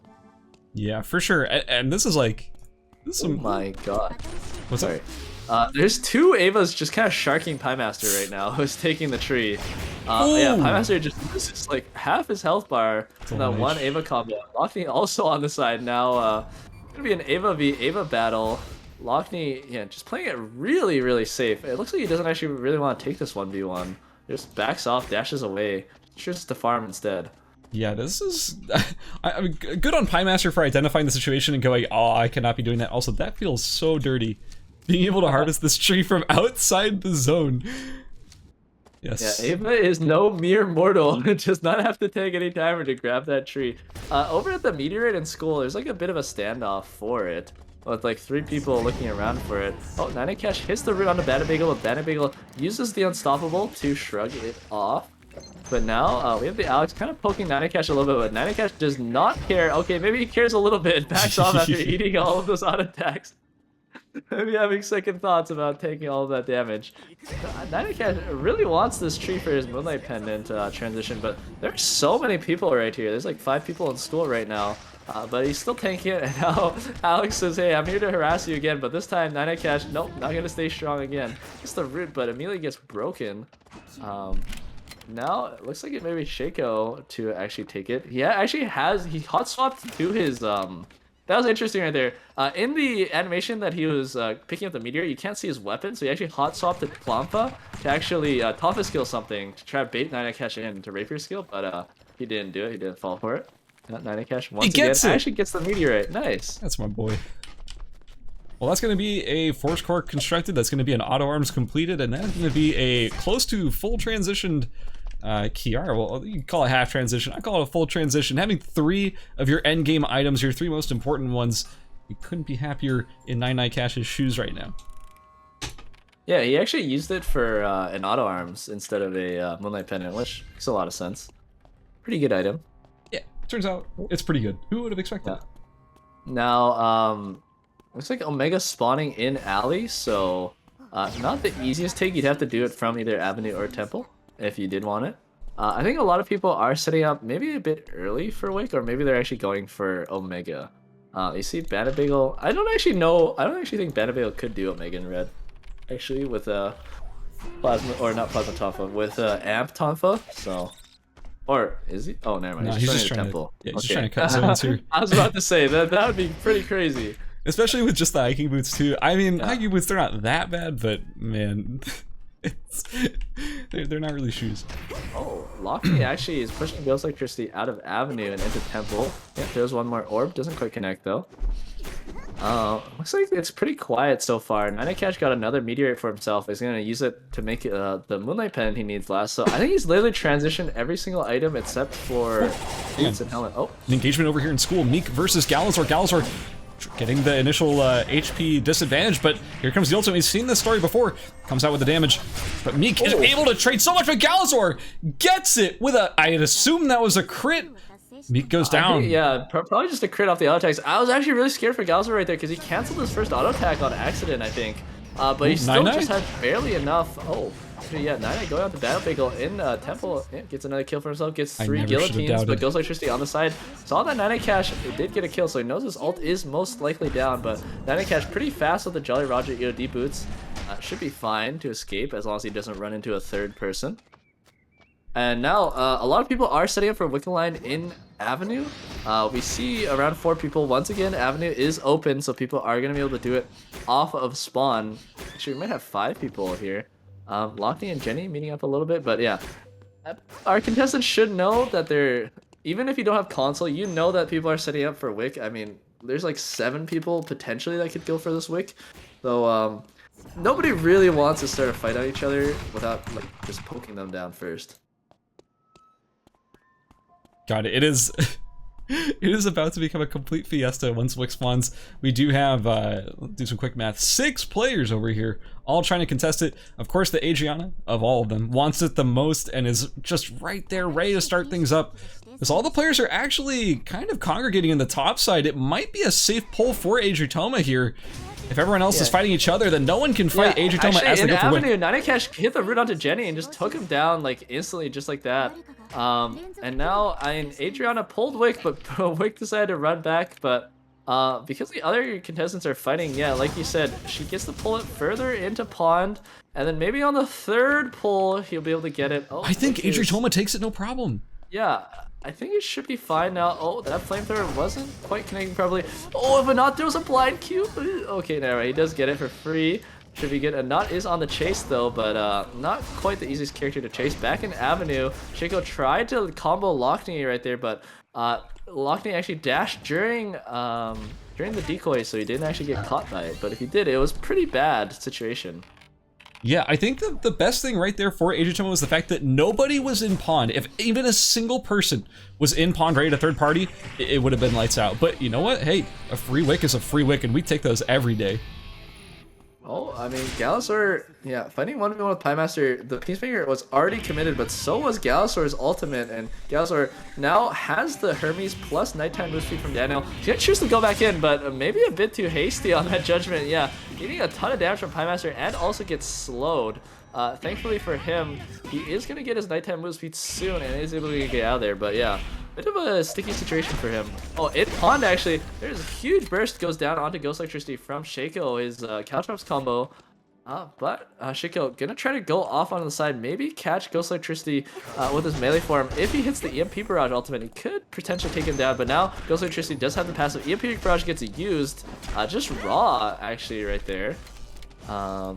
And yeah, doesn't quite bring Ghost Electricity down low enough, and that is a pretty big cooldown used for the Alex. Can't really fight anyone for the next, I think, 2 minutes, or maybe just 80 seconds. Don't remember. Over here in Forest, Oh man, Galazor went in with the dagger skill, already used dashes, dodges the actual root, but it doesn't matter. Ninekash kind of winning out the 1v run right here. The ult goes through from the Galazor, but not quite enough. Roots him in place and dashes out, barely making it out alive. Galazor, once again, kind of having to count his lucky stars right there that he's actually able to make it out there. Yeah, he's been cheating death quite a bit. He's got 3 kills though. It's not like he's in a bad position or under farmed, but yeah, that mastery. I mean, hey, even though he didn't end up getting the kill there, he didn't die either, obviously, but he got a lot of mastery. That's something that you can take to the bank, man. He's already got 3 kills too. He's got more weapon mastery than Ninekash at this point. He's got, I think, the most weapon mastery in the game. That's true. 17 mastery is actually really huge. Oh, and he runs into Adriatoma, immediately starts running away, and not on the side, just lasering him Thankfully, he was able to use his dagger skill and did not continue his laser. Because if he did, he might have just died right there. But it might be lights out for him anyways. This Adriana, one more or two more auto attacks will do it. Oh, that last oil slick, yeah, burns him down. Wick buff and fire just eliminates him. And yeah, Galzor's run finishes. Unfortunately, running into the wicked up Adriana. Oh, in Forest, 9 cash. Meeting Piemaster tried to bait him into the bush, but Piemaster had a camera on hand and able to dodge out that ultimate. That was pretty smart from 9 cash trying to bait him in, but Piemaster not falling for it. I'd argue that was really smart by Piemaster, just immediately baiting out 9's ult and then turning heel, getting away without overcommitting anything and getting killed. Also, now he knows that the ultimate's down, so this is the best chance for Pi to go in. He uses the rapier skill, the quick cut, to get to that board, to get further away from this very scary heart player, and it looks like they're both going to end up breaking away. Well, looks like most players are just kind of keeping quiet right now. There's a bit too many zones open. Until the yellow zones are finished, nobody's really going to be forced into each other. Hold on. Lockney just TP'd into Chapel. We also have Minhai not far away, looking to contest that teleporter. Already forced 9 off it. I don't even know when this happened, by the way, but 9 has Hermes. Did that happen recently?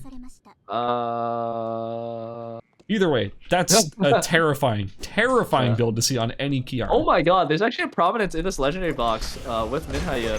If he is able to get it, that'd be pretty huge upgrade to his burnish Aegis, but oh, 9 cash actually in Chapel has found Lockney live. Maybe like one more auto attack will do it. Yeah, it gets finished into the last judgment. Minhai gonna chase 9 cash a little bit, but 9 cash very fast. Minhai though not letting up on the chase. 9 cash goes back in. And now it's a 1v1 between the two. Oh, but Adriana on the side coming in for the third party. And keep in mind, this is a wicked up Adriana, and he has as much chase as he needs with the Queen of Hearts. Just executes Minhai right there. Well, suddenly we just went from like an 8-person lobby down to 4 almost instantly as Lockney goes down, and also on the other side of the map over here in Forest, it was Ghost Electricity, Meek, and Shaco all dying to a combination of players, and I can't tell you exactly who killed who because there were 2 fights happening at the same time. In any case, it was Piemaster who really came out on top there, Anot sort of being on the side, not picking up any of those kills, simply being a spectator. Oh, and I mean, this is pretty scary. I think oh, never mind. Adriano's Adriano's wick buff, which might as well be his ultimate at this point, is gonna run out once the Avenue Zone happens. So, much like what happened to Slim in the first group, he's gonna lose a lot of his damage coming in the final zone. Even though he has a lot of the items, it is pretty risky for him to 1v1 a lot of the characters in the lobby once that actually happens. And, I mean, if you look at Anot's items, I mean, who actually got wick this game? He's sitting here with the Prominence, Mithril Armor, Glacial Shoes. So once that wick buff runs out, Anot is actually looking pretty good, as well as, I mean, all of the other contestants look good, actually. Let's just say, everyone looks good right now. Like, everyone looks insane. There's also 2 Prominences. Wait. Huh? Okay. I definitely thought I saw the Prominence in 9's inventory, but I guess it was in Anot's? Maybe I'm tripping. I don't know. I think maybe 9 put it into a dead animal, because I remember I think Anot had the Prominence earlier, and then I saw a Prominence in like a legendary box, but yeah. I don't know. Maybe there's 2 Prominences and Anot's already dropped his somewhere. I don't know. I will not just sit here and speculate baselessly. Who knows? The question on my mind is who controls which zone. There's 2 zones available.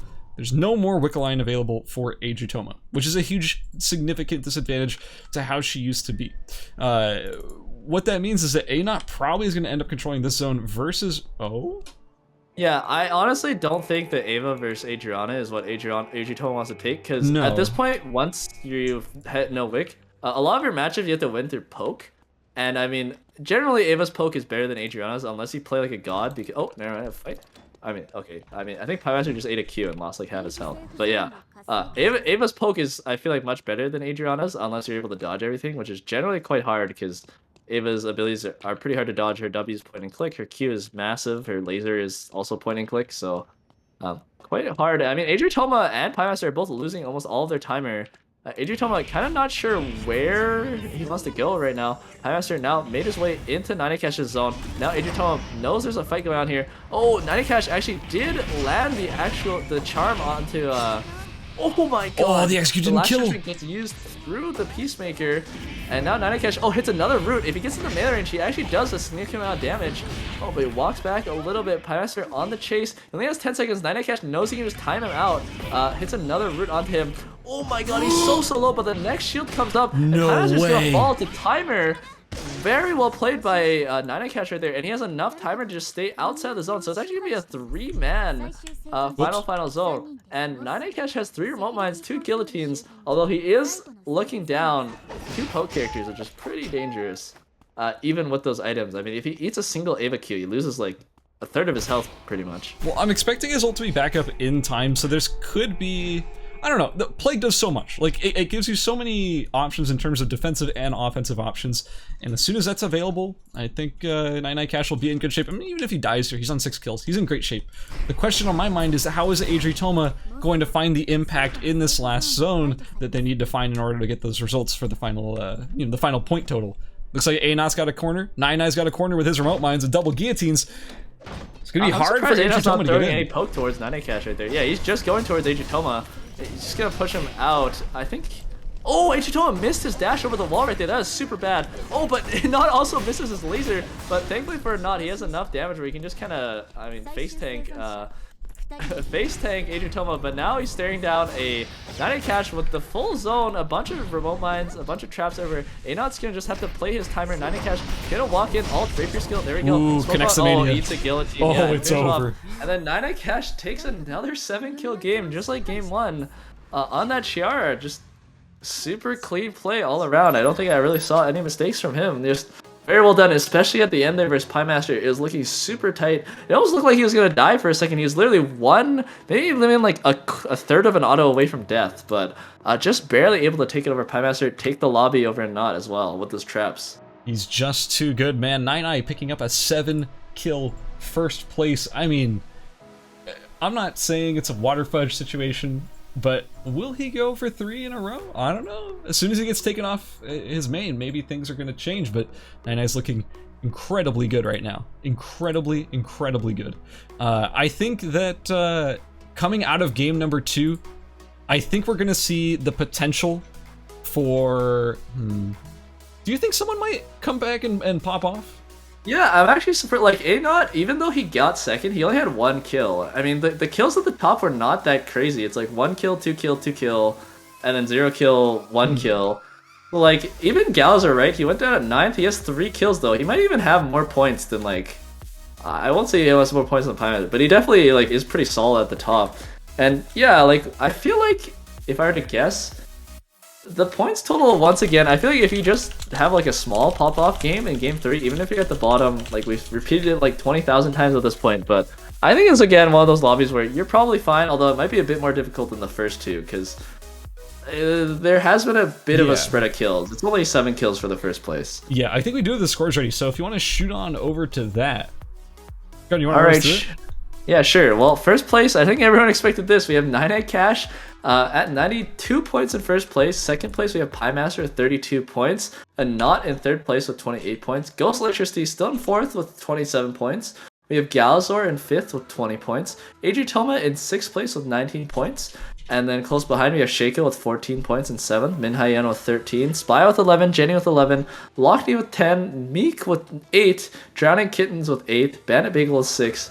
I don't even want to say out this name. Kyrin with 3 points, Callistus with 2 points, Neos Dragon with 1 point, and Locke with 1 point as well. So that is going to be it for game number 2. Honestly, I do think that anybody in those bottom few positions have the chance of getting back in. Like, I think that anyone from like 7th to 12th has a really solid shot, right? Yeah, for sure. I mean, to be fair though, there is only really like 2 spots I would say are like decent you could take. Like 5th, 6th might be doable to overtake them, but I feel like 1st to 4th, even if they have like really middling performances, it'll be pretty hard to go like overtake them. Definitely. Obviously, Ninekash is more than secured his position at this point. I think Pymaster and Anot and Ghost Electricity have a pretty solid shot of just being in there. You know, like I don't think there's going to be much trouble with them staying in their position, but it still is anyone's game. If 3 players all have a major pop-off, then that could be really, really huge. And they could end up usurping all 3 of those positions. Yeah, for sure. Oh, I mean, it is... why have all of our lobbies looked exactly like this? It's always just one person like taking it over pretty much everybody in like all of the lobbies. It's like, I feel like this is the most like dominant we've ever seen the group stages, right? Like I don't really think I've ever seen the group stages just being taken. Each lobby is just taken pretty much by like one person. Mm-hmm. But hey, I mean, maybe in this last game, do you know what Nine Cash's secondary is gonna be? What else does he play? I honestly have no idea. I think he might play like Adela or something, right? But I'm not sure. Maybe he plays Fiora. Actually, that makes the most sense, maybe, because like they're pretty similar play styles. I want to say. I feel like he'll bring out the Fiora. I wouldn't be too surprised. Yeah. Or maybe Adela. Yeah, that's true. I think I've known him to play a little bit of Adela. So yeah, I think we've seen him play like the crit Adela with like the same build, right, or something like that. Something like that. Yeah, I think that's like. I think when we were playing in that duos tournament a little while ago, he was just like, "Yeah, I'm just gonna play Adela and just run the same thing because it's basically the same character." At least the way he was playing it. Okay, who else? Well, Pymash just forced off his heart now, so I have no idea what he's gonna play. Maybe he just plays Magnus, because I mean we've seen him do it before, or maybe he busts out something like a Lennox as well. Because I mean he has played Lennox. I mean he was a Lennox main in the past, but he hasn't really played it recently, I don't think. Yeah, we'll see. We'll see. Oh well, Spy will be able to have the repeat onto Aya as well. So, I mean, maybe he'll be able to pop off and bring him to the top 6. I mean, we did see him play pretty dominantly in the first game, but again, fell a bit short at that Omega fight. I think Shaco is going to probably be on the Alex again, because I'm pretty sure he's just a straight-up Alex main. Here's what Anot's going to play. Maybe he'll play Anot. He probably plays Ava again, but maybe he'll try to play 3 characters and go for Cicel as his last one, just for swag. I wouldn't be surprised. Or he'll just play Johan again, who knows? Yeah. Although if I'm being perfectly honest, I definitely think he's going to stick with the Ava pick. As for some of these other players, I don't know what Pymaster's going to play. Like, what is Pymaster going to bring out, you think? Probably Magnus, right? I mean, you think so? I mean, he's in that in the past. We've seen him play Magnus in the past, right? Yeah, we have seen that shown up before. Yeah. Well, is there anything else? I mean, Meek can't play Dual Sword Yuki anymore, so I don't know what his secondary is. Is it like Bernice or something? I don't know. I don't remember what he played in the last tournament, because I mean, this isn't the first time he's been Dual Sword Yuki, so I'll have to see. I know Ghost is gonna go back onto Hyjin, most likely. Okay, so we are back and ready to go. Here we are, the final game of the ERCS Winter Blast semifinal stage. We are seeing a Yawn being locked in. That's not a character we've seen all day so far. Callistus is switching on over to potentially Cicella. Not sticking with the Eva. Carrion going on over to Nadine. And also, what's the on? Nine Eyes on Magnus. Okay. Not what I expected, but okay. Yeah, I mean, wait, what is Pymaster on? Where is Pymaster? I don't even see his name. If I don't see sorry, Adrian. Sorry, my bad. Yeah, if I don't see a heart, I cannot find Pymaster. It's actually not possible. Ghost Electricity. I'm not used to looking through the names for his name. Ghost Electricity also switching back over to Hedgen instead of what he was previously on. So, what was he previously on? I think he played Jenny as a secondary. Jenny. Yeah. So, doing the old swap back on it. I don't really know going into this last game how things are going to shake out. It really could go any way. Like I think the spots between, I don't even want to say it's just between like Ghost Electricity down to Bandit Bagel, but like really like 20 points is not a whole lot of points, right? Yeah, if he goes out in like 18th place, it is pretty sketchy. Because someone could just overtake them just with a couple of kills. But, I mean, he's playing Hyjin. Unless he gets, like, really scummed, I don't think it's there's like a huge chance he gets like scammed out because of how safe his character is. Yeah. And it looks like he also got a free archery. So, I mean, hopefully hopefully for him his loot is fine now. What else is interesting? I mean, wait. Sorry, I'm just scanning right now. I'm looking for the names again. What did Nine Catch actually end up picking as a secondary? Magnus. Magnus? Oh, okay, yeah. Sorry, I remember you mentioning that as well now. We do also have Meek on Bernice, which was not, again, something that we haven't seen basically the entire day. Bernice has been, I don't know, how do you feel about Bernice currently? I have no idea because pretty much nobody plays him. Yeah, there we go. Okay, cool. So I'm a little bit surprised the same as before. Yeah, which is probably just like he can kill people, but he can also not kill people. Oh, it's actually pretty interesting. Meek is still on Diamond Shard on Bernice. I mean, it's a bit of a spicy. It's a bit of a spicy augment considering it can get procced by your W. Like, the main idea is probably to proc it with your ultimate and then run in with the damage reduction. But yeah, you can't just proc it with the trap like we just saw and just, I mean, waste it pretty much. Yeah, it's... I'm going to be perfectly honest. I want to say this is a mistake. Like, maybe he just had it on from the previous game and forgot to swap off. He did say he was, like, intoxicated in the lobby. Yeah. Maybe that would explain it. Who knows? Yeah, who knows? Who knows, indeed.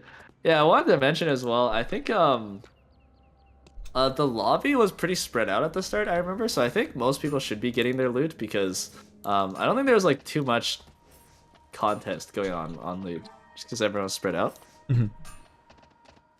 Yeah, I think for the most part it looks like, yeah, everyone's just sort of handling their own zones. It doesn't seem like everyone's getting like super congested into one area. I didn't see how many people spawned in hospital, but I don't think it was that excessive. We do have Nine Cash running down Pie Master. Well, I mean, Nine is the one who's hurt, but it was running down Pie Master over in Doc. But both of those players already having their chess piece and their weapon finished at this point. No one's really looking too insanely aggressive, except for maybe Galazar already having 4 items finished, chasing Lockney a little bit, but Lockney's going to be able to get away, but might run right into Neos Dragon, who's on 5 items finished. Lockney in a bad spot. I want to mention, I think we'll probably end up seeing Spy and Locke fight it out for the Cemetery Tree, considering they're both playing builds that kind of are going for it. I mean, Spy literally has the Laurel Wreath prepped already. Even like playing on Heelys instead of like normal feather boots just to make this tree timing. But it looks like maybe Ghost Electricity's on the side as well. Locke is just finishing his build, so it doesn't look like he's gonna be able to contest it, but maybe Ghost Electricity might have second thoughts about contesting the tree is what I meant to say. That's where Spy gets it for free. Yeah, I don't know. I'm not 100% sure how Jan currently is at the moment. Jan used to terrorize just everybody over in Cemetery, especially fighting over that tree, but it seems like a lot of the power has been sucked out a little bit recently, so it's a little bit harder to do quite that unbridled aggression that we used to see. Spy already having the Laurel Wreath online, good to go. As he's and archery, Neos Dragon instead of Q or clean sweep onto Lockney, but Lockney, I mean, just being smart, he actually held the Rook teleport until after the clean sweep like was reactivated, and then got out of that. Ooh, Min Hyun pretty smart. being chased over here by Bandit Bagel. Bottom side of Hotel. Doesn't look like either player is going to overcommit, and both are going to go their separate ways. Nine Cash. Are you seeing this happening over up here in archery? Yeah, I mean, getting smacked down. The next clean sweep. Oh, never mind. Not to say, if he gets another clean sweep, he might be able to chase, but it's kind of hard to go next to a wall when Magnus is there. Cash, I think he's just being annoying. We also do have Jenny. There was a fight breaking out over in Hospital, but it ended up not amounting to anything. But now as Bandit Bagel is over here in archery, things could get a little bit spicier. I actually think Nine Cash is just being annoying. Like, I don't think he knows he can't get any of these kills. He's just running up, like smacking them a little bit and then backing off. He's secured his points, and now he is a pesky little nuisance. He's a silly little prankster. Oh, in Avenue actually, Locke was getting chased down a little bit by Spy, but Spy didn't quite have enough move speed to keep chasing a Yawn. Oh yeah, looks like in Factory, Ghost Electricity has bursted Callistus through the passive. Now Ghost Electricity is gonna have to look around for where this Jenny is. Throws down a camera. Doesn't know where he is now. He's just waiting for his cooldowns to come back up. Just auto-attacking him a little bit. Callistus switching to move speed form, but Ghost Electricity gonna jump in. Callistus just standing still, knowing he's probably dead. And then, yeah, that's one more kill for Ghost Electricity. He's solidifying himself back into the top 6 for sure. Gotta feel comfortable with himself right now, but can't feel too comfortable. As Piemaster comes in on the side, probably doesn't know that his ult is down, so he's gonna back off there.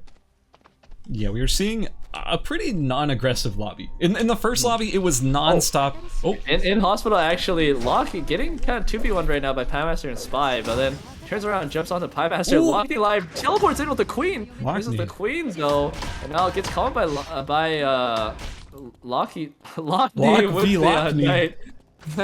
Lock using the ult right there for the healing drone proc, but Locky live. Oh, actually his Queen ran out. Locky actually looking to go back in. This is a bit aggressive, I gotta say. Yeah, Spy just coming on the side, guns him down. Saying, hey, you lived for a bit too long. Oh wow, where did that happen? It looks like Anat was able to kill Banderbagel over the meteorite in school. Basically Spy killed Alpha, got the Mythril cover, and just immediately ran and killed Lock. That makes sense. And then, oh, looks like Nine Cash is about to be. He's about to be a silly little prankster again. He's going in just to be a disruptive little guy. Steals a chicken. Yeah. I want to say, I mean, there's like a lot of people in, a lot of people near the Chapel TP right now. Looks like Dragonkin's trying to kind of play third party right now, but Spy just kind of bulldozing his way through. Everyone is really split up. Everyone's just kind of farming right now. I don't really see too much going on. Nadine's only at 77 stacks at the current moment, which isn't too high, but if he's able to, you know, throw down a nice like loot path. I'm sorry, not loop path. Throw down a nice admiral path through 3 zones as we're used to. Should be able to should be able to increase that exponentially, but unfortunately Archery and Hotel are both closing for him. Oh, we almost saw a pole coming out of Drowning Kittens onto Locking Light, but it didn't quite connect over here. Fighting over the console in Chapel, the Queen goes down, it doesn't connect. Although, these are a lot of pieces prepped. I wouldn't be surprised if we saw a Night Fork if they go for console one more time. This is playing with fire. Drowning Kittens, what are you doing? It didn't actually connect with any of those pieces being bounced away, though, so maybe it wasn't the worst thing in the world. Piemaster. Did Neos Dragon just go down? I actually didn't even notice that. I just gunned down Neos Dragon in alley. I think he just had him against the TP. Oh, Piemaster got hit by the Ghost Electricity right there. Ghost Electricity going for Nine Cash instead though, and Nine Cash just using the bike to get out, but unfortunately ran into the only person in the lobby with a motorcycle as well. And he gets chased, but unfortunately Shakel missed his combo. Might not matter though, gets Jenny! Jenny gets the kill. Now he's gonna keep going towards Sylvia. This Sylvia, not quite as tanky as our previous ones we've seen, but Jenny, doesn't quite matter, gets out anyways. Lockney live going on to Anod in hospital, and so is Drownikins going on to Lockney. Drownikins though just lost a lot of his HP, and Lockney realizes this, throws down the Queen, throws down the ult, checkmate, whoa, oh god! We don't talk about that. That was a defensive checkmate to find some distance between himself and the very threatening Eva. Yeah, he was just zoning away the escape path for the Lennox, and knowing that Anot could have killed him. Yeah. Oh my god. It's a ton of burst from Anot, but Anot backs off because he doesn't have any more ult charge. Lockney live, maybe hitting himself for missing that kill, but again, he is sick, so I mean, nobody plays their best when they're sick, of course. Yeah, exactly. Literally physically ill at the moment. Oh, Minhai in trouble. The other Adela finding a hard matchup against Anot here. Actually, Anot also catching Jenny. Anot's just throwing, like, just blasting in every direction. Like, nobody is safe from this Eva at the moment. Oh, in hospital, there's a 1v1 between Meek and Lockney. Meek running in, hitting the melee range. Lockney forced to jump over the wall, didn't have, or missed the Queen that he had prepped. Meek just kind of, with balls of steel. That is not an easy matchup to face, like, run headfirst into. It's pretty easy for the Adela to queen you, considering your only move speed, your only mobility is, like, forward mobility if you're running towards her. I want to mention, like I was saying, Spy on the air, super strong right now. Has pretty much almost all of his transition items. Only really needs a meteorite to complete his legendary gun, and he's got 2 kills for himself already. So he might be able to propel himself into the top six if he continues the snowball. Yeah, honestly, I'm gonna just sort of say this. I'm a little bit surprised to see Meek in his current position. Has a Force Core, full build online, not a bad position to be in. 12 weapon mastery, which compared to the rest of the lobby is, you know, tied for the highest. This Bernice is not in bad shape. Needs maybe a few more items complete, but hey, this is a good spot. In Alley, actually, there's a bit of a scary 1v1 between Spy and Ghost Electricity once again. I mean, both players kind of play with a loaded gun. I mean, Ghost Electricity, if he's able to burst down Spy, it's super scary. But on the other side, Spy does a ton of damage to Ghost Electricity as well. You can see, he almost face tanks his entire combo, just kills him through the fear, through the ultimate. And yeah, that's what I'm talking about. ARI just does so much damage. Super tanky. Man, I didn't even think Spy was going to take that, honestly. But that extra range from the Mythic cover just gave him just enough to shoot down Ghost Electricity, even through his ultimate right there. Can they give casters the ability to question mark ping? Because I would be spamming it right now. Considering that whole fight that just went down, I thought for sure that Spy was in a really, really bad position. I thought for sure that that combo coming out of Ghost Electricity was going to end his life 100-0. But no, he just sat there. He just ate the whole thing and right-clicked that man to death. It was not fair looking.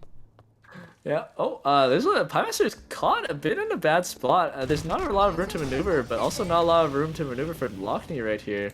But Pymaster gonna kind of just chill. I don't think a lot of people know he's there other than Lockney, and Lockney's gonna back off as well, knowing that Forest and Beach are closing soon, and probably that there's quite a few people here. Yeah, just gonna back off.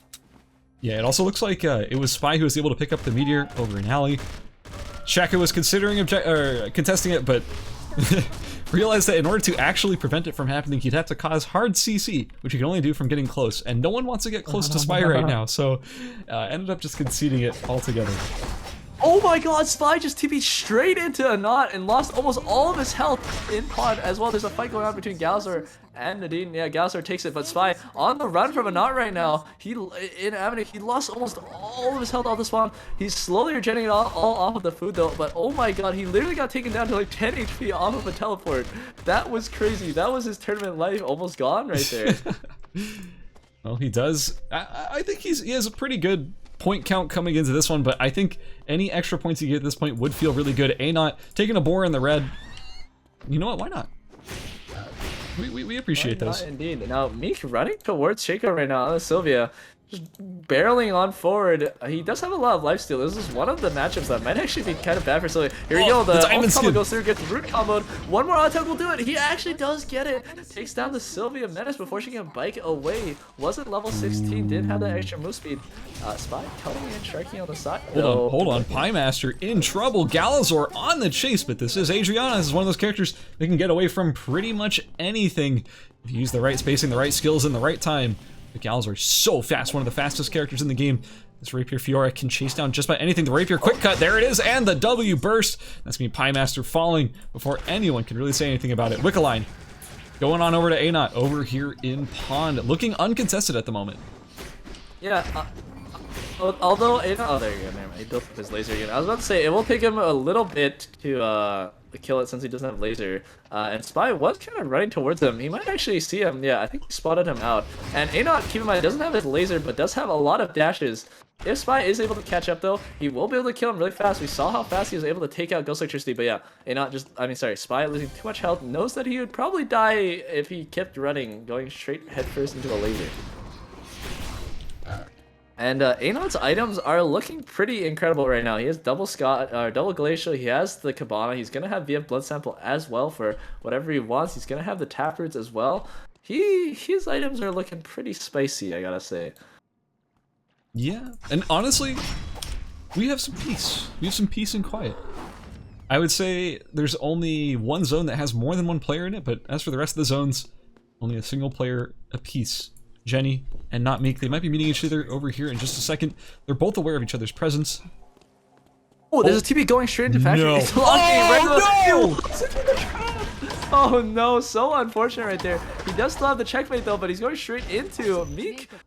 Rapier skills on top of him and ults, but he gets taken out by Meek. But Meek now getting gone out by Jenny. Oh, that was a great ultimate, but Jenny still gonna be on the chase. Uses the ult to reset the dash. Meek running straight into the red, but Jenny super fast right now with the pistol move speed. And Meek, it might be light stuff for him. He's gonna lifesteal a little bit off of this bat, but taking a lot of damage in the process. Gonna run to melee range, try to bring her down, but not quite enough damage. Back in Uptown though, Gals are able to take out Adriatoma as well. Spy, the William player, and now Spy. Oh, Sharky on the other side. He's gonna find Jenny. Oh, but gets knocked away by the carpet, but he's still gonna keep chasing. Keep in mind his move speed isn't quite as high as Jenny, especially because Jenny has the dash and the pistol skill. But Spy is unfettered. He's gonna keep going. He's gonna keep chasing. He's done this before. And I mean, Jenny does not have that much timer, but Spy also has to keep in mind now coming into the final zone, he will not have that much timer to work with. He's gonna have to kill people pretty quickly if he wants to survive in the final zone now. Ooh, Min-High finds Jenny, knocks him up for Spy. I think Jenny still has passive? Yes, Jenny still has passive, thankfully. Just in case. Oh, never mind, doesn't get Queen. Might turn it around, honestly. Oh, nice ultimate right there. Resets the dash, gets out. Now Spy has found a new target, bringing down Min-High health so fast. Checkmate is used, but it doesn't even matter. He's gonna die to one more auto attack. That is a 4th kill for Spy. But Jenny's not out of it. Reset. Oh yeah, Jenny's not out of it. Just gets taken out. Quick combo by a not, and I mean, now it's just the Titans left. 4 kills, 3 kills, 3 kills apiece for our remaining contestants.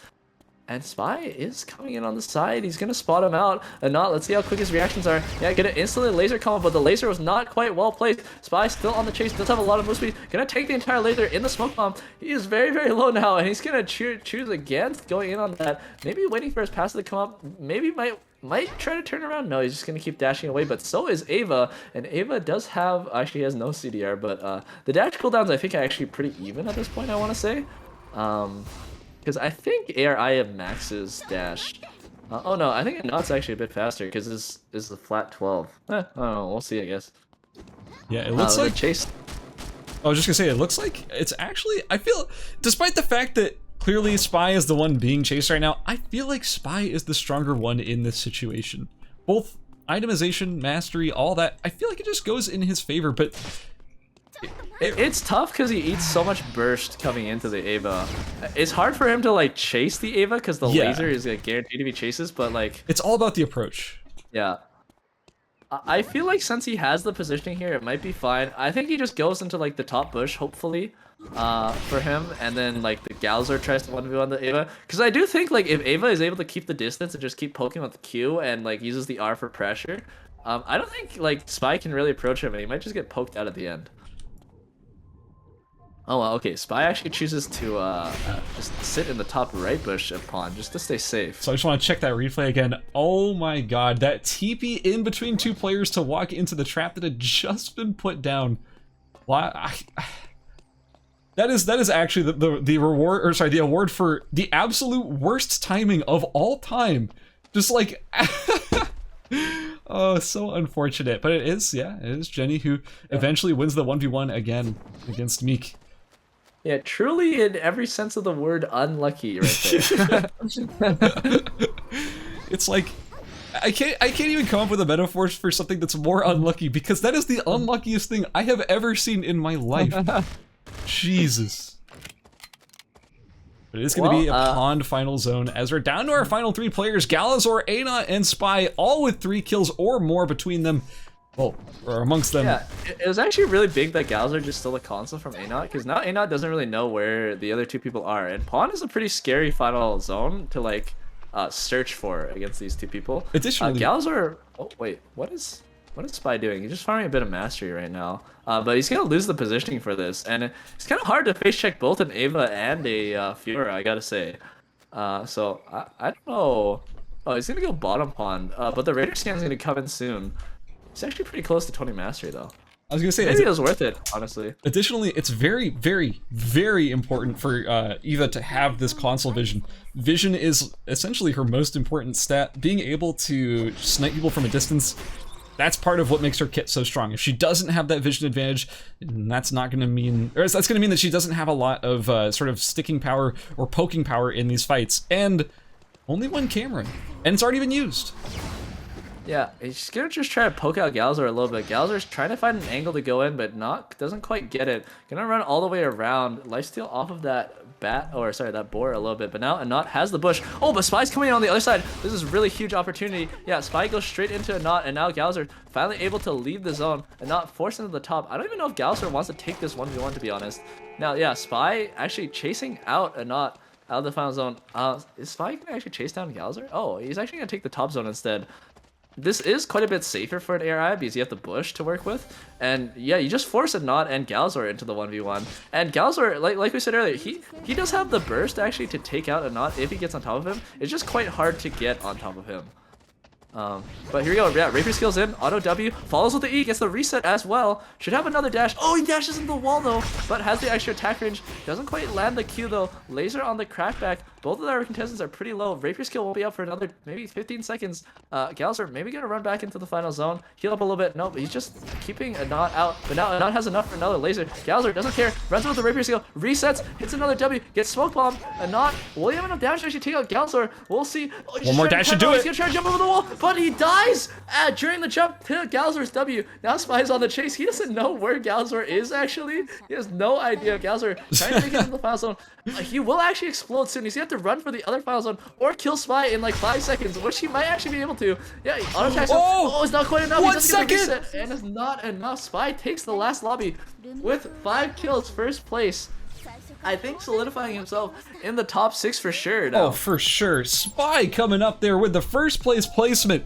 An absolutely fantastic and dominant performance coming out of him. And also, I want to give a huge shout out to Galzor for that chase there at the end. Chasing Anat, chasing Eva through a smokescreen, and Eva dashes? That's not easy. Yeah, for sure. And like that last attack was like what determined it all. Like he was literally inside of the wall as he died.